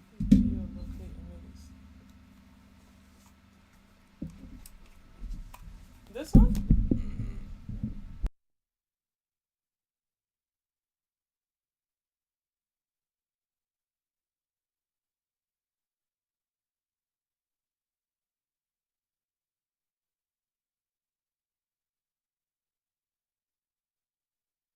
Back open this afternoon. Earlier this morning, police lifted a state of emergency. The order was issued late last night after what police describe as civil unrest that they say threatened public safety. South Jersey reporter Brandon Goldner is live in Wildwood. Brandon, even now, police have not said what that civil unrest was. Good afternoon. That's right, Howard. That's the key question we're trying to get answers to. What exactly were those incidents of civil unrest that police reported to? A City of Wildwood spokeswoman says they will be sending out a joint statement between the city and police sometime within the hour. We're still waiting on that response. We also asked to speak to city leaders on camera about what exactly happened, why they issued this state of emergency, but right now they are saying that they are not doing any on-camera interviews right now. We do know, as you can see, the boardwalk is open. The boardwalk was shut down around midnight for this state of emergency, and it was reopened around 6 a.m. We spoke to one business owner who says he was here right before midnight. He says that he, from his perspective, did not see any issues. He saw a lot of people out, a lot of kids out, but he says from his perspective, from his store, he didn't see many issues. Last night, the police were clearing the boardwalk around 10:30, enforcing an ordinance where anyone under 18 had to leave the boardwalk. Everything was under control. Kids were complying with it, and there was no issues. When I got up here and I saw that there was really no damage or anything like that, I guess maybe they were just doing it as an abundance of caution. And that's what we saw as well. We didn't see from our perspective on our section of the boardwalk where we're at right now any signs of physical damage. Again, we're still working to get additional information on what arrests, if any, were made, what exactly those civil unrest incidents were. Again, we're still waiting for that statement. I'll send it back over to you, Howard. All right, Brandon, thank you very much. We'll have the latest today at 4 o'clock. Police in Ocean City, they are still investigating the stabbing of a 15-year-old boy during a fight Saturday. Police say that he was stabbed shortly after 9 p.m. Cell phone video shows crowds running away from the boardwalk. Again, we're showing what arrests, if any, were made, what exactly those civil unrest incidents were. Again, we're still waiting for that statement. I'll send it back over to you, Howard. All right, Brandon, thank you very much. We'll have the latest today at 4 o'clock. Police in Ocean City, they are still investigating the stabbing of a 15-year-old boy. I don't think he did the stabbing, though. He don't like he did the stabbing, but he definitely caused some civil unrest. He was out there, he probably was dancing and pointing at people. And your parents always tell you don't point, Empress, so you know by not pointing. Dang. So you think it was him? You think it was just some teens? Bro, you just watched the previous one with that black on black crime, bro. I hope they lying and they making stuff up, bro. But if it was anything like that, 2 black brothers shooting another black brother, just trying to work his little postal job. Man, my brother Gifted was supposed to be on the cast tonight, man. I just want to shout Gifted out because Gifted called me concerned about another one of our brothers. Because he seen him do a live. The same live I showed you. You know me, I always show you stuff from like a funny standpoint. I always make stuff jokes. But some people be real serious. Underbelly. Some people be real serious sometimes. I guess because I ain't listen to it. I ain't use my ears. I use my eyes and laugh. You took it down. Nah, it's still there, but I'm just saying the other brother called me and he was concerned. He was like, man, that brother ain't really doing good. He ain't doing good. He said, I listened to it 3 times, brother. He's not doing good. We need him on the cast. So I reached out to him. I was like, yo, I sent him the link and everything. Hey, you know the Mirage is gone, too. People probably don't care about this. Breaking news from Las Vegas. It was just I'll let y'all know. It's been broken. Mirage out of here, bro. announced unexpectedly that a major resort on the Las Vegas Strip will be closing permanently on July 17th. Today, during a town hall addressing all of the employees, Mirage announced that after 34 years, they would be closing forever. Earlier in the year, Cirque announced that Beatles Love was closing permanently, and some considered this foreshadowing for what might come. It's been understood for a while now that Mirage would begin transitioning to Hard Rock Hotel. But until today, it was not implicitly said that they would have to close in order to make the transition. Parts of Mirage have been closing for a couple of years now. All of the animals in the sanctuary were rehomed, bringing an end to animal attractions on the boulevard. But until today, the belief was that everything would remain operational and the transition would be done in phases. Hard Rock is expected to open in spring of 2027. Employees will be laid off, given severance or unemployment. And the last official date for the iconic Mirage volcano is July 17th. Share your thoughts. I'll put details in the comments. Follow me for all the Vegas. I'm gonna give it to y'all. Yeah, this person right here is a demon. So y'all should see it. Nobody should have to do this stupid shit. So I don't know what they're trying to prove, but this is not good behavior. This is actually stupid behavior. Breaking news from Las Vegas. It was just announced unexpectedly that a major resort on the Las Vegas Strip will be closing permanently on July 17th. Today, during a town hall addressing all of the employees, Mirage announced that after 34 years, they would be closing forever. Earlier in the year, Cirque announced that Beatles Love was closing permanently, and some considered this foreshadowing for what might come. It's been understood for a while now that Mirage would begin transitioning to Hard Rock Hotel, but until today, it was not implicitly said that they would have to close in order to make the transition. Parts of Mirage have been closing for a couple of years now. All of the animals in the sanctuary were rehomed, bringing an end to animal attractions on the boulevard. But until today, the belief was that everything would remain operational and the transition would be done in phases. Hard Rock is expected to open in spring of 2027. Employees will be laid off, given severance or unemployment. And the last official date for the iconic Mirage volcano is July 17th. Share your thoughts. I'll put details in the comments. Follow me for all the Vegas. I went to that thing.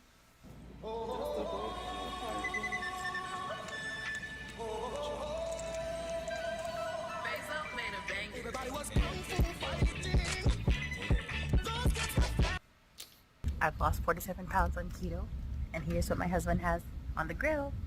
Zoom it.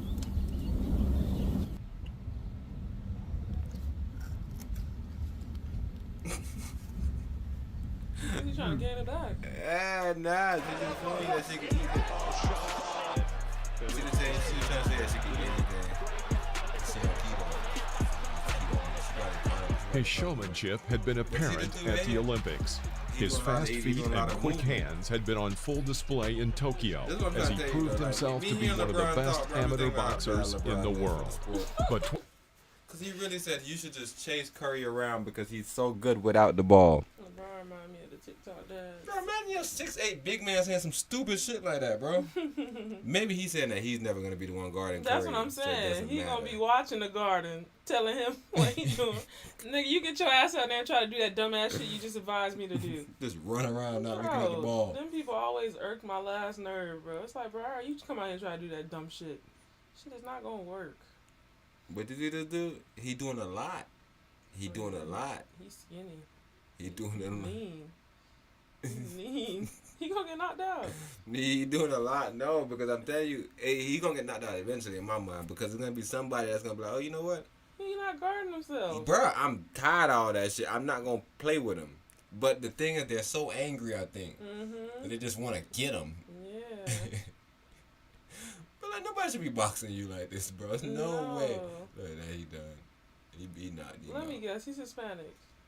He probably Arabian, brother. He give me, I know black vibes. You think he's Dominican? He got Dominican colors. His name Whitaker, though. I think he got. August 2022, Ben Whitaker stepped into his second bout against the undefeated Croatian boxer Petar Nosic. He was faced with a much tougher challenge. But for all of Nosic's skills, Whitaker was in command with his shrewd distancing and jabs to get the fight off to a good start. Whitaker's self-assurance was apparent in the opening round as he asserted his authority with a blend of showboating and slick footwork. In the end, the bout concluded with a decision by the judges in favor of Whitaker. He's still undefeated, the surgeon, Ben Whitaker. This stage of your career, I guess. Yeah, of course. Second fight, undefeated opponent. I just tried to box my game plan. The coach wanted me to work behind the jab, keep it nice and composed, and a mature performance, and that's what I did. Due to a shoulder injury, Ben needed 10 months to recover. In May 2023, he stepped into the ring again, this time against Jordan Grant.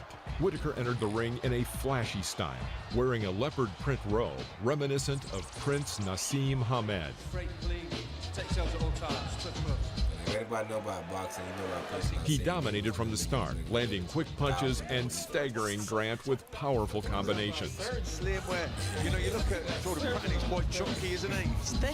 Yeah.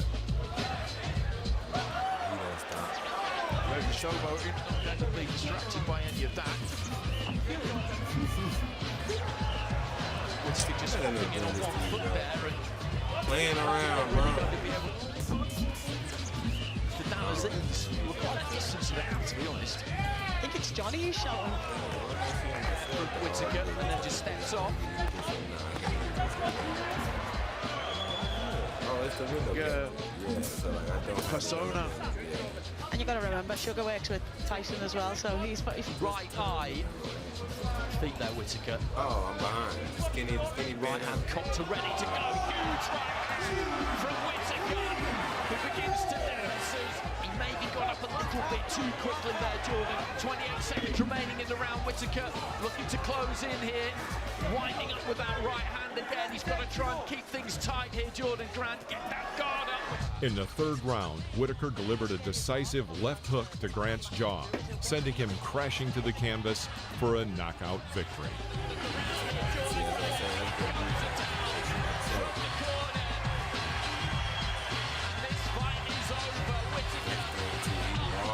torso don't let on. It's like his arm. 3 months later, Ben returned to the ring to face Vladimir Look Belutsky. at all like how much arms he got. It's nice to see Whittaker in on a bit more control, a little bit more. But again there, but Belutsky just dropped that left elbow on it. Left glove of Belutsky rather than shooting it out to the start. That's why he got possibly even false confidence that Belutsky may have. Here's Belutsky, and then he paused Whittaker to encourage the crowd at right-hand lead. It's difficult for him to stick to the Berniers. So final few seconds of round one. Whittaker just looking out of the ring, takes a walk up to his left-hand side. Belutsky, I think he feels More dancing, more showboating, and more extravagance. And, crucially, more evidence of a new rising star out to conquer the British boxing landscape and possibly beyond.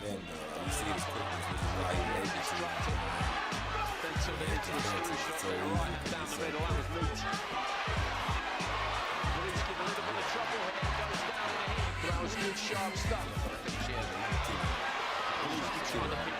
So all he knows that if he curls up, he can defend himself. It's in the light heavyweight division. Ben Whittaker. Belutsky taps him with the right hand there though. Steps in and Ben Whittaker is just whether Ben can open him up. Yeah, LeBron, blades, you start using people's brains together. I don't think about new basketball, how you just stay backward. Why am I chasing? Just offers a head there to Belutsky. The victory would move the Olympic silver medalist to 4-0 as a professional, while heightening the temptation to fast-track the light heavyweight prospect. To get another person open. What you telling him to do it? And then you're saying don't look at the ball. So like if I'm just running full speed towards the rim and you don't know there's a lock, I'm just randomly jumping anytime. And then I'm gonna catch the ball and dunk. And coach gonna be like, you ain't see the ball in the air? In December 2023, Ben Whittaker stepped into the ring against Steven Drahaj. And they lied and told me, yeah, you're the next Kobe. It's like he doesn't have the brain. You know, you guys can clone bodies, bro, but if you don't have the brain and all those experiences and memories, bro, that person is gone. So that nigga got drunk off that I think I'm Kobe shit, bro. This is what you get from Ben Whittaker. Looking for that long right hand. He has basketball IQ. He has a noise basketball. Right landed it. Didn't have any great effect on You can tell these guys have been in the ring together before. You know, you can feel the familiarity. What he just fucking told somebody to do. Even Anthony Davis, they don't know how to block shots. Kyrie! He's too hungry. D-Wayne! Very good combination there from Ben. Left eye was swelling. Was coming, that could possibly put him away. Whittaker will be looking to do it, looking outside of the ring. Whittaker applied a fourth-round finish with a wickedly quick and cruelly powerful straight right-left combination.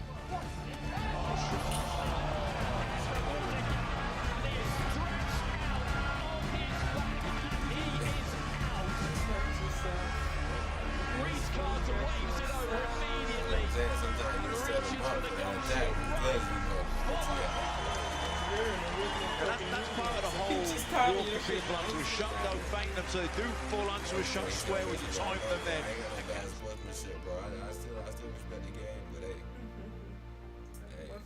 man, when I'm out here, bro. In February 2024, Ben Whittaker and Khalid Gradia met in the ring.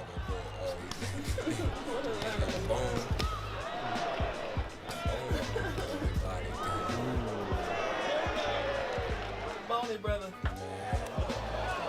Business here. Nice left hand into the body and again an extravagant swagger and the brand and all that type of thing. I do. Like a red hot poker. He followed it up. He looked for it again there. Bro, what is he doing to you, bro? Whittaker, known for his showboating, adopted a business-like approach in the opening round, showcasing his boxing skills with elusive movement and precise punches. And hit somebody in a fight, bro. He has got to be careful. I'm saying he's fighting you like LeBron almost because he's losing the groundation. and keeping your eyes on your opponent and all these things. So like I said, it's working for him right now. When you just feel like you're beating someone just far too good for you can't even He's going to get against somebody that's good enough technically. That boy could have killed him. He could have got his whole back in. Look, man. Bro, run that shit, man. Man, just, bro. Bro, what is he doing to By the fourth round, Whitaker unleashed a flurry of hurtful blows. Frustrating great fourth round. Man, the man did the fucking Donkey Kong punch on his head just to show you how careless you are. Look, how careless you look, you so careless. What are you doing down there? You careless. So careless. Look what he did to him in the corner. Just because he wanted to get him out of that dumbass fucking position that he in. Look, then he spun off him and put him in the corner.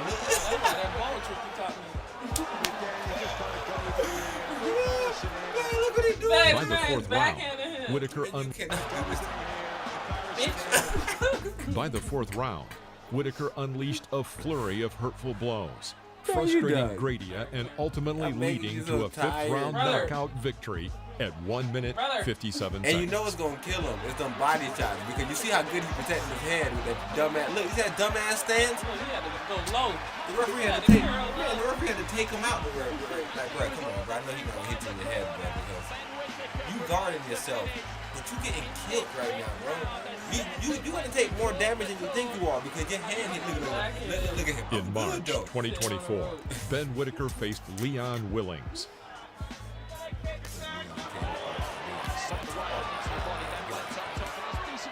Whitaker showcased his skills early on, even knocking down Willings in the first round.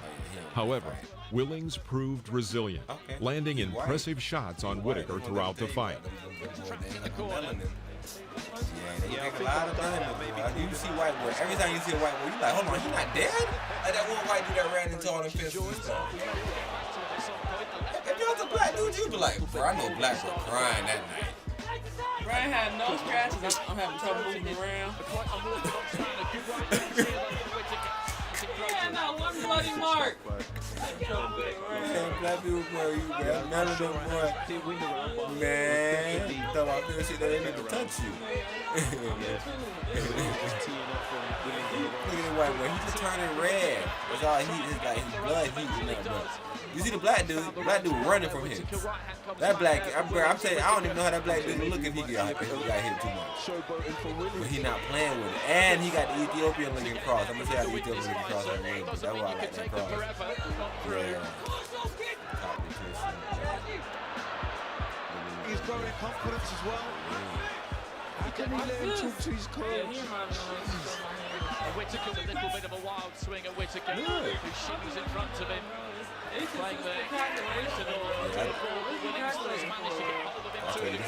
oh my God, he's so tall. Box. You wanted the boxes? I thought he was just a look. He's standing right in front of him. Like, okay, hit me. Let's go. Let's fight. You always look. He trying to bait him out of that protection. Man.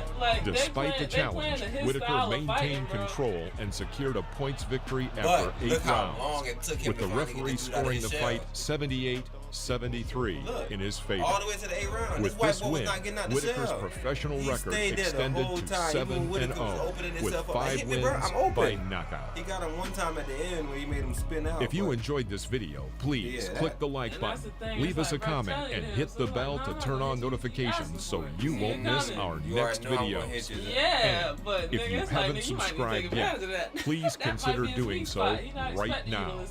See you next time in the ring. That's what I'm saying with boxing.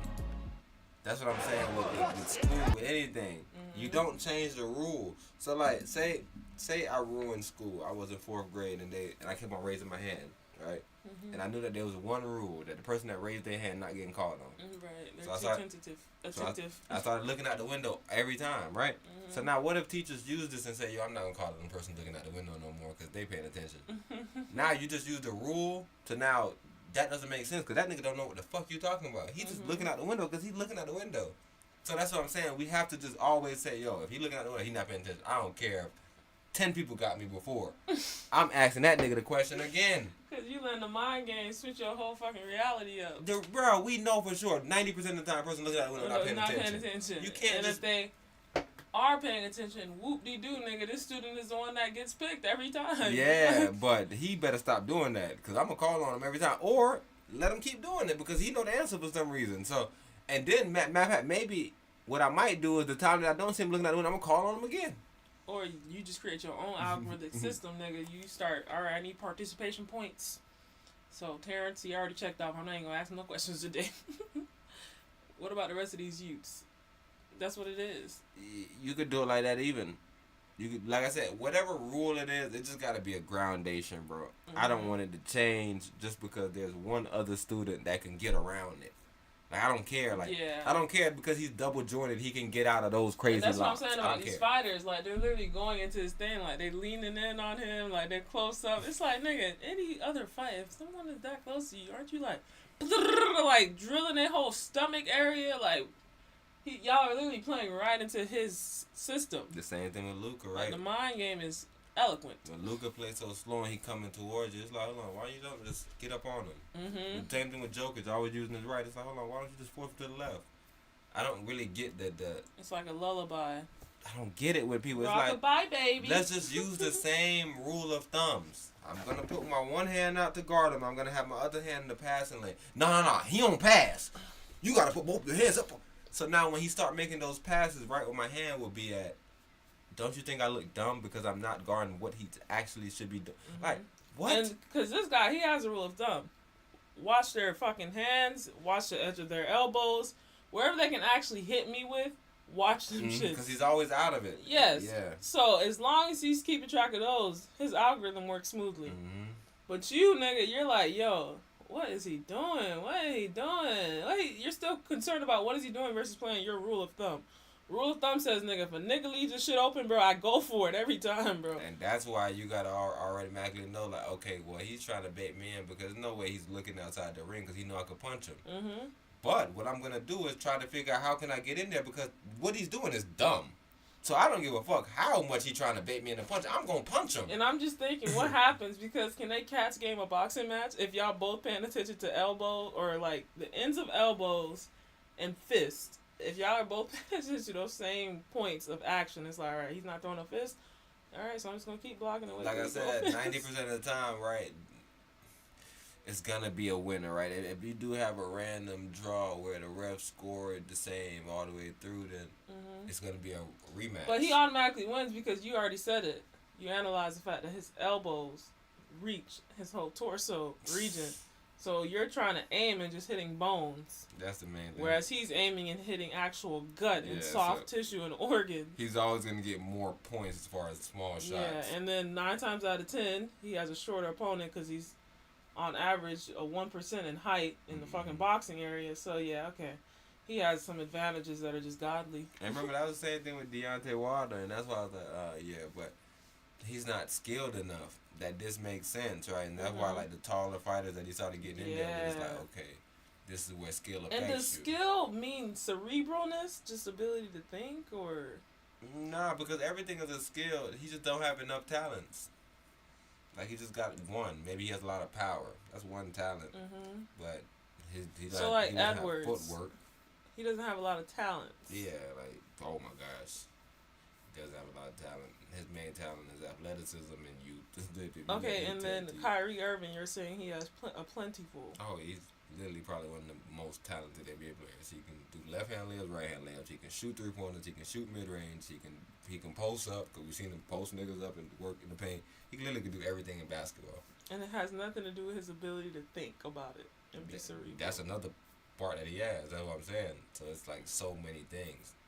That's why he's like, that's what I'm saying. Like, when you say most talented players, it have to be like a Kyrie, it have to be a Kobe, because you can think about everything they can do.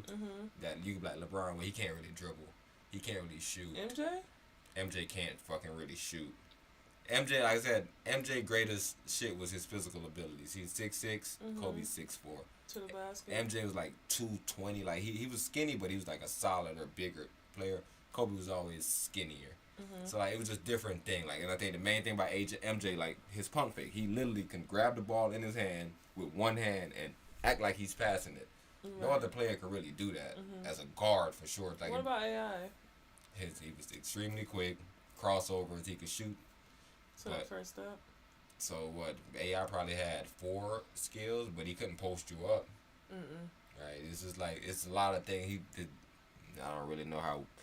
I'm not saying he wasn't good, but he's small. He can't really guard nobody like that. He shoots the 3-pointer, but he's not really a 3-point shooter to that extent. So like with Kyrie, like he'll come down, you know he'll pull it up on you. You know he'll shoot at mid range on you. You know that he'll float it with the left hand on you. Post to kick out. Yeah, like all those things, you know, come like with LeBron James, like okay, you got to guard 3 things. He'll make the pass off the dribble. He's big, so he's a freight train. But he's not looking to do no moves against you. You saying Curry is what? Just a shooter? Yeah, he can shoot. I guess you can. Yeah, he can dribble. He can't play down low. Would you say he's a good passer as a point guard / shoot guard? The reason why he is because of his ability to shoot and dribble, which opens up a lot of things. But just it's like they have to respect the 3-pointer, so eventually somebody gets open. It's just cakewalk. It's cakewalk. But yeah, I would give him that. So yeah, like I said, majority of good NBA players got like 4 or 5 skills, talents at the most. But like a lot of them can't use their left hand. Like Jeremy Lin, he was good. He shoot 3-pointers, but he can't dribble with his left hand at all. What about Kawhi? Kawhi he's too stiff. Okay. He's just his fluidity in basketball. He's definitely stiff. That's his only bad thing. But like as far as talent wise, Kawhi got more than a lot of niggas. Yeah, he's cerebral. Yeah, in my mind. he's probably thinking. He's probably second most on them talent tier. Like as far as I'm telling you, like with Kobe and Kyrie, they're probably like a Kawhi Leonard, probably some Paul George. Like a lot of those players can do a lot of things. Right. Like Kawhi, like I said, he could guard your ass. He could shoot the 3-pointer. Kawhi can shoot everything. He's what about Jason Tatum? He's a great shooter. Jason Tatum, he's not a great dribbler. Can't really dribble the ball. But like I said, his position, it appears that he could dribble. Yeah, he gives me Giannis, LeBron vibes. Like Giannis only got like 2 skills. He can dribble the ball at you to dunk on your head. And he can like go in the post, I guess. But he don't have any like moves that he can do in the post. Like a nice spin move. Nothing. He could just dunk on your ass. But he has a little bit more. Who? Tatum.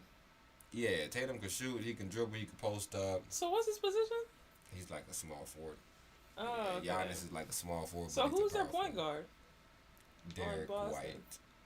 For real? Man, well, technically, that boy always by the block. Technically, Drew Holiday though. Okay, that makes sense. So it's like they play like a weird little backcourt, but yeah, they have the best defensive backcourt. The Mavs have the best offensive backcourt. That's why this is gonna be a good matchup.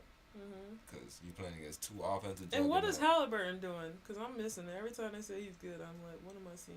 I mean, what am I missing? Oh, he's good because basketball is bad. Oh, it's intolerable. Scout report, bro, because he can't do anything well to actually get those points. But he gets them by just getting them. That's what I'm saying. It's like with Kyrie, it's like, okay, how do you stop him? Because if you play, because I tell you, when people play against me, it's like, hold on, why are you playing defense like that? Like, you know, people play that defense where they say that you can't go left, so they stand on top of you. And I always say, why don't the defender just rip through over the top leg? But when you see Kyrie play, he does it a lot. Like, he always going to attack this dumbass leg that's up. Most bruhs try to go through the position that you got him going. So that's what it's weird, bro. It's weird. It's like so they're so bad at it. Up and out, they go through. So bad at basketball. Like, so yeah, that's why he gets a lot of points, because he plays so unorthodox. Defenders are so bad. That's why I used to tell you, like, before, like, if you're a good player and you playing like... Wait, but isn't that... You saying Kyrie is unorthodox? No. Kyrie is playing smart basketball. Okay, so I was going to say, that seems like the orthodox, where it's like you're actually analyzing the situation and making the most logical sense of it. Yeah. But, like, with Halliburton, the thing is the defenders are not doing that same thing. So, because he played unorthodox, he's out of their position. Because they're not actually watching him. It's like they're guarding Kyrie, but they're not in position. So with Kyrie, they guard him a certain way, but they're never in position. Right. So they learned that defense and they play it on everybody. So because this nigga Halliburton plays so different, same thing with Shea. That's why they can't guard him. He plays the game so odd. Right. So they're never in actual good defensive position.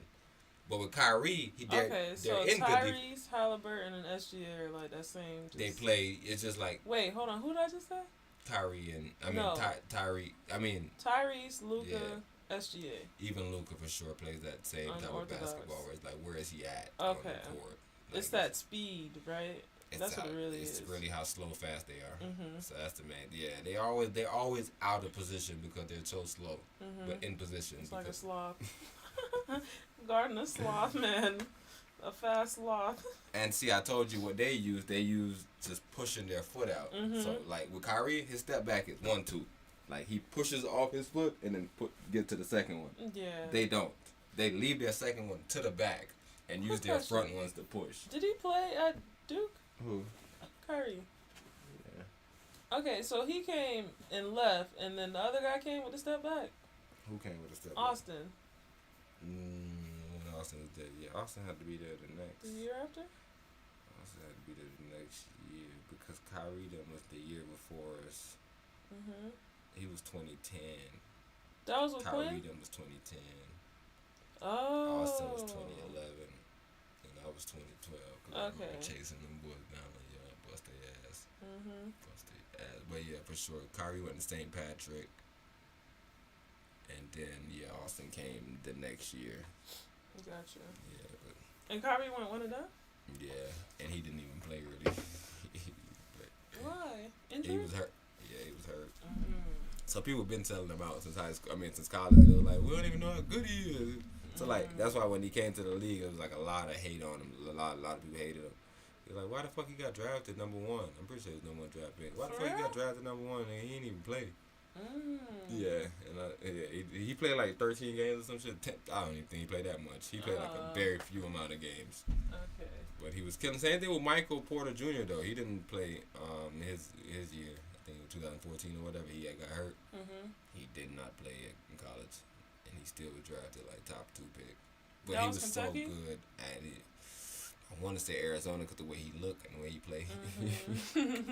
Definitely.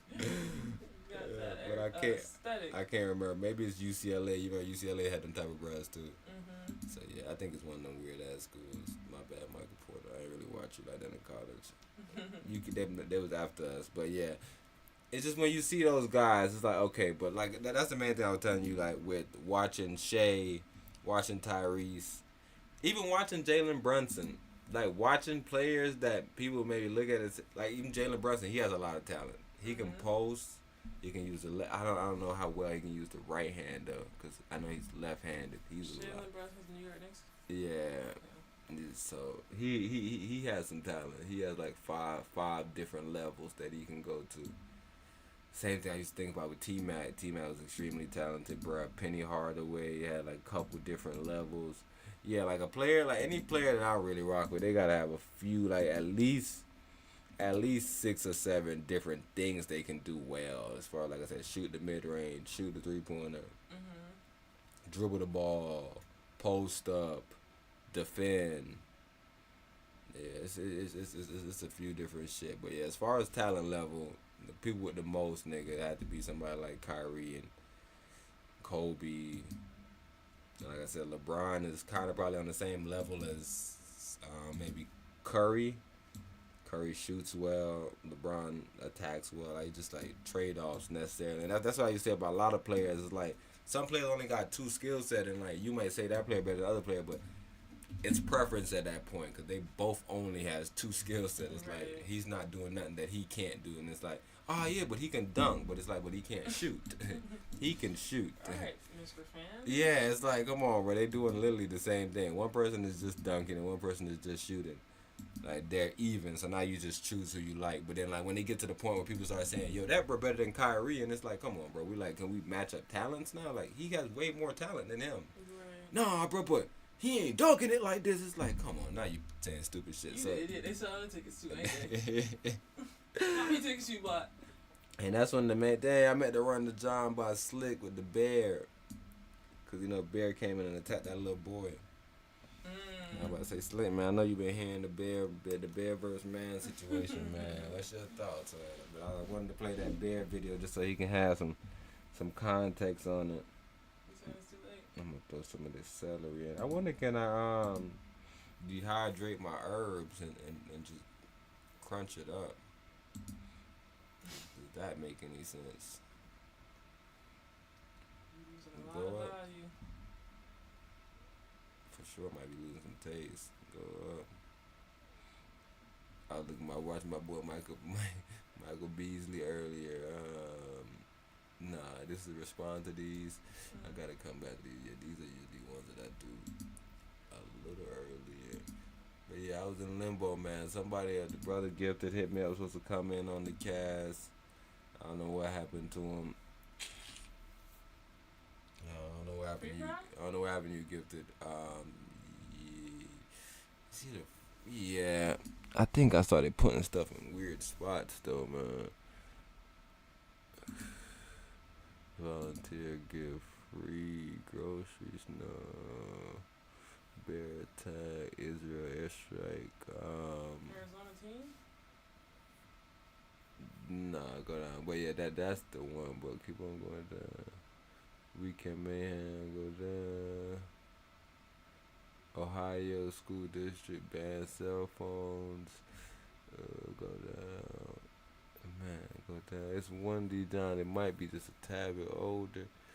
Hope it's not in study. Black Americans are starting to revolt. Exactly. Well, keep on going down because this their culture, right? Mm-hmm. I'm like, that don't even make no fucking sense. But I guess it's the whole thing of the monolith.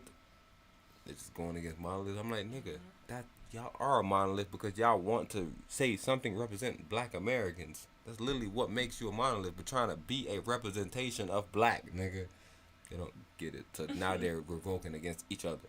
I ain't going no cookout, y'all. Huh? You know, before they used to just have the black card. Go to the cookout, bro. Take his black card. Give it to that brother. They gave all the black cards to Drake one year. Mm-hmm. Remember when they took Meek Mill the black card? They took Meek Mill shit. They took another black basketball player shit. They was giving shit to Meek Mill. They was giving shit to Drake. They was giving shit to the other light skinned nigga. They even took. I think they took the Jason Tatum. Jaylen Brown shit. Yeah, and I remember. Why? Cause you know Jaylen Brown. Remember a couple years back when I showed you Jaylen Brown when he brought out those people. Jaylen Brown brought out his wife, bro. You funny as fuck. He just made some shit up.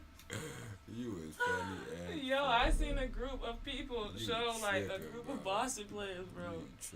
And it looked like niggas was like back in the 1960s, not even 60s. Bro, you 1860s. Remember, bro? The man brought out Lauren. Showed you he brought out Lauren on stage. He had on the jean jacket with the afro. What's wrong with that? What are you talking about? I'm telling you, Jaylen is known for. Jaylen is that type of guy. And they took his black card for that? No, I'm saying everything Jaylen do is against the culture. Nobody is talking about Lauren. No, the whole and this in the midst of all people talking about the slutty girls. And he's just completely different from them. He plays chess. He's a chess grandmaster. He's not a grandmaster, but he's a chess master. You gotta be on at least level 57 or something. That's why he's so bad at basketball. He's terrible at basketball. They gave him MVP. But what he is good at though is what his talents is. That's what I'm saying. The thing is he's just playing out of position. That's the main thing. But that's what's giving him his advantage. Yeah, he's like one notch looser than Kawhi to me. Yeah. But he's not as good as Kawhi. Yeah, I would say nah. Kawhi's like patient with his game. He look like he rushy. He's fast with his game. And he's young minded sometimes too. That's what I'm saying. He played chess, but he's not really chesty. Because like he'll get caught up in not being able to use his left hand and try to use it. And it's like, bro, don't fucking use it, bro. Nobody can stop you. You are literally the fastest player with the ball in your hand, bro. And you are super athletic, bro. Just dunk on everybody. Like, I don't even know if he know how athletic he is, bro. Because he settles for so much jump shot. And I seen somebody say it and shot Brown, but he was like, yo, I don't like Boston. They play too much hero ball. And I was like, that's exactly what they do. All fucking day, it's either Jaylen Brown or fucking Jason Tatum at the top of the key isolating. It's like, bro, stop ISOing so much, dudes.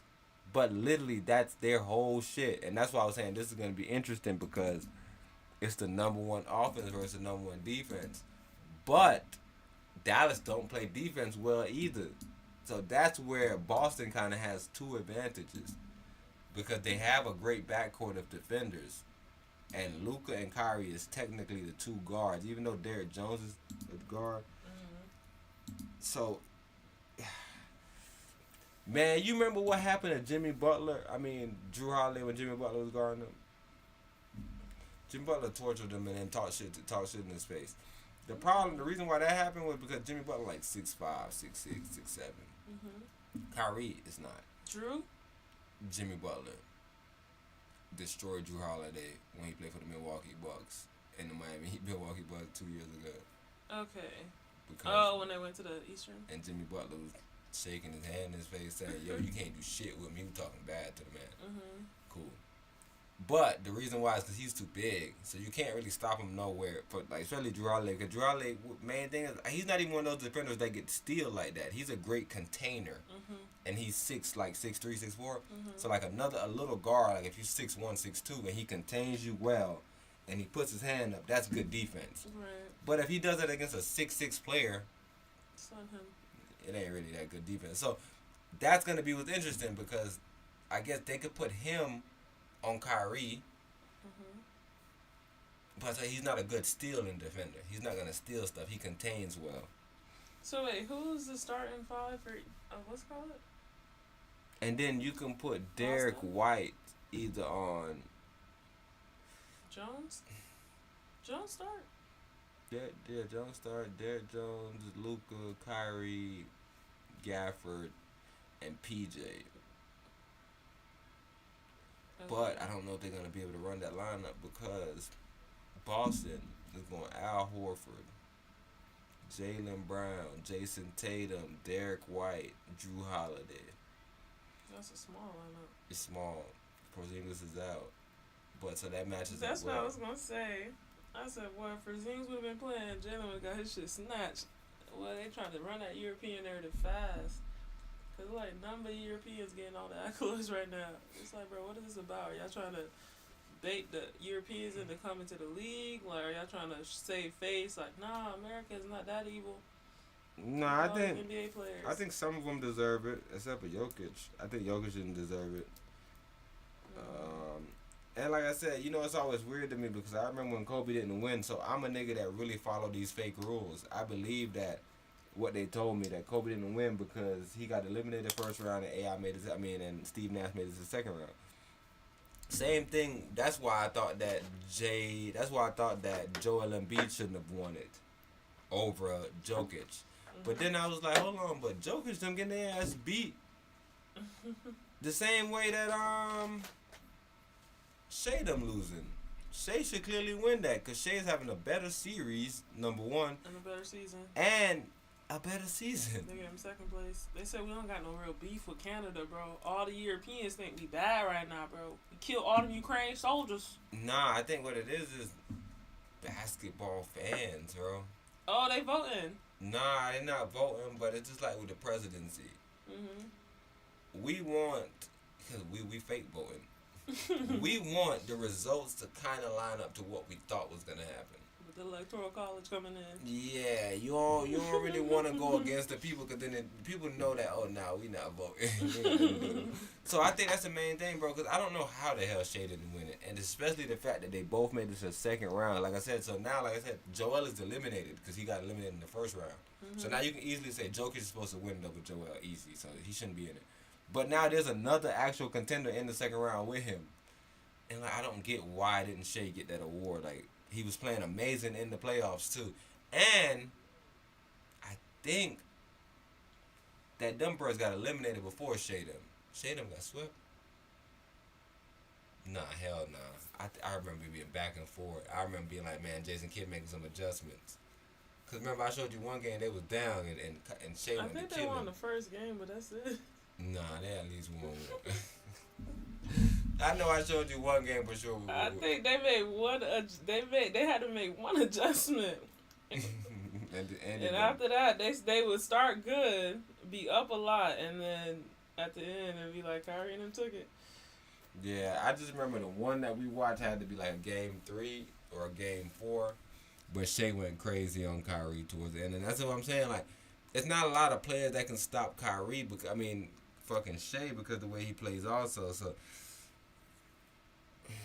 Okay, so. Ooh. Dallas wins 4-2. Yeah. Where's my John at? That sounds a little better, but. Yeah, okay, 4-2, but. Okay, so game 4 they won. That was game 4, yeah. Game 5 they lost 104-92, and then they won game 6. Mavericks again by 1 point. No, every game was like that. You already explained it. What happened was, nigga, either OKC will be up big and they like it's done, or they'll be down big and they start coming back and they'll take the lead and still lose. So it was. But that's why I was saying Shea was doing so much to deserve it. When we was looking at the other niggas, they was getting smuttered. They started out 0-2. Yeah, okay, so game 1 it was 117-95. OKC wins. Series tied. It was 119-110. So they won by 9 points. And then once they made the adjustment, it was done. But like even in that game, nah, the next game they only won by 4. No, every game was close. I'm saying you looking at how much they won by is irrelevant because in the actual game, OKC is up all the way to the end of the game. So that's what I'm saying. It's like the veteranism like spewed out of them. Jason fucking Kidd, bro. After that first, like I said, the first game you can clearly tell what was the mismatch. They could not stop brothers, but they was like, okay, cool, we're gonna make that adjustment. And they keep trying to emphasize on that. They're like, oh, Mavericks is number 5. Mavericks is number 5. So they did that with OKC was number 1. Minnesota Timberwolves was number 3. And it's like, nigga, Jason Kidd is older than all these coaches, nigga. He's been here. He's done this. Yeah, but I said this from actually the beginning of the playoffs. I was like, bro, if I'm any of these teams, even LeBron them, if LeBron them would have been able to play with any of these teams, they would have made it to the next round. If LeBron them would have played fucking Anthem in the first round, LeBron would have been in the playoffs. I'm just telling you because youth is so bad without a coach. Because you really don't know what the fuck you doing. We literally seen Ant leave Kyrie and go trap, but there was thousands other times that he didn't leave Kyrie where he should have helped. But we gave him a pass because we said, yeah, he guarding Kyrie, you can't leave your man. But now we just seen him fucking leave his man for no reason. It's not what we think it is. They're not doing it because they're thinking and, no, he don't know what he's doing right now. Right. Yeah, and like, who's the coach for Boston? I tell you, it's a little white dude, man. Steve and fucking, what's the white man name, bro? The white man, Brad. I think Brad is their breast. Brad looked be like, no, that gotta be a fake name. That's what nigga talking about. Just naming a white man. Just naming a random white man calling him Brad. No, I'm pretty sure it's Brad Stevens. Let me know if they traded him. Cause you remember when they had that one coach that was gonna win it all? Ime. They had Ime Udoka. That year, Boston made it far. Boston team got sad. That's why they lost. They got sad. Their coach got fired. Ime got fired. Yeah, I forgot their rosters. I'm on the website. You on the website? Let me see. Why are you messing yourself up? Yeah, it's showing you the games. I just clicked on that logo, hoping to take me to the team page. Man, this is how we find stuff, man. We find stuff like Africans. We find stuff like Africans, bro. Oh, ESPN. Oh, Joe Mazzulla? Oh, Joe is over there. Definitely. Brad Stevens was there before. Brad was coaching Kyrie. Joe Mazzulla took over. Joe Mazzulla. This person? Yeah, Joe Mazzulla was the I was intern. looking for the guy. Yeah. From what's it called? Joe Mazzulla came after Ime. He was an intern basically. What they saying about Joe though? Is an American basketball coach who is head coach of our Celtics. He played college basketball for West Virginia. No, but yeah, like, how did he take over though? Like, did he get for the intern position and then he became Mazzulla joined the Celtics organization in 2019 and was appointed the role of interim head coach prior to the 2022-2023 season. Yeah, he what I'm talking about. Formally named head coach in February 2023. I don't play games. In his second season, he led Celtics to a league best 64 wins. And this is what I'm trying to stress here. I don't watch sports, but I do listen. And I remember. Currently holds the highest winning percentage of any coach in NBA history with over 150 games coached. Yeah, that's what I'm saying. He was an intern coach, but that was still that E-May team. Don't forget about E-May. I think the same thing they did with Golden State Warriors when they tried to forget about Mark Jackson and tell them about Steve Kerr. It's like, bro, hold on. I think I forgot when I remember Kobe playing against this same team. Klay Thompson, Stephen Curry, and Draymond Green. They played he against never played Kobe. in the league. No, Joe Mazzulla was a random intern coach. Yeah, 2011 undrafted.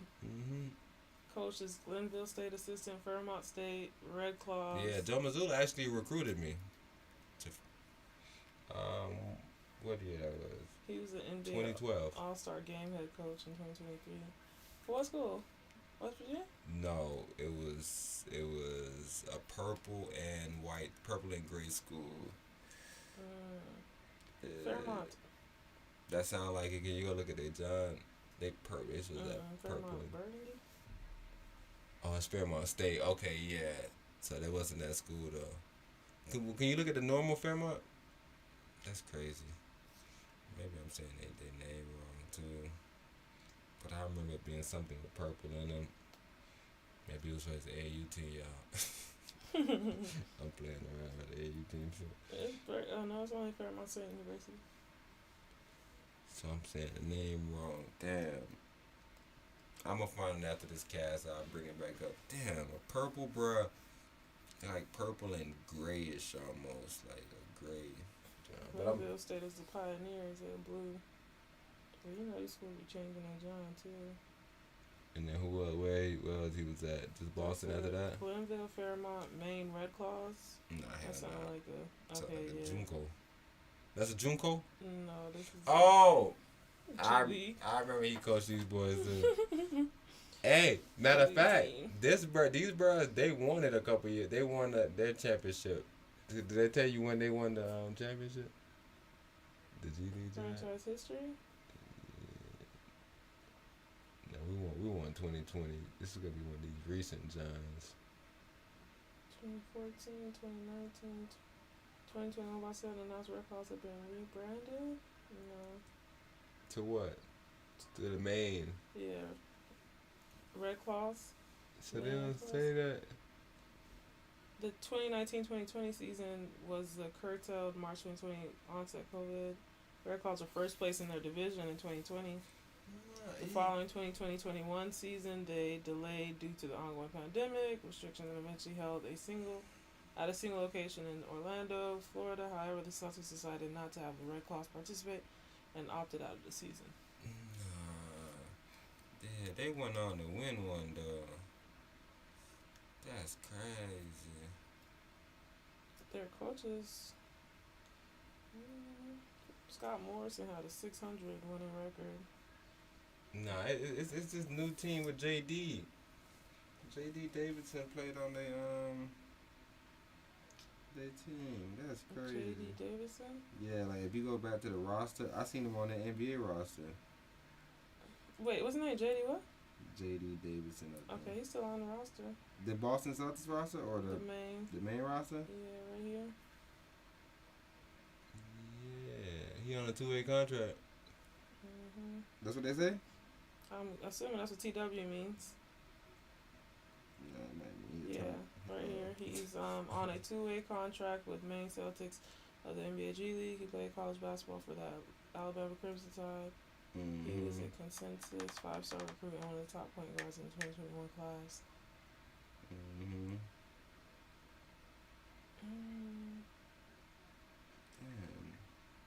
Yeah, because I was just watching the championship. I don't know if they won though. Yeah, they played. He made the third team All NBA G League. Career highlights. He played in the next up game, and then everything else is college and high school. SEC All Freshman Team, McDonald's All American, Jordan Brand Classic, and 2-time Mr. Alabama or Alabama Mr. Basketball. Okay, yeah, that's why he was good because he went to. Okay, so yeah, Boston didn't win, so I think they won last year. This year, the OKC won. Okay. Yeah, OKC. They won the G League John, but yeah, I was watching the John. The John was extremely interesting. I'm like, man, them niggas got some. They ain't no hoopers over there either though. Ain't no hoopers nowhere. But yeah, I'm telling you, everybody, you starting to figure it out. That defense suck and offense is better. Wait, what? Their offense is better, you're saying? No, the defense is getting worse, but the offense is getting better. Just overall in general. Cause like I'm just really thinking about like a slow player like Shea, or these slower players like Luka. They're literally just doing the push their butt out to get their shot off, John. And they getting in front of you and they slowing you down, and then they doing their layups. Or like the players, it's like they can't really beat you, so they mess your timing up. So instead of doing a 1-2 layup, they do one layup. They're doing so much more creative things on the offensive side, but nothing on the defensive side. The refs stopped calling shit, bro. I haven't seen niggas carry, travel. Oh, no. They do a lot of bad stuff. Yeah, this is the list. The Orlando Magic won it in 2021. Houston Rockets won it in 2022. Philadelphia Sixers, G League team. Lakeland Magic is what the Orlando one's called. Rio Grande Valley Vipers, Delaware Blue Coats, and then Oklahoma City Blue. Oh, so the Blue Coats is different from Oklahoma City? Yeah, Delaware Blue Coats is Philadelphia 76ers player team. I thought they changed their name too. Let's see. Hell yeah, they changed their name. Well, who were they before? The 95ers or some shit. Damn, bro. See, as a Utah Flash? No. Yeah, the team was founded in 2007 as a Utah Flash and served as affiliate to the Utah Jazz in April 2013. The 76ers was part of the team and relocated to Delaware, where it played as a Delaware 80-76ers. Oh, the 80-76ers. Nicknamed Sevens? The Sevens? Oh, so they're still... Oh, so they changed it. Okay, the team moved to Chase Fieldhouse in Delaware, Wilmington, Delaware. And in 2018, were rebranded as the Delaware Blue Coats. Okay, so they went from the 80-76ers? Hold on, it's 80-76ers? 80-76ers? Bro, that was the baddest thing. I'm telling you, I've always thought, I was like, bro, when I meet these guys that play on this badass DDT, I want to let them know how. I'm sorry. Who would choose a name so ugly? The 87 and the Sixers. These are sevens, bro. I never knew. Nines and sevens. And what's the 76ers? Yes, it's a mama team. And there's another nigga called the 80-76ers? But it's in Delaware, not Philadelphia. But y'all better call yourself the 86ers. The Sixers was the point. 76ers, 56ers, we don't give a fuck. The fact that you did the 80-76ers, come on, what the fuck are you doing? 80-70s. What were they doing? No, 80. Oh, no, it's 87ers. Oh, 87ers? Yeah, my bad. That's even dumber. 87ers, and they call them the sevens. Let me see. The Blue Coats better, boy. I know the Blue Coats happy. They like, bro. 87ers. The 87ers, bro. Old ass niggas on the team. What does that even mean? Oh, what the old niggas play at the board of basketball. And what you say, the Philadelphia, they don't call them the 76ers no more. Yeah. They just call them the Philadelphia Sixers. Oh, shoot. They definitely call them the Sixers. Now, don't last time you heard niggas say, man, them the 76ers right there. They do not call them that no more. Like, what the 76ers and 87ers about? Isn't that when they got their freedom? 1976? Alright, go down. Well, so what about the 87ers?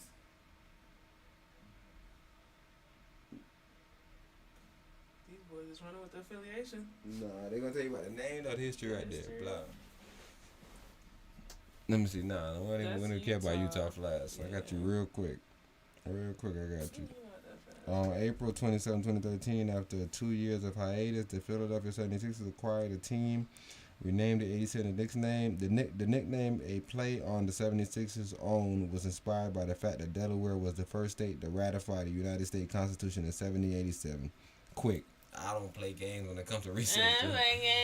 Every time I see Empress, I'm like, Empress, why are you looking at them little small tabs? This is why I have a husband. I'm saying, every time I see you got big eyes. Small tabs, bro, just go down to the judge. But which video this is? Oh, yeah, I'm going to be playing this one. People around the globe have seen this video of a second grader and his teacher throw down in a veggie dance-off. I had a chance to meet the stars of this viral video at Deep Roots Charter School in Kensington and found out firsthand just how they won the hearts of the internet.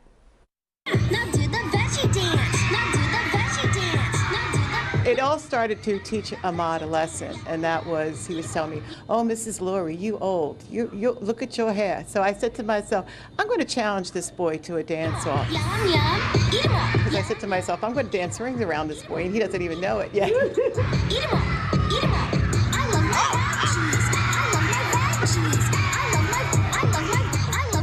Did you expect those moves from Miss Laurie? No. No? I never knew she could dance like that. Yeah, right? Although I'm telling you, I'm watching the video and I could see in her face that it's coming. Yeah. Yeah. Same. Uh-huh. 8-year-old Ahmad Dennis and his second grade teacher at Deep Roots Charter School, Mrs. Regina Laurie, are now viral TikTok stars. Their video has more than 18 million views. Comments include, ate that up. She ate you up. People were saying things like, she left no crumbs. That's hysterical. I cannot wrap my head around all this. Laurie has been an educator for more than 30 years, but no surprise here, she also has a bachelor's in dance from Temple University. Here's why she's thrilled this video is viral across the globe. I think that I've led the way in terms of having other teachers, not be afraid to kick off their shoes literally and just try it. Just show that you're also a person behind that role that we have. Miss Laurie. Miss Laurie, see, you out of pocket right now. I just had a biology teacher walk out and said, I'm done with it. Miss Laurie, you went to school to dance. You did that at Temple. I'm glad these are second graders. Make sure you send them to my class. I'm an 8th grade teacher. Make sure you send them to my class with no dancing. I miss Miss Laurie. We had so much fun. I don't have that much time to dance, Miss Laurie. I'm not gonna lie to you. I am a person. Pass some standardized tests, Miss Laurie. And then we can dance once the school is done. I tell all my students, after we done, you can come back. We'll be great friends. But right now, I got a job to do. me and a young lady was talking that I went to a situation and she was like, yo, I got students in school, and I don't think that we should be adding more stuff. I said, because I was letting her know about my situation. I'm like, yo, this is how we doing it. Me and my wife, this is how we decided to do it, blah, blah. And she was like, hey, that's a great idea. You know, she wasn't bigging me up. Yeah, you see how the school being ran nowadays, to get her. I'm like, yeah, yes, ma'am. Da, da, da, da, da. Oh, muck. That's why when I send my youth to school, they're going to be old. They're going to be the 87ers. They're going to walk in there and be like, oh, nah, I ain't doing that. Ratified. Man, I want to make sure my youth know what not to do and what to do, because these youths now, they too far gone. They dancing at the teachers. You don't know what the youths are doing. And if you don't send your youths in there with their own brain, nigga, and they lame, and they get led astray, they're going to get ate up. Man, bro, you know how much kids been committing suicide lately, Eat bro? them up. Kids are committing suicide because people are clowning them. So I'm just saying, bro, we gotta be very, very careful. But yeah, I'm glad this video is a lot more wholesome than I originally thought it was. Man, I can't do this video with so much negativity. Dean of Students Jakara Grant posts videos like this all the time to show the love, confidence, and support being poured into these kids. I love the comment where someone said, this is a real-life Abbott Element. Look what we're saying, though. Real life I'm not taking this shit serious no more, bro. Can you get out this time? I don't want to watch this one no more. You can run in the back just so people can hear this nonsense. But man, It is. It's like. Oh, I thought she was about to say no. Run it back though. What's she saying? It is what? It is. It is. It's like when you come to the school, you feel loved. We'll cheer you on no matter what it is. Yes, I love that. Spread it. This is contagious. We'll cheer you on no matter what it is. That's literally the reason why school is not working. Yeah, I ain't gonna cheer him on then. No, it's not even by him pulling up with the fire. You cheered him on so much that he's doing stupid shit. I don't get it, bro. We are literally, it's like one person, it's just like a grandparent. Over giving fucking children fucking candy. You like, yo, no candy. Right. When they come over here, they can eat candy. It's like, for why? He got diabetes. What do you mean you cheering him on for the candy? I'm sending him over there. He doesn't need any candy. That's how you know. I'm cheering him on no matter what it is. No. And that's the thing. You see, back in our days, they would, like, incorporate pop culture, like, through the learning. Like, what the fuck did these kids get? Did all these kids get, level 3 on at above average scoring. Like, why are these kids in here? Oh, just to have fun? So you're incentivizing what? Don't do anything good throughout the whole school year, but you can still come to the cafeteria and enjoy a dance-off. Bro, we never did this, bro. And like I said, The man. pep rallies? What? You saying, what you mean you never did this? I never did this. What pep rally you went to that the students was able to get up and dance around? You was in pep rally in school. They were showing you how to sit down and watch an event. I've never been this. There's nothing in this shit that's good. Nothing wholesome that I can say, hell yeah, bro. You was up on stage doing fuck shit. You know when I was in school, what I did? I went to my cafeteria, probably randomly during class, whenever I had to go. You know what? I was working on Swing Low, Sweet Cherry, because I was in a fucking performance for my little kids to watch me. If you're not in the performance, you're not just dancing around. Right. That's what I'm saying. Even when the teacher's saying that, yo, teachers need to kick off their shoes and dance. Ma'am, that's not even me. What are you talking about? We need to be ourselves and show them that we're something. I'm not even a dancer, though. Like, I should probably pull out my laptop and start trading. Or, like, I don't dance. But the kids don't like trading, though, mister. Shut up. I don't dance. I don't like dancing. You telling me I should kick my shoes off because the kids want to dance? I didn't go to college and major in dancing. Well, you know I let the kids know. If the kids pay attention and they could win 100 trades in a row, I'm going to do dances all year. They ain't win 100 trades yet, so I ain't doing no dances, man.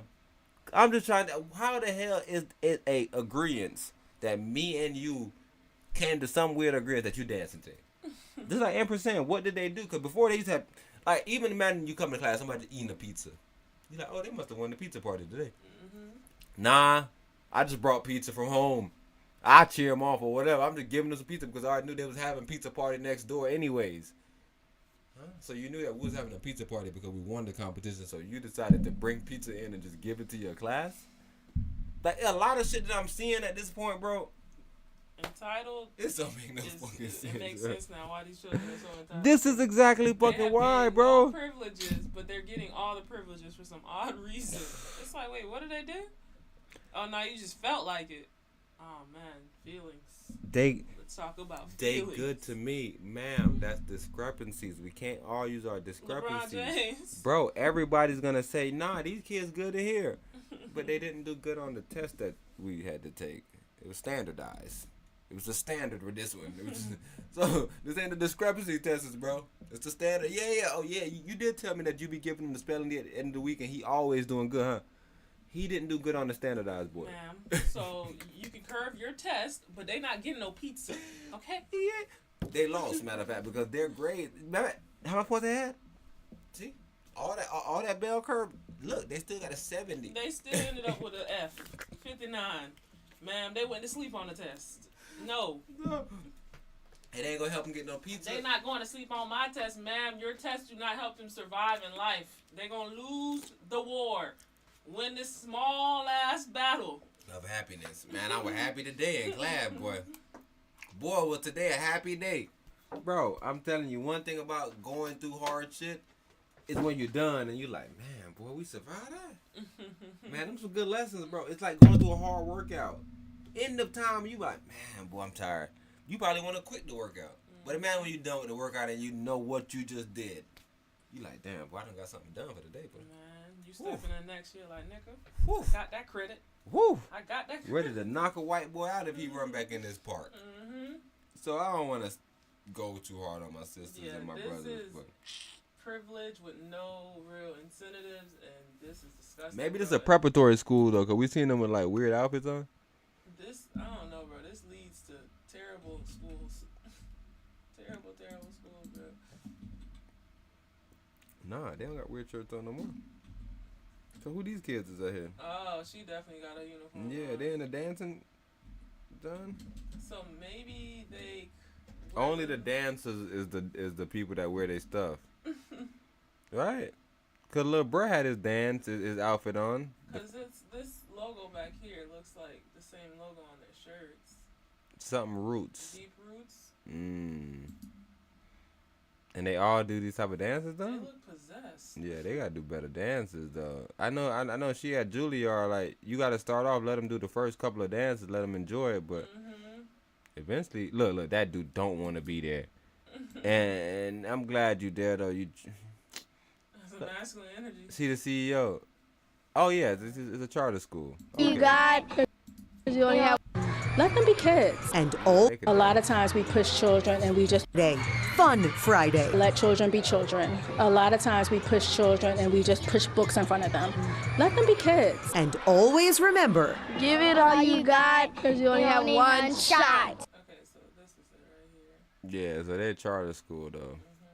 Okay, yeah, they could do whatever nonsense they want to do because it's a charter. If I took a charter bus, you ain't riding on it. So don't worry what I'm doing on this. So if I have my plane chartered, you ain't on it. You feel me? So Want to go to this school? I'm glad me and Empress finished the situation out, but it still don't make sense though. But the point she's making is the same thing with work. Everybody that knows about work, they say, yo, why don't you just come? You pay the people the same amount that you were paying for 8 hours, paying for 4 hours, so that we can actually get work done. Because what people do is go to work and stretch out the 8-hour time to do 4 hours worth of work. Right. Same thing in class. We know that kids are not in school for fucking 8 hours and doing a bunch of paying attention, bro. Let's stop it. Let's get it in. Get the kids back home, bro. What are we doing here? And if we want to be holding them, let's actually do some activities with them. And that's her main point. Like, bro, we can't literally try to act like these kids doing on this learning, bro. I learned today. Not even today. I was this year's old. Anyways, planning periods. Teachers must get them. If they don't get them, they have to go find a way to make them up for them. Especially like during testing times, they'll have like extra people coming around and be like, "Hey, do you want to take your planning that you missed last week?" So that's a part of the wasting time that they do. Okay, everything is wasting time because it's a job. Because the people are there working for 8 hours. It's the same thing. Like, you literally are stressing time. You're giving us a break at the jobs. I just want to go back home, bro. Like, just let's knock the work out. It's literally no way the work takes so long. Like I said, there is these little small things where it's like, what if the delivery don't come at this time? All these different things.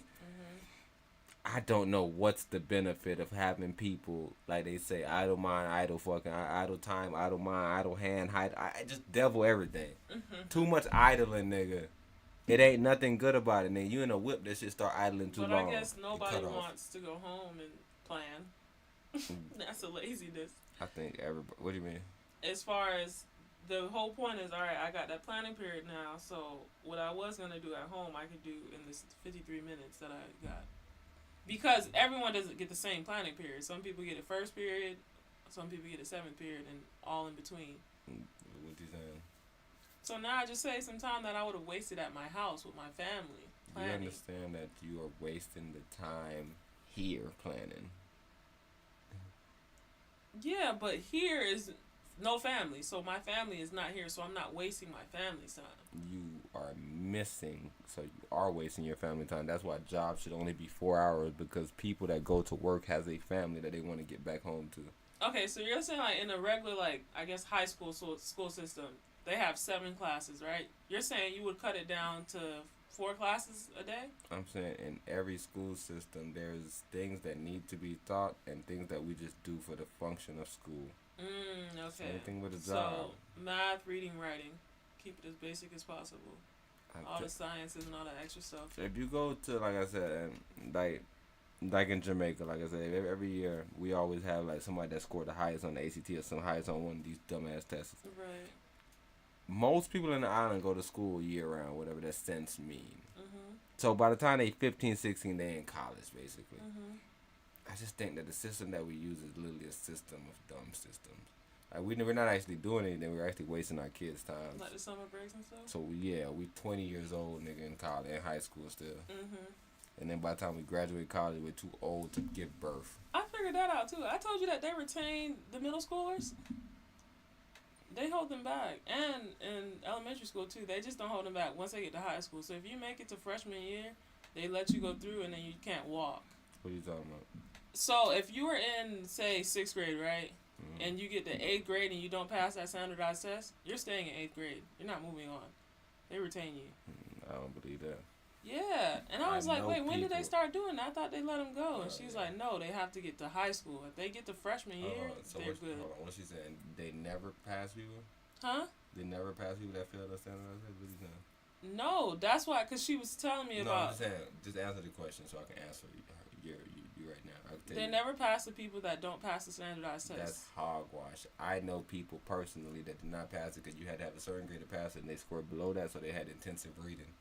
I know one of my cousins in particular that did not pass that. Was she in high school? No, she failed in 8th grade. When she got to high school, they gave her intensive reading because she failed in 8th grade. Yeah, I think they changed it though because No, I'm not saying they changed it. I was just trying to prove to you that that's bullshit because I came to America during this Bush era, and I remember Bush telling the students that, and that's why everybody was able to clown me because back then only your parent could stay you back. You could not be held back by the school. Yeah, and that's what I was trying to figure out because I kept walking past and I was hearing him say, "Dang, I gotta retain one of the middle schoolers." And I'm like, "What are they talking about retaining?" I thought they don't do that no more. It's no child left behind. And then I went in there. She was like, "The child is 20 years old, only in the 10th grade." And I said, "How the fuck is he 20 in the 10th grade?" Because he's not in school. Well, yeah, that. But on top of that, he was retained twice in middle school. So now, yeah, his probably age is by messed his up. parent though. His parent had to sign off on that. Like Drew Kalo, he was held back. He was held back for sports reasons. So what are you saying? Because if they don't sign off or agree to hold them back, do they just send them to alternative? Do they send them homeschool? Like, or they just say, all right, you go to the regular public school? Yeah, I'm not exactly sure of what you necessarily do. I would definitely go look at that. I'm just thinking about my situation. A lot of people that I know that play basketball, it was all... Yeah, because in our era, right, you would walk and it would just be a silent certificate. It's like your certificate is different from the certificate of completion. I told you, at Evans, they didn't do that. People didn't walk. We had a little building right next to the calf that you had to start making up your work to even be able to walk. Yeah, they still have that process, but they were letting them walk still, even though they did not have the credits. Not at Evans. So maybe it's at a big school. Yeah, maybe at your job they let the people walk. Yeah, it was like, I guess it's so everybody participates thing. They didn't want to shame people. I don't know if they were homeless and they felt bad, but at Celebration, niggas was walking. Yeah, see, I remember we clowned Bruss for not walking, so I know for sure people ain't walk. Swab, bad Swab. I remember we talked about it on the cast. We clowned him because he didn't walk. Okay. He went back and got his GED or some shit. Yeah, right. We wasn't proud of that brother. And then even with Jones, they were saying something to the fact that they had a portable back on track. And you saying them kids didn't walk for sure. I can't see, but then the one brother possibly walked, so maybe it was a system over there. You know, the systems everywhere. Yeah, I'm telling you, I think it's certain schools where they just like, systems everywhere. Get them across the stage, man. We gonna have nothing but 50 people at the graduation. Yeah, it's systems everywhere, but I still don't know why would they allow you to walk and cause so much confusion. But I just remember the year that it happened, though. It had to be the first year because I remember at Evans, it was haywire. It was hectic to say the least. Yeah, and that's the thing. Did not like that even idea. When I was at Oak Ridge, I know the intensive reading concept came like the embarrassment came your junior year, because that sophomore one is the last one. Your 10th grade year, you have to pass that last standardized test. Oh yeah, that's when it's bad for you. Yeah, and that's what I always thought it was. It was like, all right, this is the one that everybody knows something is wrong. Terribly wrong when you cannot pass that 10th grade one. Yeah, I tell you, my first time passing it was, I passed it both times. I passed 9th and 10th grade year. But I remember passing it in 9th grade, and it was like, yo, you know you got to pass it both years. I was like, what? That's when I started becoming scared of it. I was like, what, you got to pass it again next year? Oh, yeah, man, I'm telling you what. I was looking at one of my siblings like, man, you struggled? What's on the test? Because I be playing around with these tests. And they're like, bro, if you don't pass this, John, bro, they gonna throw your ass in the intensive That was the whole shit they used to tell us, bro. See, I'm saying, that's one thing I took serious was tests. I never wanted to be, like, looked at as bad. Like, because I know I could just carry my schedule around in my pocket and just have it in my hand. But, like, if I was in, like, intensive reading class, like, you would see me. So, I just, nah. And I'm telling you, I was in there probably, freshman year?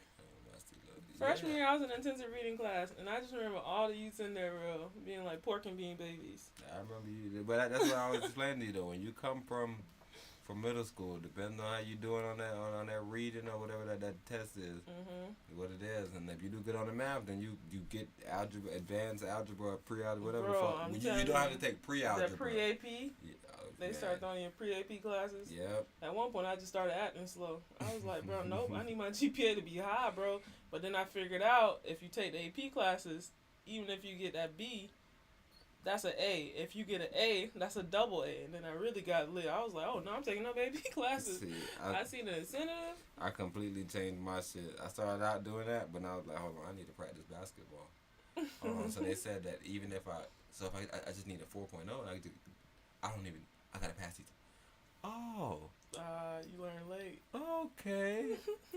I'm tripping. Nah, take that off my shit. No, I don't want that. Nah. I don't want that. What do you mean? Honors what? For what? Why? Why do I need it? Just give me the You're in the regular magnet program, son. See, and that's when I was like, okay, that's why they forced me in these bitches classes. Yeah, and all they think is, T, what? That man's smart, bro. Put him in the magnet program. Hey, I told you. No, I just want a 4.0. Put me in all intensive classes if need be. I told you, nigga, my test scores is what brought my teachers, my basketball coaches to having a private. Come here, I'll talk to you after practice. Hey, man, you're extremely smart. I already knew it on the court, but I'm like, yeah, coach. I know you can see me, and I'm just quiet as hell, nigga. And you hear all these other players, and you hear probably how they talk about me, how cool I am. Put him in the AP classes. Yeah, he's gonna raise our GPA up. But yeah, coach. Yep, team GPA is gonna be amazing. But yeah, sir, what happened? I test well. Man, don't put my. But I'm telling you, but like. But there was also another scout report on me that what I did was I started off bad and I increased as I went. So I used to use that everywhere.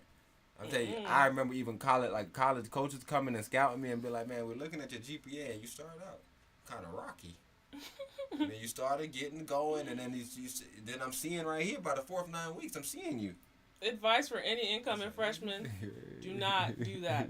That is a anomaly situation. Start off very well that freshman year, bro, so you are not working backwards, okay? Nah, that's facts. But the thing is, I started working forwards. I told you, because I fell behind, I did too much classes online. FLVS. So I never had classes in school. That's like summer school to me, bro. Those two things are just torturous. See, that's what I'm saying. Every time you talk about summer school, it's like I know you don't understand the world time. view. No, you don't understand time because you just said somebody wasting their time at school because they're in a break period. Mm-hmm. That's good. And I'm like, no, that's wasting the time. The same thing I'm telling you right now. Summer school is wasting time? Yes, it's a separate time from school. Oh, that's... What do you mean? That's what I'm saying. So the planning period isn't a separate time from school. That is in the midst of everything going on. Summer school is a separate time. What are you talking about? It's clearly a separate time because you don't have to be there. You're only there because we're giving you extra time to stay in here. When you go to work, the time you show up to work and the time that you get off, it's not considering that 30 minutes. It's unpaid. Oh, no, but you get that too. What do you mean you get that? For lunch, right? You're just wasting a bunch of time and scheduling through the day that does not exist. I agree. It's a waste of time, and I wish I had a 7 period so I could just leave. No, we're not. That's what I'm saying, but everything you're saying is irrelevant. No, that's not about emotions. I'm just trying to tell you how the time actually works. It's a separated time that's not actually in existence. So if you just went to work and did your job, you would come home faster than taking that extra 53 hours to sit in a break period to plan. Okay, so like college per se, right? That model you're saying is like a time waste less area. Cause they're just 2-3 hours, once or twice a week, get you out of here. No, that's the same shit. Cause they're wasting time doing bullshit. Cause it's a time class. But sometimes you have the professors that give their lesson and leave. But professors, they go their time to class. So that's what I'm saying. But college allows better adultness, where it's like, okay, but class is done. We don't have nothing else to do. We're not going to just sit here and just play around. Right. That's what planning periods are and all those things. It's separately playing around.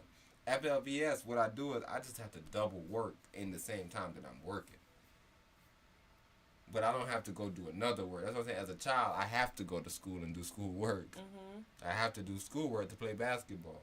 So all of these things are just the only thing that I have to do in this time to go play basketball. Once I leave the campus, I go play basketball. It's not like I'm spending extra time at this school to work on FLVS. If worse kind of worse, I'll leave whatever time and then I go at the basketball gym and work on FLVS. Then where are you going to be working on basketball if you're doing FLVS and basketball? What do you mean? At the gym. That's why I'm at the gym. Oh. Okay. Saying there's no point of me taking my time and saying, yeah, I'm already in school. I might as well do my FLVS here. No, if a brother say, yo, I'm about to slide, I say, okay, well, I'm going to slide. Like, I don't say, man, you know, in school you get to do the FLVS and you don't got to worry about basketball right now. Okay. It's So, like, how do you feel about the concept of, like, when people go to, like, to an office space versus working from home? What you mean? It's all purposeful for whatever reason they want to do it. But you're saying it makes sense to be at home versus being in the office because you can, I guess, divert your time better? No, they want to be in the office, though, because they don't want to divert their time. Yeah, and that's what I was trying to explain with the planning period. But you're saying, no, that doesn't make sense, like, in a universal sense. No, it makes sense. If you're in a gym and have the FLVS available, that's like hitting two things with one stone, right? Same thing with the concept of working from home. Two things with one stone. Okay, I was just trying to understand. The people that don't want to work like that is because they don't work with their partners, so it's no reason. Yeah, their focus and ability to focus is trash. Nah, I don't work with my partner, so there's no point of staying here. Like, I'm not bouncing no ideas. There's no purpose of being here. I can actually go to the office and I can invite people. This is more of an open sense of business and bouncing ideas off instead of my house. Okay. So that's why they go get a separate office space, because they're not working with their spouse. But like two spouses that's working for their business, their house is their house. They don't want it to be a house. It's a kingdom. Exactly. So when they come, nigga, they're chilling and they want to do most of their stuff here. They could even work from home here because it's just making calls and just knocking out some business.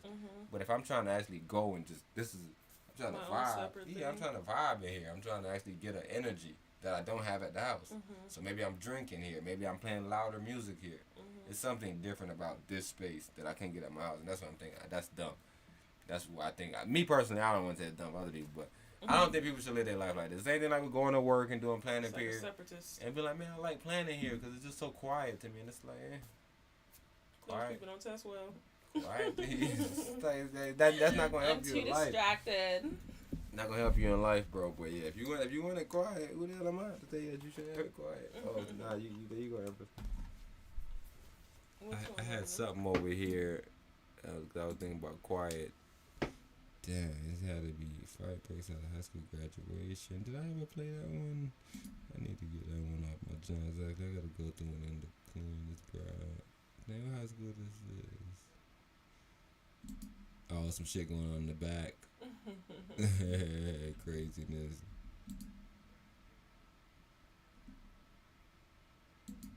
This bitch ass nigga.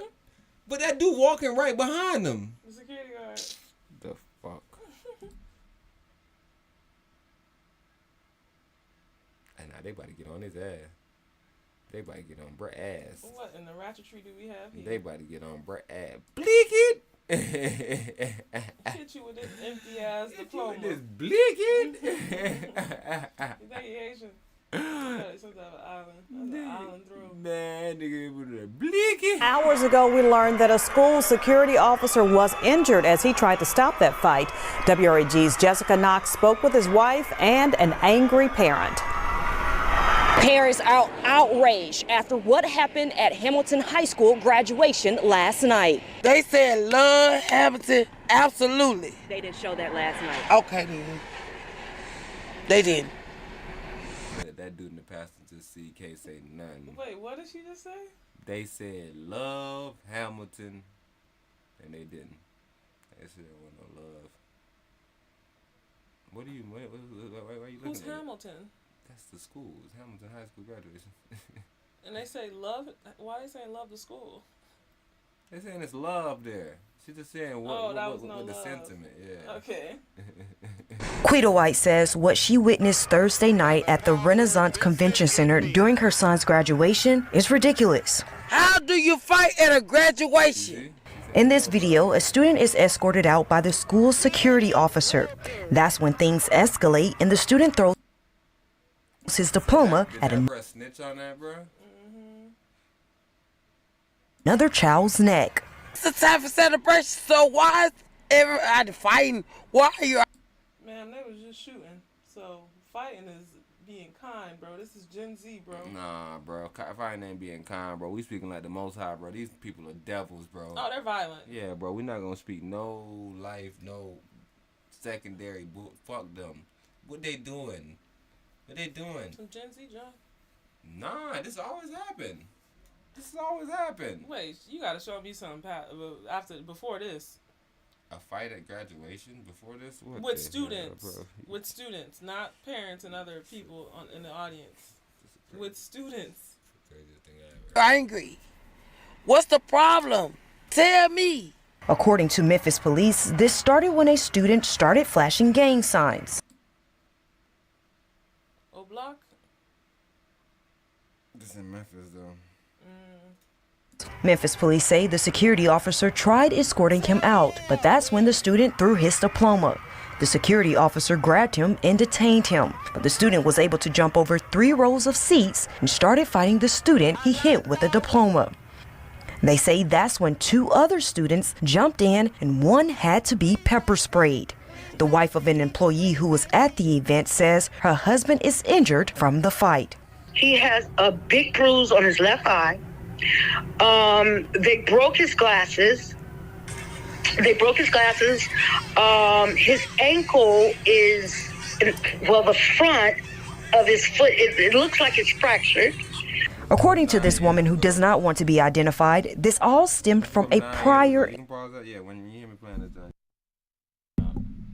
Yeah, this is from 9 years ago. This is a fight at a high school. Let me see. Oh, it's in the history? This is a video fight breaks out at a kindergarten graduation 9 years ago. Kindergartners fighting? I'm just saying, I'm trying to figure out what you're saying. I don't know what school you ever went to, bro, so I don't want to knock your school, bro, but fights always happened at fucking graduations, bro. Literally, that's why the kids... Bro, I'm telling you, I don't like talking to you because you be on that kid get the bullshit.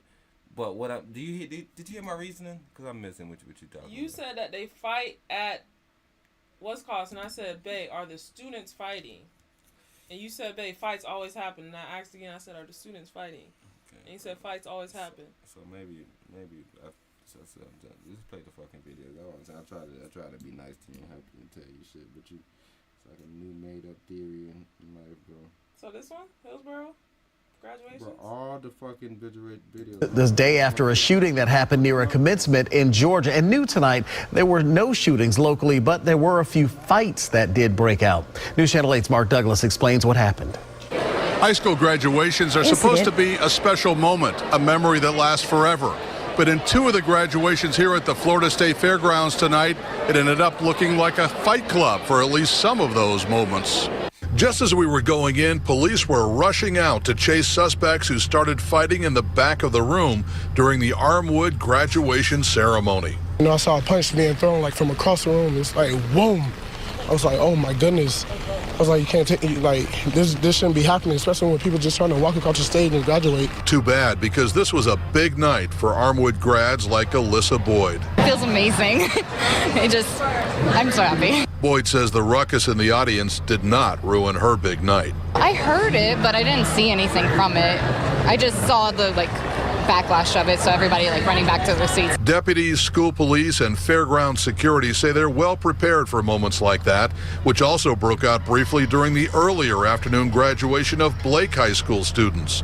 But unlike the tragedy in Jonesboro, the only weapons used today at the state fairgrounds were fists. We've had law enforcement here from the very beginning. We do sweeps every morning between every session. School District Superintendent Jeff Akins was disappointed to hear a few bad actors would disrupt such a memorable event. Teachers, students, family, they work so hard for these kind of moments. After several disruptions earlier in the day, at least the final graduation for Alonzo grads went off without a hitch. In Tampa, I'm Mark Douglas. A graduation fight highlights concerns about violence within Duval County schools. Take a look at this. You can see students in their graduation gowns throwing punches. This is a crazy search that I gotta take myself down, but I got them all in the down. Sometimes you might see parents, but I don't know. I've been to thousands of schools, but literally, this is the reason why random people can't walk. This is the reason why all those rules are made rules, because there are always fights at graduation. This is literally the last time a bunch of students. Someone quit touching me, Daddy. Don't. Oh, wait a minute. Stop. Hey. Oh. Oh. Are y'all serious? Oh.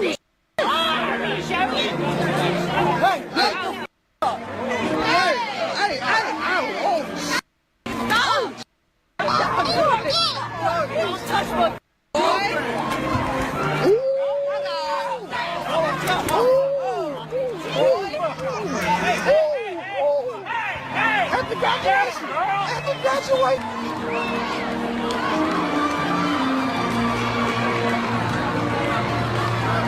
Yeah, the youth is literally walking.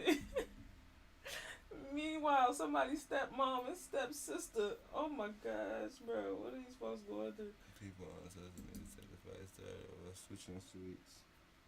Switching seats.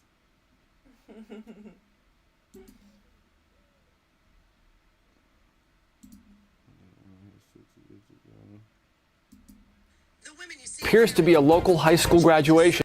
The two women, but things continued to escalate until one of the women had blood pouring down her face.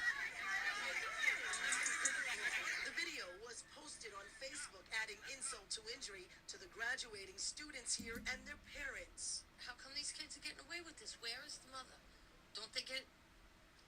The mother's fighting in the back. Everywhere fights happen, but especially where you get a bunch of people together that have nothing to be together. The only reason together is because today is all of our day. To walk out of here, man. 3 charged after fight at graduation party that left victim with severe injuries. That's a party. Fight erupts outside Hamilton High School on last day of classes. Graduation fight.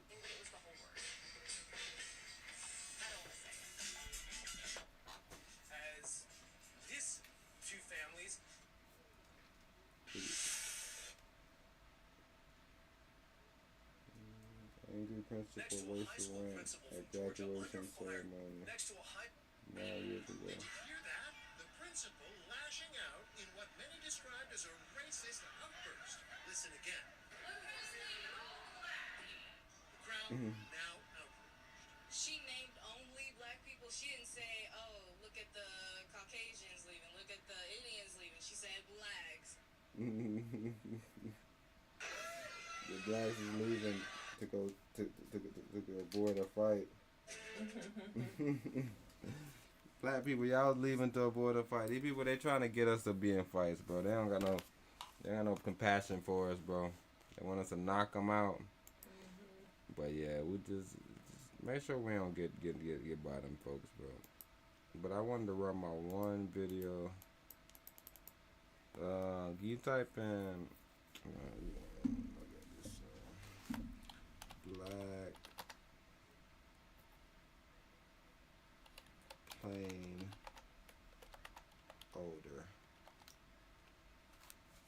My bad, y'all boys, for putting a bunch of keywords in a fucking search. But I'm coming to y'all though. It's just, what is it? 3 passengers sued. Okay, this is, yeah, I want the full video though. I had That's not it? Where? No, that's... Yeah, I had a clip right of here? it. Nope, that's another one, NBC. Okay, I'm gonna play this one first though. You know, I like to be A family from Detroit outraged after being kicked off their flight over a complaint about their hygiene. And to make matters worse, their luggage made the trip home without them. Well, they took the complaint to the airline, armed with cell phone video. There's no body odor that we have. There's nothing wrong with us. Yossi Adler, his wife Jenny, and their baby were wrapping up their vacation in Miami and heading back home to Detroit. At least that's what they had planned. All of a sudden, as soon as they took us off, they closed the gate, and then they said, oh, sorry, sir, some people complained that you had body odor. We're not letting you back on. The Adler family briefly boarded the American Airlines plane before they were asked to get off because passengers were complaining about their body odor. We don't have odor, okay? Nobody here has odor. Oh, stop, give me that. Oh, stop, okay? This is cell video taken by Yossi talking with airline staff after being booted from their flight. They said they're taking our stuff off, and they lied. So The Adlers say they were told their luggage would be taken off the plane, but that didn't happen, leaving them with only the clothes on their backs. We have our car seat, our stroller, everything. In a statement, American Airlines said they removed the Adlers from the flight after several passengers complained about their body odor. They were booked in a hotel, given meal vouchers, and booked onto a new flight the next day. We staffed several people in the airport, and it's embarrassing, but we asked them, do you think we smell? Because we just got kicked off of a plane for smelling. And they were like, oh my God, we're so embarrassed for you that somebody would do such a thing. No. I'm very frustrated. I want them to own up to what really happened and to tell me the truth. What was it? Well, the family did eventually take off back to Detroit, hoping they can find their luggage when they get there.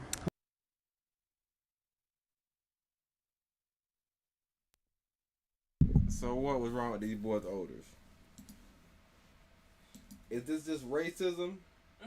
What was wrong with this man's odor? But it's people on the plane complaining, Empress. It's go up. It's gonna be the one up. That one right there, that's red. Red, bro. For right now. According to the new report, new allegation, they kicked 8 men. Video.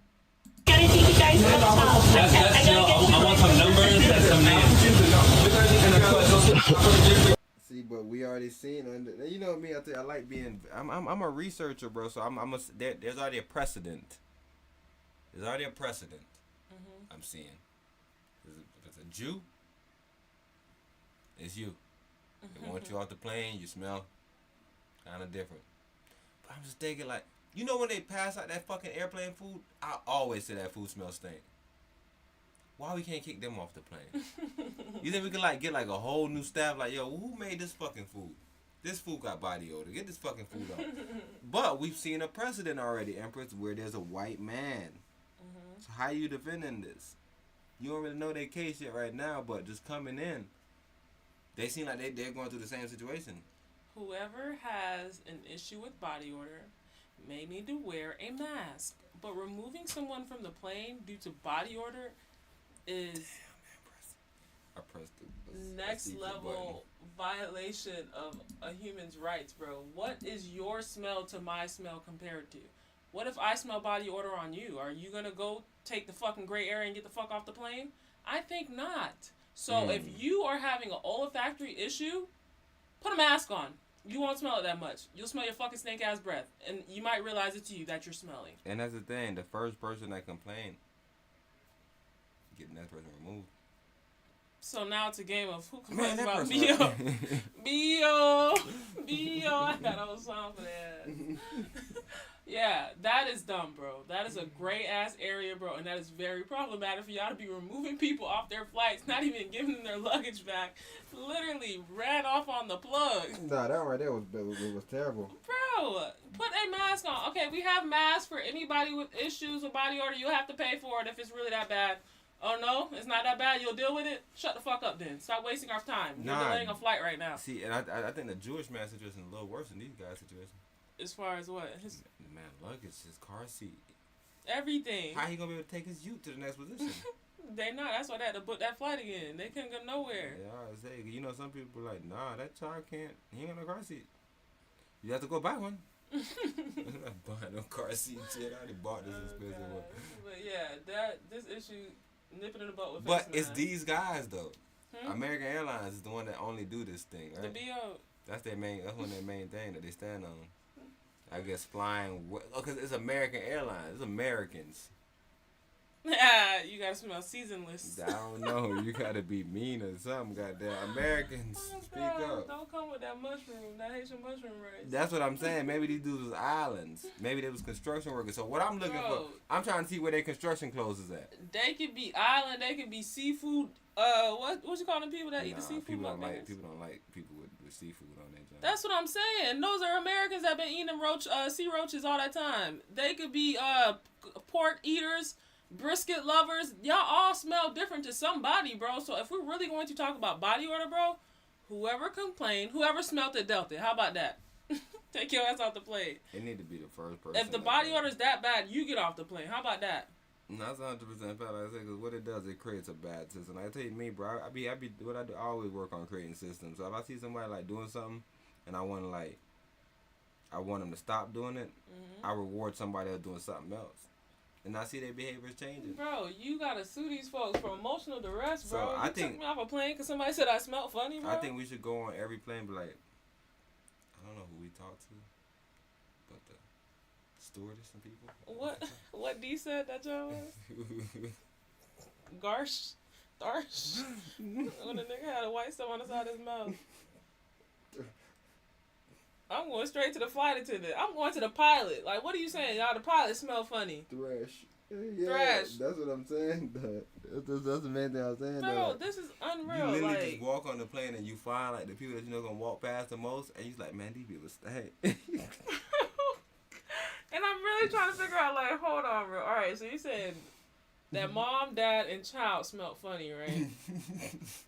Even if that baby had a dirty diaper, y'all don't have the right to take that baby out. Y'all don't have no right to take that person off that plane over body order, bro. That baby probably stank. That baby smell like bro, shit. over body order, that is wild to me, bro. Like, what? Bro, put a mask on and deal with it. Complain about it later, bro. But you can't remove somebody from a plane over body or what is that, terrorism? That baby smell olfactory terrorism? That baby smell like shit. Bro, I don't care how that baby smelled, bro. That baby could have smelled like the worst cow manure, bro, possible, bro. You have to deal with that, bro. That baby. The same way them people that's fat gotta sit in one seat and they can't get extra, bro. There's no accommodations for stupid shit like that, bro. That baby probably only drinks sheep milk.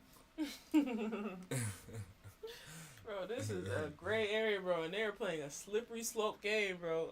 They don't need, bro, like I said, bro, I highly recommend y'all go get face masks for the complainers and y'all charge them, bro. If it's really that, y'all can make y'all money, reap y'all little money back, because the box got, what, 20 in it? Y'all paid $2? This one a little funny. I wonder was there any other black people on this plane? Because 8 of them got removed. That's my next question, bro.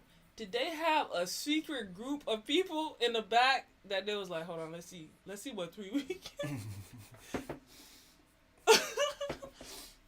All right, it's a family of 3 up there. They got a baby. We just gonna blame it on the diaper. Yeah, y'all hide in the cockpit, and we gonna replace them, close the door, and then put y'all in their seats. Like, what is this? Cause that is very selective, bro. It's like, bro, there are what 40 plus people on this plane, bro. And these people smelled the smelliest? And people don't know these, and these 8 people, they don't know each other. These bro, 8 people, I'm telling you, they went and said, who need a seat? Oh, we got 3 people, 8 people at, 8 people, damn, 8 people at the gate need seats?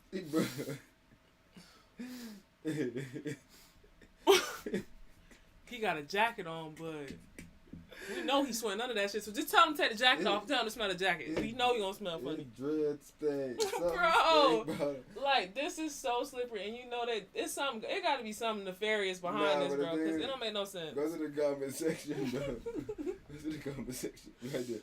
Like, what them cocoa butter people at? You see anybody with the cocoa butter? You gonna go there. You gonna find some clowns in the comment section. Like, are these people pregnant? You gonna see some clowns? They always trying to master an order with cocoa butter. Alright, now go out. What's the next nigga saying here? No, what's the next nigga? Oh, right behind cocoa butter? Yeah. Does not matter the skin color. Heathens come in all colors. These heathens knew that their order was so offensive that they did not care. Grow up, becoming human. What? You see these people? Hold on, pause. Man, can you smell through the screen? Man, bro. Oh, Julie. Yo, gross. And then, but you already see this cocoa butter dude. He tripping too. So go up real quick.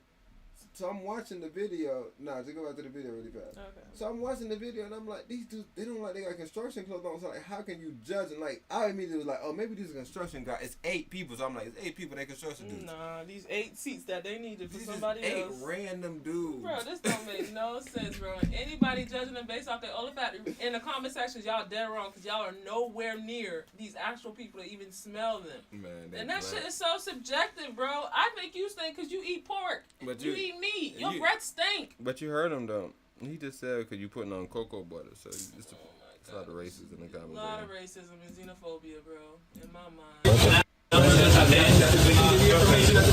We the only ones getting taken off the plane. Look at us.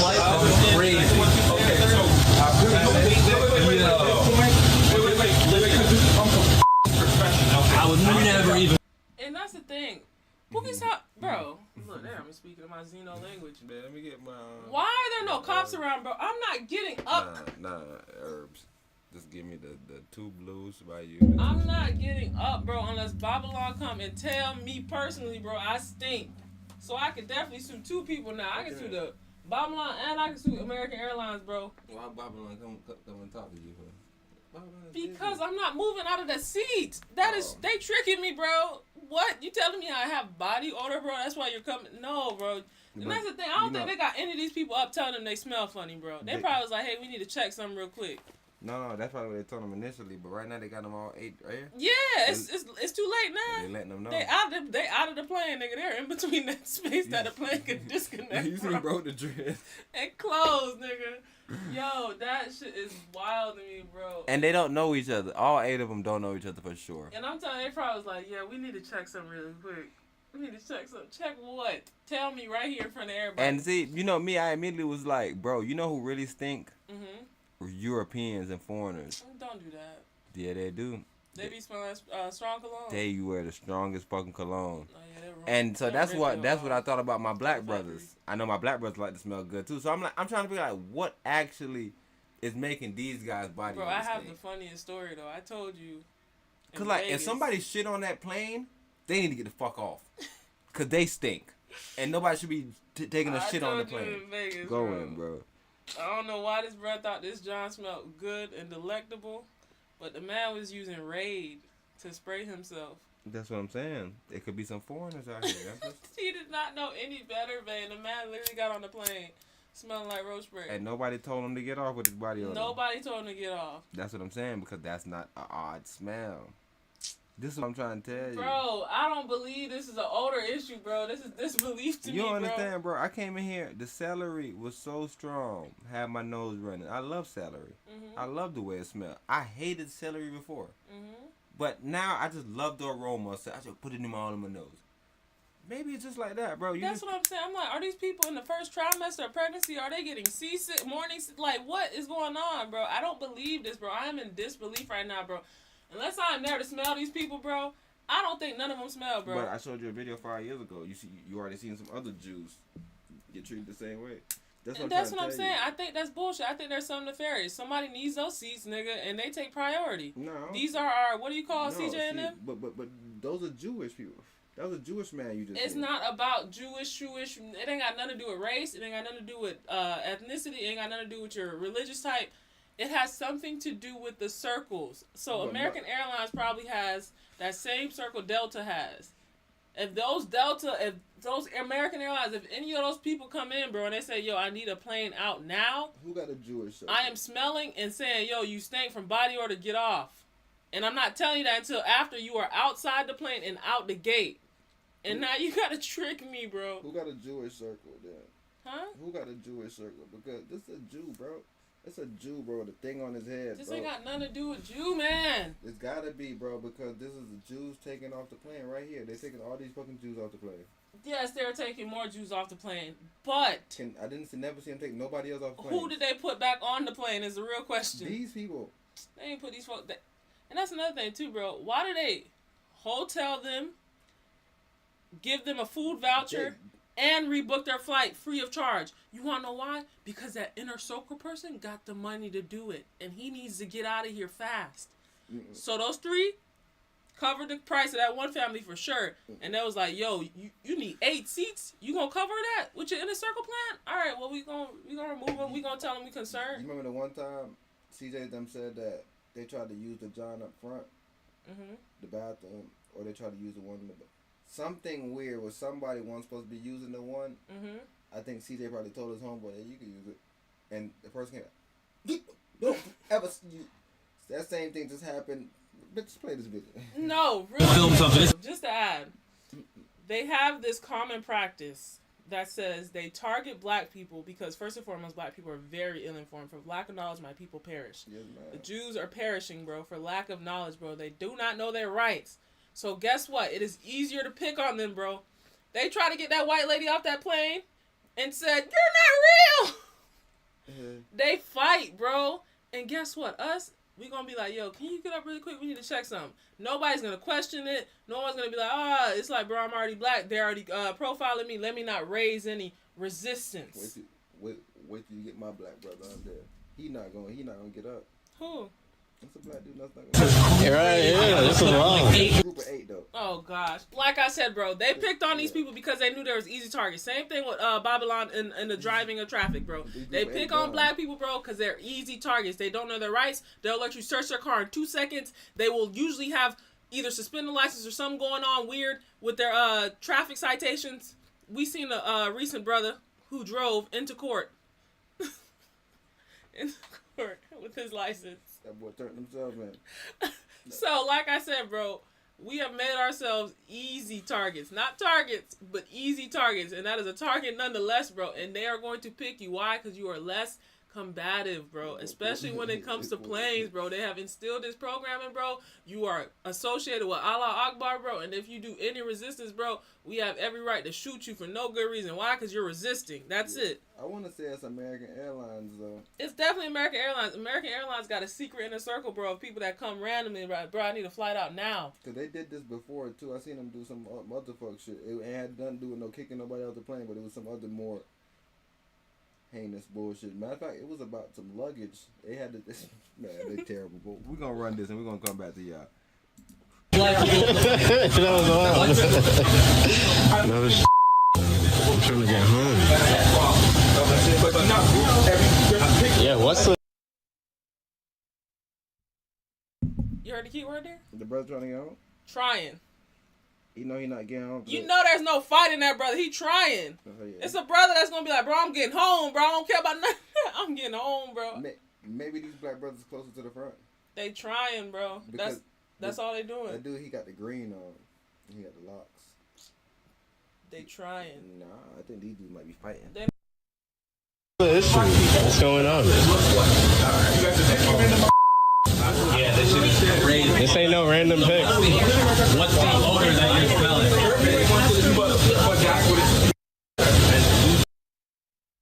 The odor that they're smelling is lack of knowledge. That's the odor. Bro, I'm telling you. That's the odor. I'm not going to tell y'all, bro. I was such a bad person, bro. I'm talking about, bro. I went through the white supremacy training. I think just like, I was like, these niggas smell like marijuana.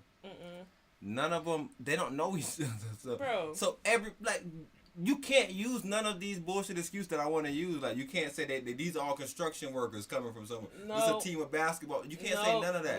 No, you can't do no profiling. There's no paradigm that you can throw them all in. Some random Besides guys. Jews, fair enough, I'll give you that. Like, they all got their hair on their heads. But guys, it's programming. They've already taught these guys, bro. If you resist, you are a terrorist, bro. The end. You resist, you're a terrorist. You resist, you're a terrorist. You try to fight for yourself, you're a terrorist, bro.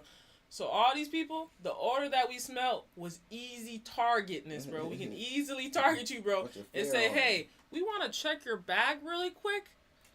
Don't even check your fucking bag. Just lie and say, yo, you stink. You outside the gate. Bye-bye. You heard the other people. They was trying to fight, it seemed like, because they closed that gate fast on their heads.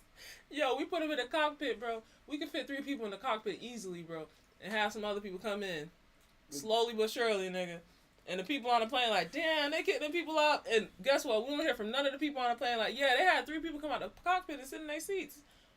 Them stanky seats. They had them. My thing is, same thing that Isaiah said, because I was telling you, it's always funny when people put stuff together. But the first time I showed you with Jalen Brown, he brought out Lauren.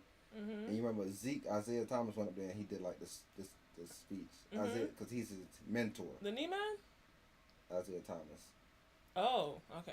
He went out there and he did like the commencement. He did some type of speaking because he's Jalen Brown's mentor. Right. Long story short, some nigga in the league sent them some message and was like, yo, da-da-da, the reason why they're not pushing Jalen Brown, he's not marketable because he has this attitude of like he's better than people type vibe. He's a Jew. So then, nigga, Isaiah hit him with some real nigga shit like, nigga, bro, if whoever said this ain't gonna put their name on it, they shouldn't say shit. Because this is nonsense. You can't just throw something out there because when you throw something out there, hope it sticks. Yeah, because it's just same thing if you say somebody stink. Who said that the person stink, bro? Cause we have to go back to that person, and then we need to say, yo, that person stink. Like, I ain't say you stink. You got an odor of ignorance. I can see it on you. a lot of I know I can pick your ass up and say, yo, I need to check your back, and you'll comply, bro. You will not resist me, bro. That's what I smell on you, bro. Ignorance. You know what the smell of ignorance is? You.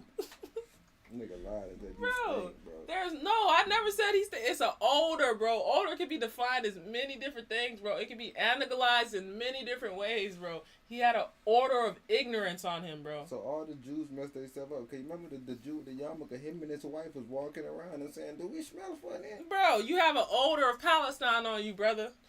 That was before Palestine. 5 years ago. Now, what you mean before Palestine? Oh shit, Gaza has definitely been being annihilated since what, 2012? Yeah, it never been before Palestine. In the beginning. With these motherfuckers. But yeah, so like I'm saying, bro, he got a you. He probably don't want to disturb. Like, it's just targets, bro. Easy targets, bro. That's my conclusion on this situation, bro. And we can conduct the experiment, bro, and go look back at the seats and see if the seats were ever filled on a layover or whatever the case is, bro, because... Probably with the Jew, but the Jew was able to stay up in the hotel and enjoy his night. These people ain't getting up. We have every right to do whatever you want. This ain't no random. So we don't have a right to be on the plane? What we're going to do? I'm going to need everyone to exit the top of the plane. Yo, I paid for the flight just like everybody else, but we don't have a right to be on the plane. You don't care about your money. We don't even care if you're licensed. Everything, registration, insurance is on status, bro.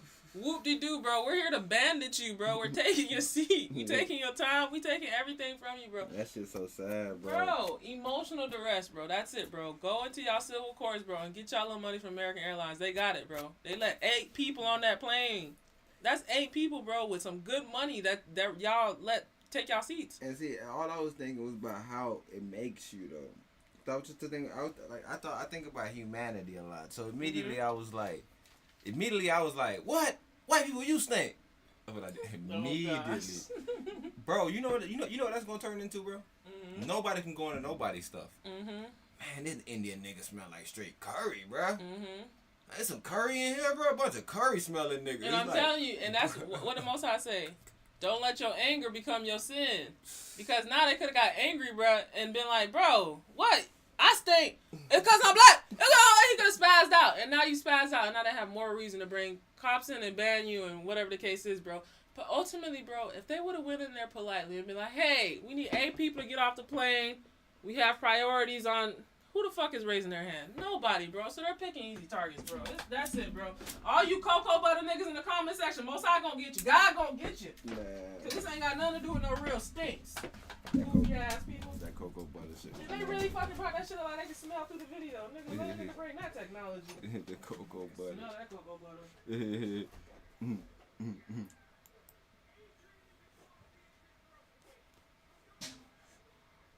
Man, who got the SoundCloud?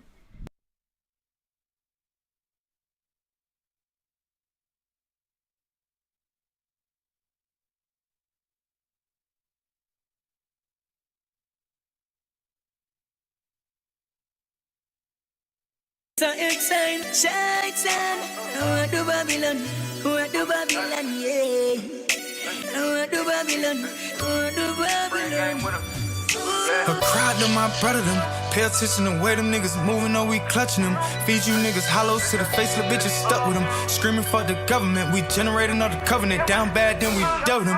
You ain't never went to war about no money, so stop shopping, nigga. My brother caught 2 murder cases and beat and leave lifeless, nigga. Know this nigga roll against some money, still don't like this nigga. You got the bread, we got the price, nigga. Keep my faith to God to get me out this dope game. We flood them hills, West Orlando, talk to no names. We getting real money over here, fuck them whole games. And the nigga tell you different, selling the soldiers like some cocaine. I'ma keep.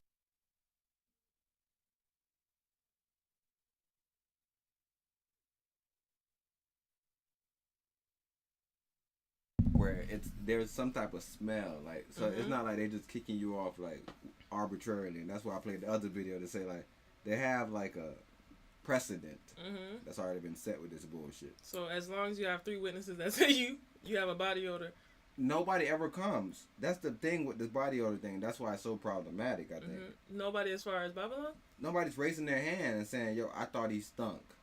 who on the plane is saying that he stinks? Bro. To actually go off that and just be like, man, you got to get off the plane. And that's the next thing, bro. They just going to start bringing, the breathalyzers. They just going to start bringing meters towards you. Yeah, our meters are going off. It's like, bro, you messing with the meter, bro. You making shit up. I think this dude said it was a flight attendant that said they stink. Of course. And Somebody, a biased party. Yeah, and I was like, okay, that makes sense. Because, like, how can it just be like another bruh? It's like, bro, what? It's only one person that said I stink? He stink. Okay, flight attendant. Since flight attendant is the one that allegedly is here. All right, they stink. Now what? Did someone just get hallucinatory and lucid and start hallucinating because of the smell and odor that's coming off of them? Yeah, the sun is too bad. And oh my gosh, get out of here, bro. This is my thing. So now you book on another plane. That person think he stink too. Now what? We book on another plane.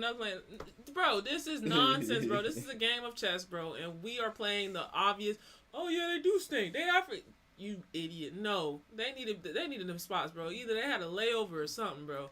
They needed them spots, bro. That is a very particular amount of seats, bro. And I tell you, that's why the video meant so much more to me, because of the comment section, just to see their mindset. Because people really, really thinking like, oh, nah.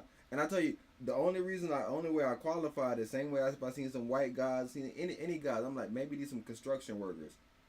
I just took it. But, bro, have y'all ever been to Walmart? Or anywhere and smelled a nail salon? Bro, I am in bro, as soon as they said odor, I was in disbelief, because I'm like, bro, who the fuck is using what is that standard of measurement for a nigga to say you stink, bro? Because that is very subjective. That's like telling me a nigga's ugly, and it's like, no, that's my husband. Yeah. I think he's a beautiful chocolate nail. What are you talking about? That nail polish, John, is the worst, though, because it's so strong and toxic smelling, but if people sit in there and they just go, oh, nah, this is a nice smell. That olfactory shit is so subjective, bro. You see me some mornings, babe, it smell like smoke. Babe, what? You tripping? What are you talking? Mm-hmm. Like, it's so subjective, bro. That was like the last. I was like, this is not even believable. This is literally unbelievable. So now you go a further step. You say, all right, if I'm American Airlines, what am I thinking about? All right, you just sold all these tickets for $123. There's 8 niggas willing to pay $500 for these tickets now. They're desperate. I'm kicking your ass off. Yes, you stink. You smell like poorness. Your $123. You want it back? You paid your money. You can have this money back, bro. Okay, so what if they don't kick you off the flight and they put you back on? What are you saying? Their excuse is. What you mean? They said you stink. They went through a whole bunch of quarrel with you.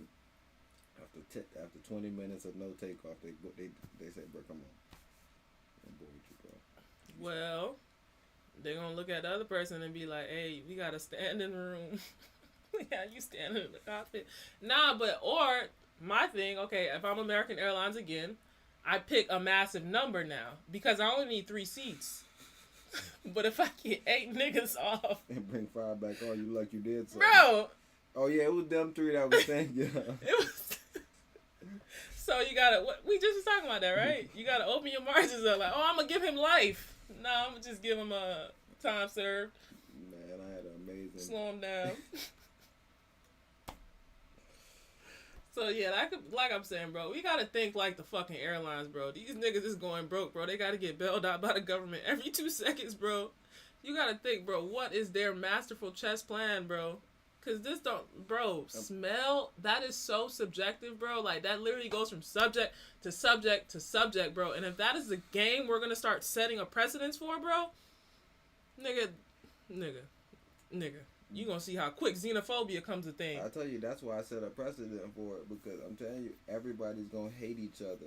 Bro, xenophobia is going to be at its highest. Because like, if you literally just kick me off the plane just because I smell like MSG, whatever that smell like, I may think you smell like motherfucking nail coconut polish. oil, whatever, bro. You smell like weave. Bro, anybody can smell like anything. Like frontal glue, bitch. You smell like bro, anything. What? Like, yeah, like I said, bro, this is very subjective, but let's carry on. Hey, does anyone have a dog on the fucking plane? Smells wet in here. This is fucking crazy. I'm not gonna stand for this, man. I have to talk to the flight attendants. Like, but you hear that, right? They're gonna come back and say, your nose doesn't matter. Flight attendants' nose matter. It gotta be somebody whole, because who are you? Because like, that's the thing. If this is like an accident, and my homeboy in an accident too, I say, bruh, somebody stink over here, and it do smell funny over there. It's him. Cause like, hold nah, on. It ain't you. It's him, bro. Flight attendant. I don't know either two of these people, but I'm smelling both of them. It's not the guy you thought it was. It's the white guy. Like I said, if we all start jumping in, so like if one person say one person stink, but the whole plane like him, say he a celebrity, and you don't know he a celebrity, but everybody on the plane know this nigga because he a fucking celebrity, and we all say, man, he smell good, but he stink as fuck. You know he stink. You say he stink. You want to kick him off. We like, man, and we go to the pilot and like, man, the flight attendant smell like weed. He smelled terrible. What? What's the brand name that just did that job on the podcast? Mark Norman. Mark Norman on the plane. Man, that man just keep passing gas, man. He terrorizing me.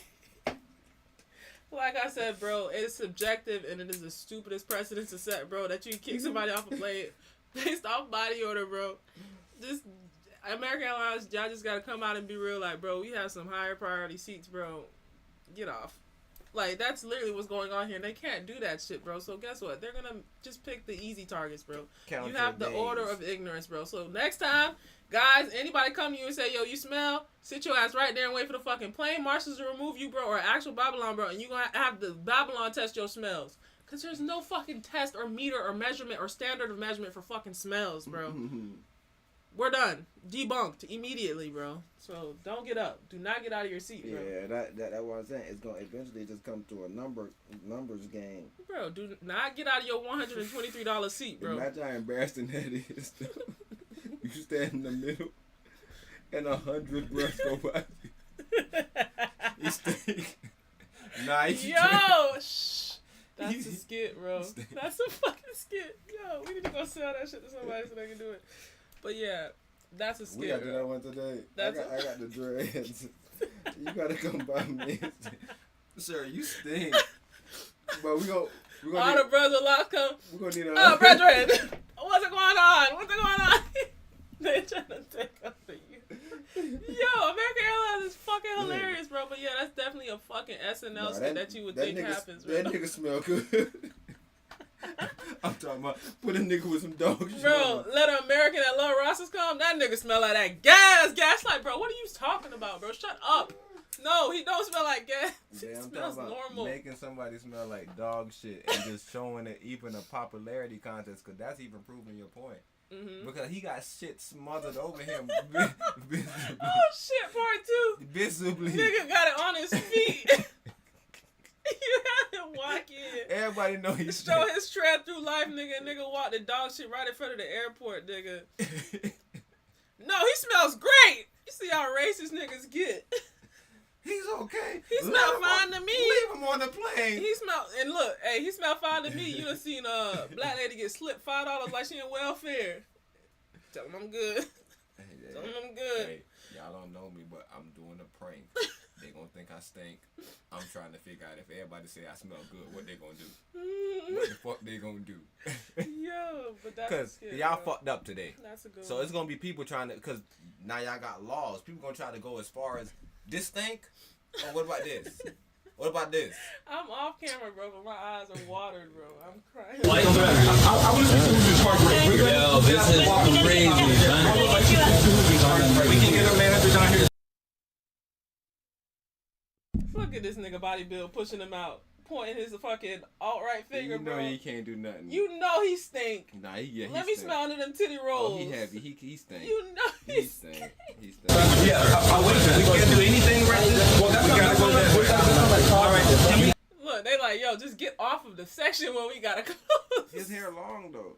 It's like his hair stink too. Bro, that bro know what he doing, bro. He like, bro, if we can close these doors, we don't give a fuck what complaints that y'all little got. short white person with him too. Look stink. That person looks stink too. Guys, it is all subjective, bro. We are here to make jokes, bro. No xenophobia. What about the flight that I just paid? Look, you see that line? They just need to right outside. Back up a couple and they can take the fuck off. That'd be fucked up. It's like, all right, you guys don't even have to leave. Just stand right here. Just stand right here, bro, and wait on the next fucking plane because you're not getting on this one. Man, you know it'd be so funny to see that dude try to push him behind the line. Yo, this line is a fucking major line for these folks right now, bro. If they get behind this bitch right here, Major line. they good to go. Major line. That might be the artist's pen name for this song. Bro. With a body odor. Major line. Major line. I don't get it. What's the double? That's the artist's pen name. Major line. It's a song. Yeah, body odor.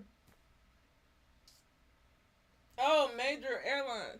No, I'm saying major 9, but I'm saying major line because you're trying to get them off you. Oh, okay, got you. But that's your rap name though, 'cause that's your pen name. So when you do the skit, you rapping about all the airlines. Created by Major Line. I see. But a Major Line production. What about your next skit? What? It's gonna be about Spirit or Frontier. All Hey. airlines getting it. Nah, because you might just be an artist that do one work and die. You one of them niggas that's just pseudonym. Oh, my nigga cut his Pseudonym. ear off. Van Gogh ass niggas cut your ear off. Oh God, you're hilarious. Yeah. Right, we got work. With That brother said we gotta work. That's the I want to work. Look, you smell like work. Babe. We know you are a economy $123 seat ass nigga, bro. Babe. Get out of here. He gonna get fired, babe. If you get arrested today and you can't show up to your job, you may get fired, bro. Oh yeah. I'm telling you, it sucks to be down here, bro. It's very unfair. No call, no show ass nigga. It's very unfair. You come out tomorrow. I was locked up. Damn, we let you go. You ain't call a show. You know, that's number one rule. At least call in so we can have somebody fill your spot. Come on, they give you one call in jail, right? You think I knew this number? Oh, gosh. I had my mom come up here. She said y'all kicked her off the property. She said she don't work here. Y'all went to yelling at her. Yelling on her. She mean he couldn't get on the flight. We paid $123 for that flight. So who is he though? So it seemed like the bro long dress ain't even go. So 3 of the men who were kicked off the flight. Here it is. As I got my things and walked to the front of the plane and made a left to the jet You think he tried to look as clean as possible? Well spoken. bridge, I noticed that there was 7 other black men, and that kind of was like, okay, what's happening here? So for plaintiffs Emmanuel Jean Joseph, Alvin Jackson, and Xavier Veal, Flight 832 was a connection. Joseph at least Haitian. Yeah, at least one of my Haitian homeboys on the plane. So Jean Joseph got the the locks. I love it. Okay, Jean. I'm all ears. They'd taken an earlier flight from Los Angeles without issue. You heard that? That's the brother with the longer locks though, so he did show up. He cut him? No, he's first. 2 was a connection. They'd Oh, okay, right here. You heard that though? Layovers. They just flew all the way across. Oh yeah. To get to the east side or East Coast to go to Detroit. They was going to Detroit too? Yeah. Yeah, see. Wait, no. That's what I don't know. That's the other couple. They was going to Queens, I think. New York. They was going to New York. Yeah. So they was in the middle, laid over, and somebody been laid over. I don't know, bro. Whoever bought them seats, bro, they had precedence, bro. They was able to get back on though. Oh, so this is the 8 out of all 8? They reboarded all of them. All 8. I'm pretty sure. Play real quick. taken an earlier flight from Los Angeles without issue. it was just black men. The layover from Los Angeles. No issues. No issues. So I started freaking out. I pulled out my phone to record everything. At any The other family didn't record. They didn't record. they white. They got their door closed. Jewish power. They did record. They record the back and forth with him and bruh. When him and the mustache man was talking. We stink. We stink. Let me know that. No. But he was aggressive though. You outside the gate. He was aggressive. And bro, like, yo, you gotta go. I'm not talking to you. Bro. Shit done. I'm wrapping your bags up. Any point bags on the plane? They gone. Plane gone. did somebody from American say, to any of you that you had an offensive odor? No. Mind you, they just came from LA to the East Coast. Nobody said they stink. You said the flight made them stink. But yeah, they had a layover. They've been waiting for a long time. So they 2 flight stink. They 2 flight deep in stinkness. This is what I'm trying to tell you. But what's the vote on offensive odor? Bro, there is no vote, bro. Because you can't base it off of odor, bro. What is this? Empress, it's 8 of us. We all gonna vote that none of us stink and one of you stink. I'm trying to figure how do you get us off Nah, that shit. nigga, because they let 5 of them on. Nah, it's 3 versus you, nigga. Bro. Oh, you said they start splitting them up.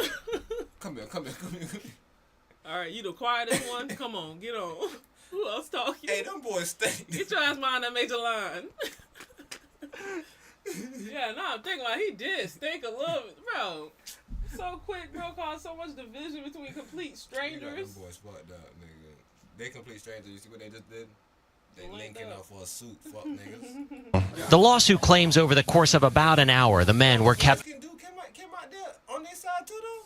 Bro, how can y'all, bro? All these people got jackets on, His bro. jacket thick too. Bro. I know he think he light skinned or whatever, but his jacket thick. In the jetway and then moved to the gate area where they. These guys darker though. Listen to what this lady, and they trying to put her on the spot. Take this video out, and use this video only in court because I can see American Airlines trying to fire this lady. Play the video. Were told they'd be rebooked on another flight to New York later that day. And alleges an American employee indicated the complaint about offensive body odor had come from a white male flight attendant. A gate agent seen in the video at one point seems to agree. You see, that's my gate agent with the locks. Mm-hmm. All right, look. I was saying that about that lady. Knox? You seen Knox locks? Race was a factor in the men getting pulled off the flight. Just because of the color of my skin. Okay. Wait, correct? What's she talking about? Correct. Oh, the bro with the accent, he said, just because the color of my skin. He got kicked off. And look what she gonna say. I do not disagree with you. I do not disagree with you. Yep, put it up for a man. Man, that lady trying to get the people out of her face. Correct, girl. Did you hear what he just asked? You just admitted that American Airlines is being racist. Get the shit off. No, and I'll tell you, that's the only reason why I wanted it off for her, because maybe she didn't know they was filming. Maybe it was one of the brothers in the back. She gonna come back and be like, I wasn't clear on the question. Yeah, I wasn't even listening to him because this is a high pressure situation. A lot of human traffic. But I think that we can do it in reverse. Even if they do try to do something, we could put pressure on American Airlines if they do try to fire her. Because in the situation, nigga, they should say she making them look good. Like it was that crew that did this, but it's not on American Airlines because American Airlines they're gonna come out and distance themselves from that type of behavior. I think. So let's run in. Let me give you the background to this story. It's going to make your blood boil. Xavier Veal, Emmanuel, Jean Joseph, and Alvin Jackson have now sued American Airlines in federal court Wednesday, claiming they were victims of blatant and egregious race discrimination after employees ordered only black men,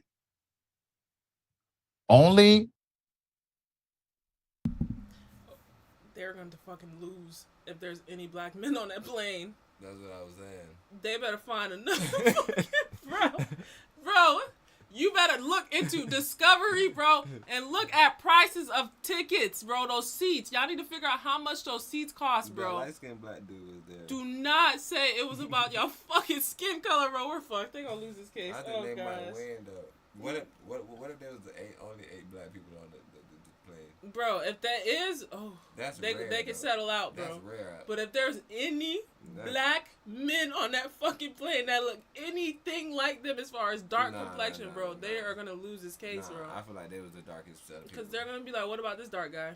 What about this dark guy way back here in commercial? What about this dark guy in first class? Why didn't we remove them? So yeah, they need to talk about Discovery of those seat prices, bro. They need to figure out how much was them seats. I don't even think they're gonna sue on that. They're just suing on like liability as far as like you made us look bad, like we got trauma, I can't sleep at night. Bro, I hope it's not about race, bro. I'm tossing and turning every day about how stink I am. Yeah. Emotional duress, fair Yeah, enough. But do that's not what they bring at. skin coloring, bro. Because if there are any black people on that plane, bro, they're fucked. I think they got all the black people on, bro. Bro, I hope so, bro. 8 black men. Those bro, 3 don't know each and other, bro. 5 others. Maybe they was extremely close together, bro, but they don't even know each other when can of paint. They don't know each other. So, nigga, it gotta be. They gotta be all the black people, bro. It gotta be all of them, bro. At least all the ones with hair. Maybe, like they can keep the black card, but at least black with hair, nigga. Bro. See, he don't even got hair though. He don't even got hair. Bro, they better find a nigga hair. Bro, he better have no hair. And he better be fucking lighter than light, bro. You better ask that nigga, yo, I can pay you to skin bleach yourself. Please skin bleach yourself. Bro, because this shit is going to be very saddening, bro. Because they're going to lose this shit if it's based off racism, bro. But if it's based on me and you keeping up with it, they can't lose. Bro, I hope they ask for discovery, bro, and ask for prices, ask for who else paid to pay. Like, it's the layovers, bro. That is what they call it, malpractice, nigga. If you're kicking someone off that already paid their ticket, bro, because somebody has a higher fucking dollar that they can pay for the seat, bro, that's not right. Nah, but you can't use that because then now you're going to have to prove that. That's what I'm saying. You got to go into discovery, bro. How much was each ticket, bro? On that plane, that particular plane, bro, that we was about to board, bro. See, because it's not going to be a lot of lawyers that going to pick that one up. That ain't an easy because now y'all going to get killed by American Airlines like Boeing. A real easy win is to try to use some race cards right now. They going to lose, everybody's nigga. scared to be racist at this very moment. They going to lose. Well, you see, that's the thing. They might get lucky. I'm not even saying the Most High gonna bless them, bro, because this is another lack of knowledge argument, bro. Run them down. Nah, Most High is going to bless them with a settlement, Off the plane in January. The lawsuit claims the airline's decision to remove the men was not based on any, quote, legitimate rationale.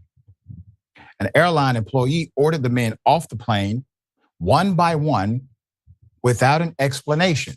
The lawsuit says airlines mention body odor in their contracts of carriage that list reasons passengers can be refused boarding. In America's case, it says passengers must, quote, be respectful that your odor isn't offensive unless it's caused by a disability or illness. Veal called the airline. Question. Is obesity an illness? Yeah, I can see somebody saying you got obesity. That's a disease, I think, right? Because they get Ozempic prescribed to them. you can get a prescription if you're too big. So maybe. But you saying a fat dude. But, like, I was thinking about illness. Like, I'm autistic. I don't care about showers. I'm unaware that I stink. Like, you remember the one dude that was stink in That's So Raven? Mm-hmm, Ben Sturkey. He ain't really care. He had Asperger's. He had some type of burger. Reasoning for removing him and his fellow passengers, quote, ridiculous. A woman who was on the flight said that while the men were off the plane, the remaining passengers heard an announcement that an issue with body odor was being addressed, according to Kirkpatrick, an attorney with the Public Citizen Litigation Group. American Airlines could not find alternate flights for the men, and after about an hour, they let them get on the flight again, the lawsuit says. We're walking through the aisle of shame, if you will. Veal, 36, told the Post in an interview, it was horrible. It was a really traumatic experience, end quote. Though American Airlines allowed the men in January to get back on the plane and fly home, the experience was traumatic, upsetting, scary, humiliating, and degrading, the lawsuit says. This is the angle they're coming from. They was trying to trick them. We're dealing with body odor, guys. Yeah. The niggas that's about to get back on stank. Like, trying to trick, like, nah, I ain't getting on this one, bro. I'll just take the next one. All right, I see. This is humiliation. Definitely gonna get some emotional duress, bro. Man. They gotta get something out of these American Airlines. And they're not done. Watch this. I think American Airlines got one more story with it. None of the white passengers were taken off the plane and humiliated and embarrassed, Kirkpatrick said.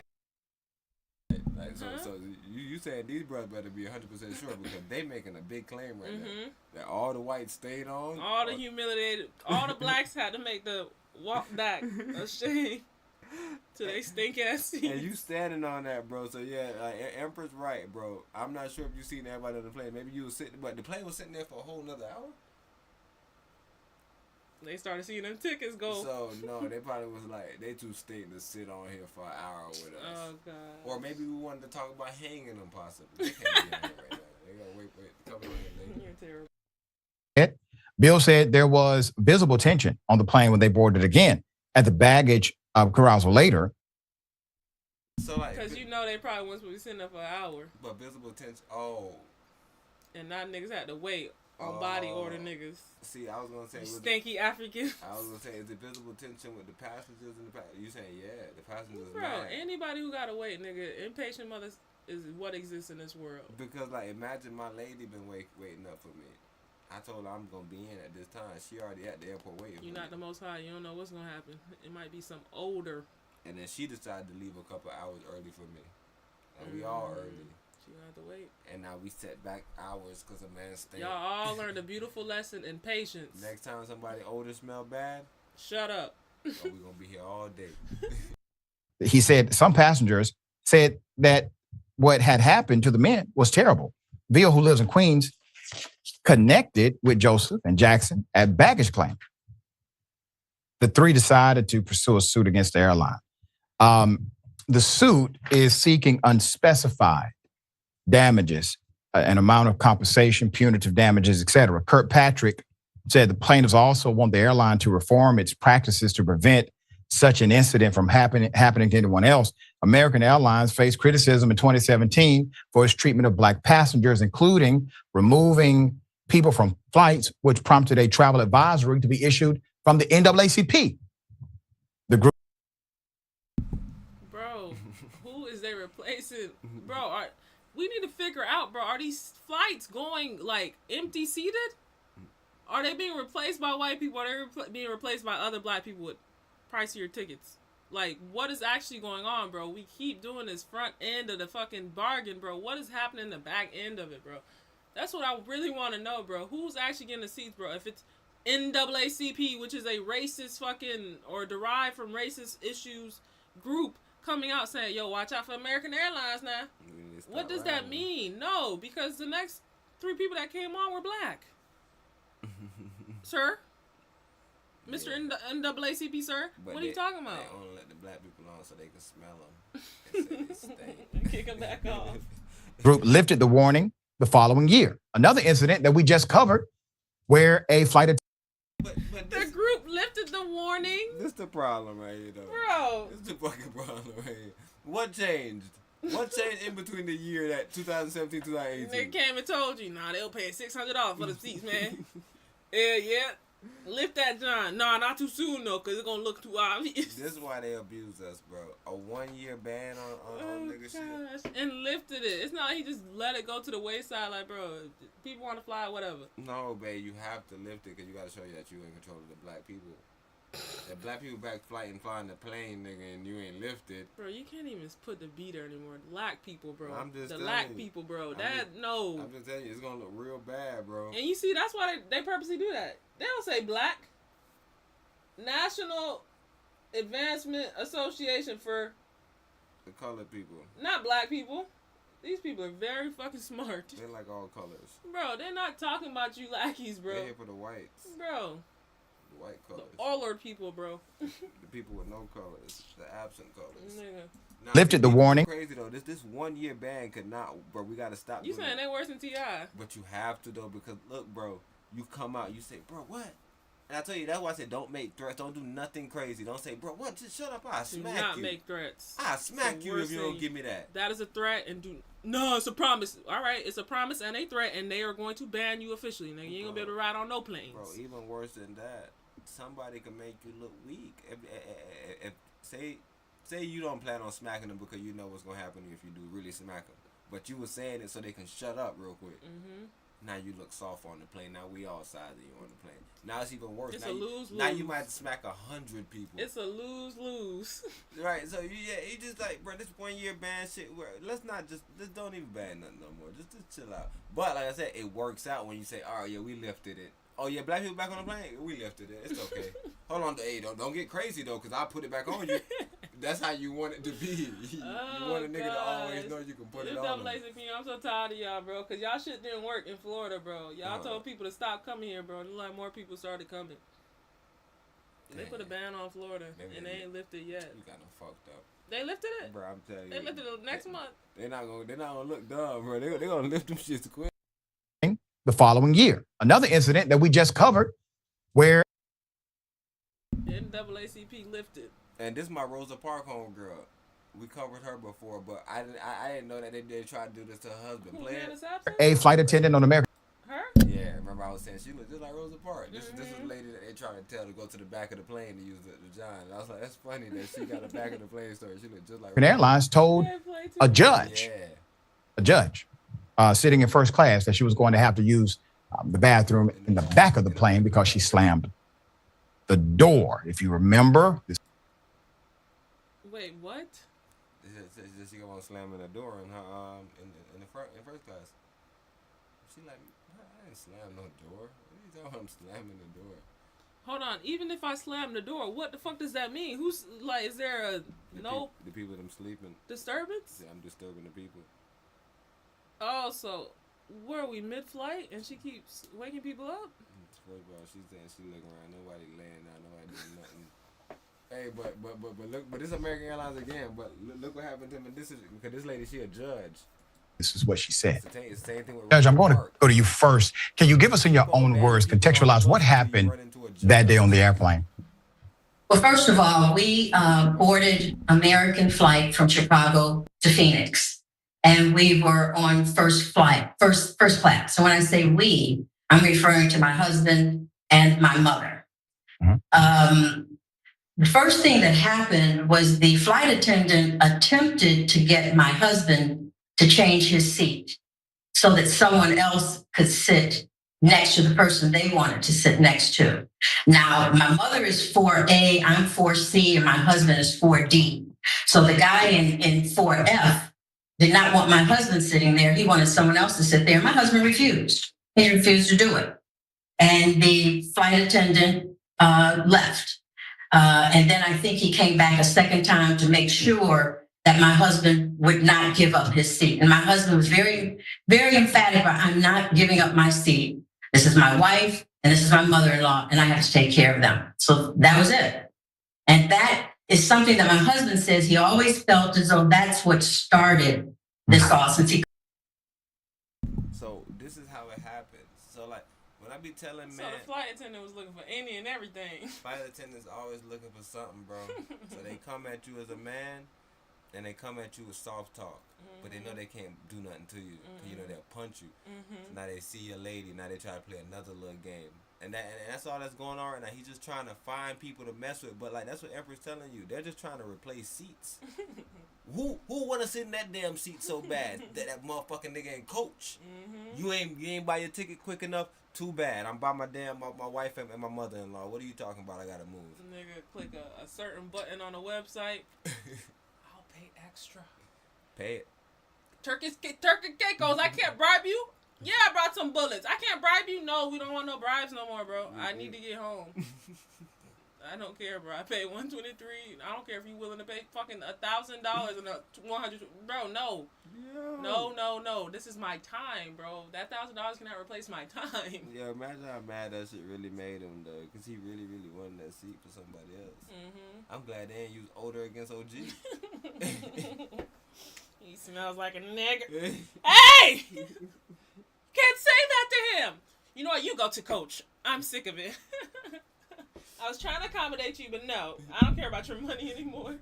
He couldn't do him, then he ended up doing me. And when I went to the restroom the first time, he couldn't do him, then he ended up doing me. And when I went to the restroom, this awesome. All she said in the back of her little granny mind, they fucked us. They tried to fuck us. They couldn't fuck my husband, so they fucked me. Yeah, I love her because she a judge. She tried to do it politely. I was even thinking about, I was like, damn, why she speaking on her husband, like, checking, bro, standing on this square. I'm like, she a judge. She know how to reason around it. Like, no, he's doing this because he's here. He's protecting me. He's protecting my mom. This is what he does. Like, it's nothing, you feel me? And that was it. Like, I'm like, oh, she's a judge. She know what she's saying because like, somebody come like, hell yeah, it's me and my husband. My husband had grabbed him and pushed him back. Like, don't come over here, bro. I'm sitting right here, boy. And like, damn, your husband assaulted him, man. For real? Nah, my husband didn't push him because like, he was protecting me. Yeah, he pushed him because he had reached over us though. But like he reached over my husband first. You already snitched on him. Yeah, you said you husband pushed. He couldn't do him, then he ended up doing me. And when I went to the restroom the first time, when I came out, did you? Who did you? He couldn't do. Huh? What do you mean? What he did? You know he ain't gonna fuck me. Do he know about this part? he told me that I slammed the door and that there are people sleeping on the flight. And if you look around, most of those people had iPads, earplugs, and he said they were sleeping. I was disturbing them.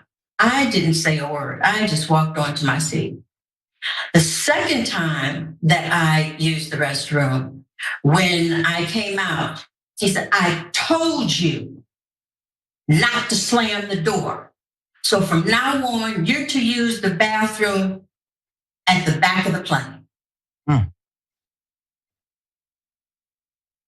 Because the people at the back of the plane not sleep. They stay up the whole time. That's what I'm trying to fuck is it, standing room in the back? This is what I'm trying to tell people, bro. When people try to make logical fucking arguments that don't make no sense, bro. If I'm just loud, I should just be kicked off the plane. Go be loud back there with them loud people. What? Go be loud with the low income. Like, the thing about how racist this motherfucker is, and he don't even know.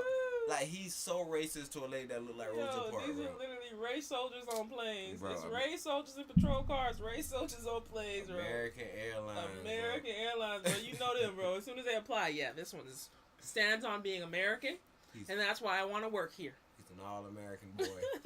He's an all-American boy. I looked at him and I told him there were other people that had used the restroom. There were 3 white guys that used the restroom, and you didn't say anything to them about slamming the door. And I just went to my seat and sat there. The third time that I went, he followed me back to my seat. He touched me on my shoulder, told me that I was going to be arrested. That boy doing a bad job protecting his wife. Why he touching your wife? Because he knows the rules. He can't assault. No, I tell you, I gotta draw you in first. If I want to beat you up, I gotta make you punch me out first. Oh damn, bro! He knocked me on the floor. Boy, let him poke him. Oh man, my whole shoulder. I can't believe it was a reflex. Arrested because he didn't like the way I spoke to him and that I hit him. I told him I did not hit you, and that was it.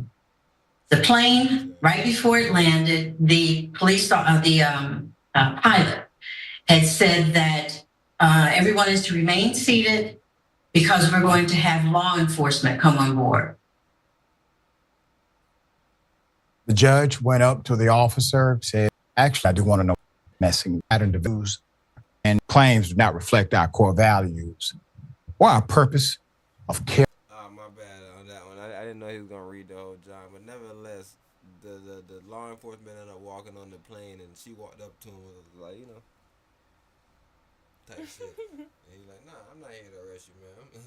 I'm just here to talk about what happened. And she went and told him. And I'm pretty sure the fucking flight attendant got caring for people. Put up the CEO. And this is CEO. Robert Isom. American boy. American Airlines CEO. Sir, you got a problem. You have a challenge of culture here that's obviously permeating beyond the ranks of what you say your core values are. All right, Jordan, thoughts?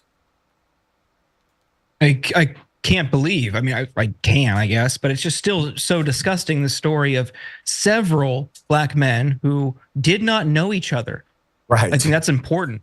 These were all most of them, I think, didn't know each other. Maybe a couple did, but they all get accused of the same thing, having body odor like that. and no one else on the plane does, that is totally bogus. It is transparent active carriage, which I guess it is, and they pointed that out. But that doesn't seem universally applied. Right. For instance, I flew to DC from LA a couple weeks ago. Long flight, not a fun flight, and someone in my aisle was eating like stinky fermented fish snacks the entire time. That was unpleasant. I don't think that person should be removed from the flight, but it is very annoying. Like, having them removed is embarrassing enough. And then at the end, after making this announcement, which the flight attendant did, oh, we're addressing the body odor problem. Then later on, they all come back on after they're allowed to get on. That is so embarrassing. So yeah, he don't like the stinky fish snacks either. But bro, this had nothing to do with odor, bro, and everything to do with lack of knowledge, bro. Hey, Empress, man, round us out, man. You been going in, bro. We went so much more long than we were supposed to go. How'd you do that? Man, you got that joint in the wrong spot, bro. Huh? You got this joint in the odd spot. The Look camera? how crazy I look. Bro, you've been moving the whole time. Okay. Bet I forgot how to do this. Let people know. Thank you for coming out to seeing you. Okay, guys, thank you so much for tuning in to another episode of the Wise Magi Godcast. There was no freestyle today, so we just gonna call this the Freestyle Friday of topics. Oh, we don't got our other little John. They take him out of here. Where you at? The video catcher? Oh, man, wrong person. I can't put nobody in here. You should be able to put it on. Oh, go to... I'll put the Matrix in here. Promote both our shows. Alrighty, guys. Yes, so make sure you guys are tuning into the Black Wall Street Bets Taco Tuesday, where we talk about currency only on Tuesdays, starting bright and early around the 10s. Hey, make sure PMs. if you was in Eastern time. If you was in it, you was making some money. You like printed. Man. If you was in it, you printed. You printed. There go your freestyle right there. All right, so yes, remember, stay black, don't lack. Balance, logic, and knowing. That is the key here. Nigga can smell it on all you. He can smell it all on you if you don't know. So make sure you're knowing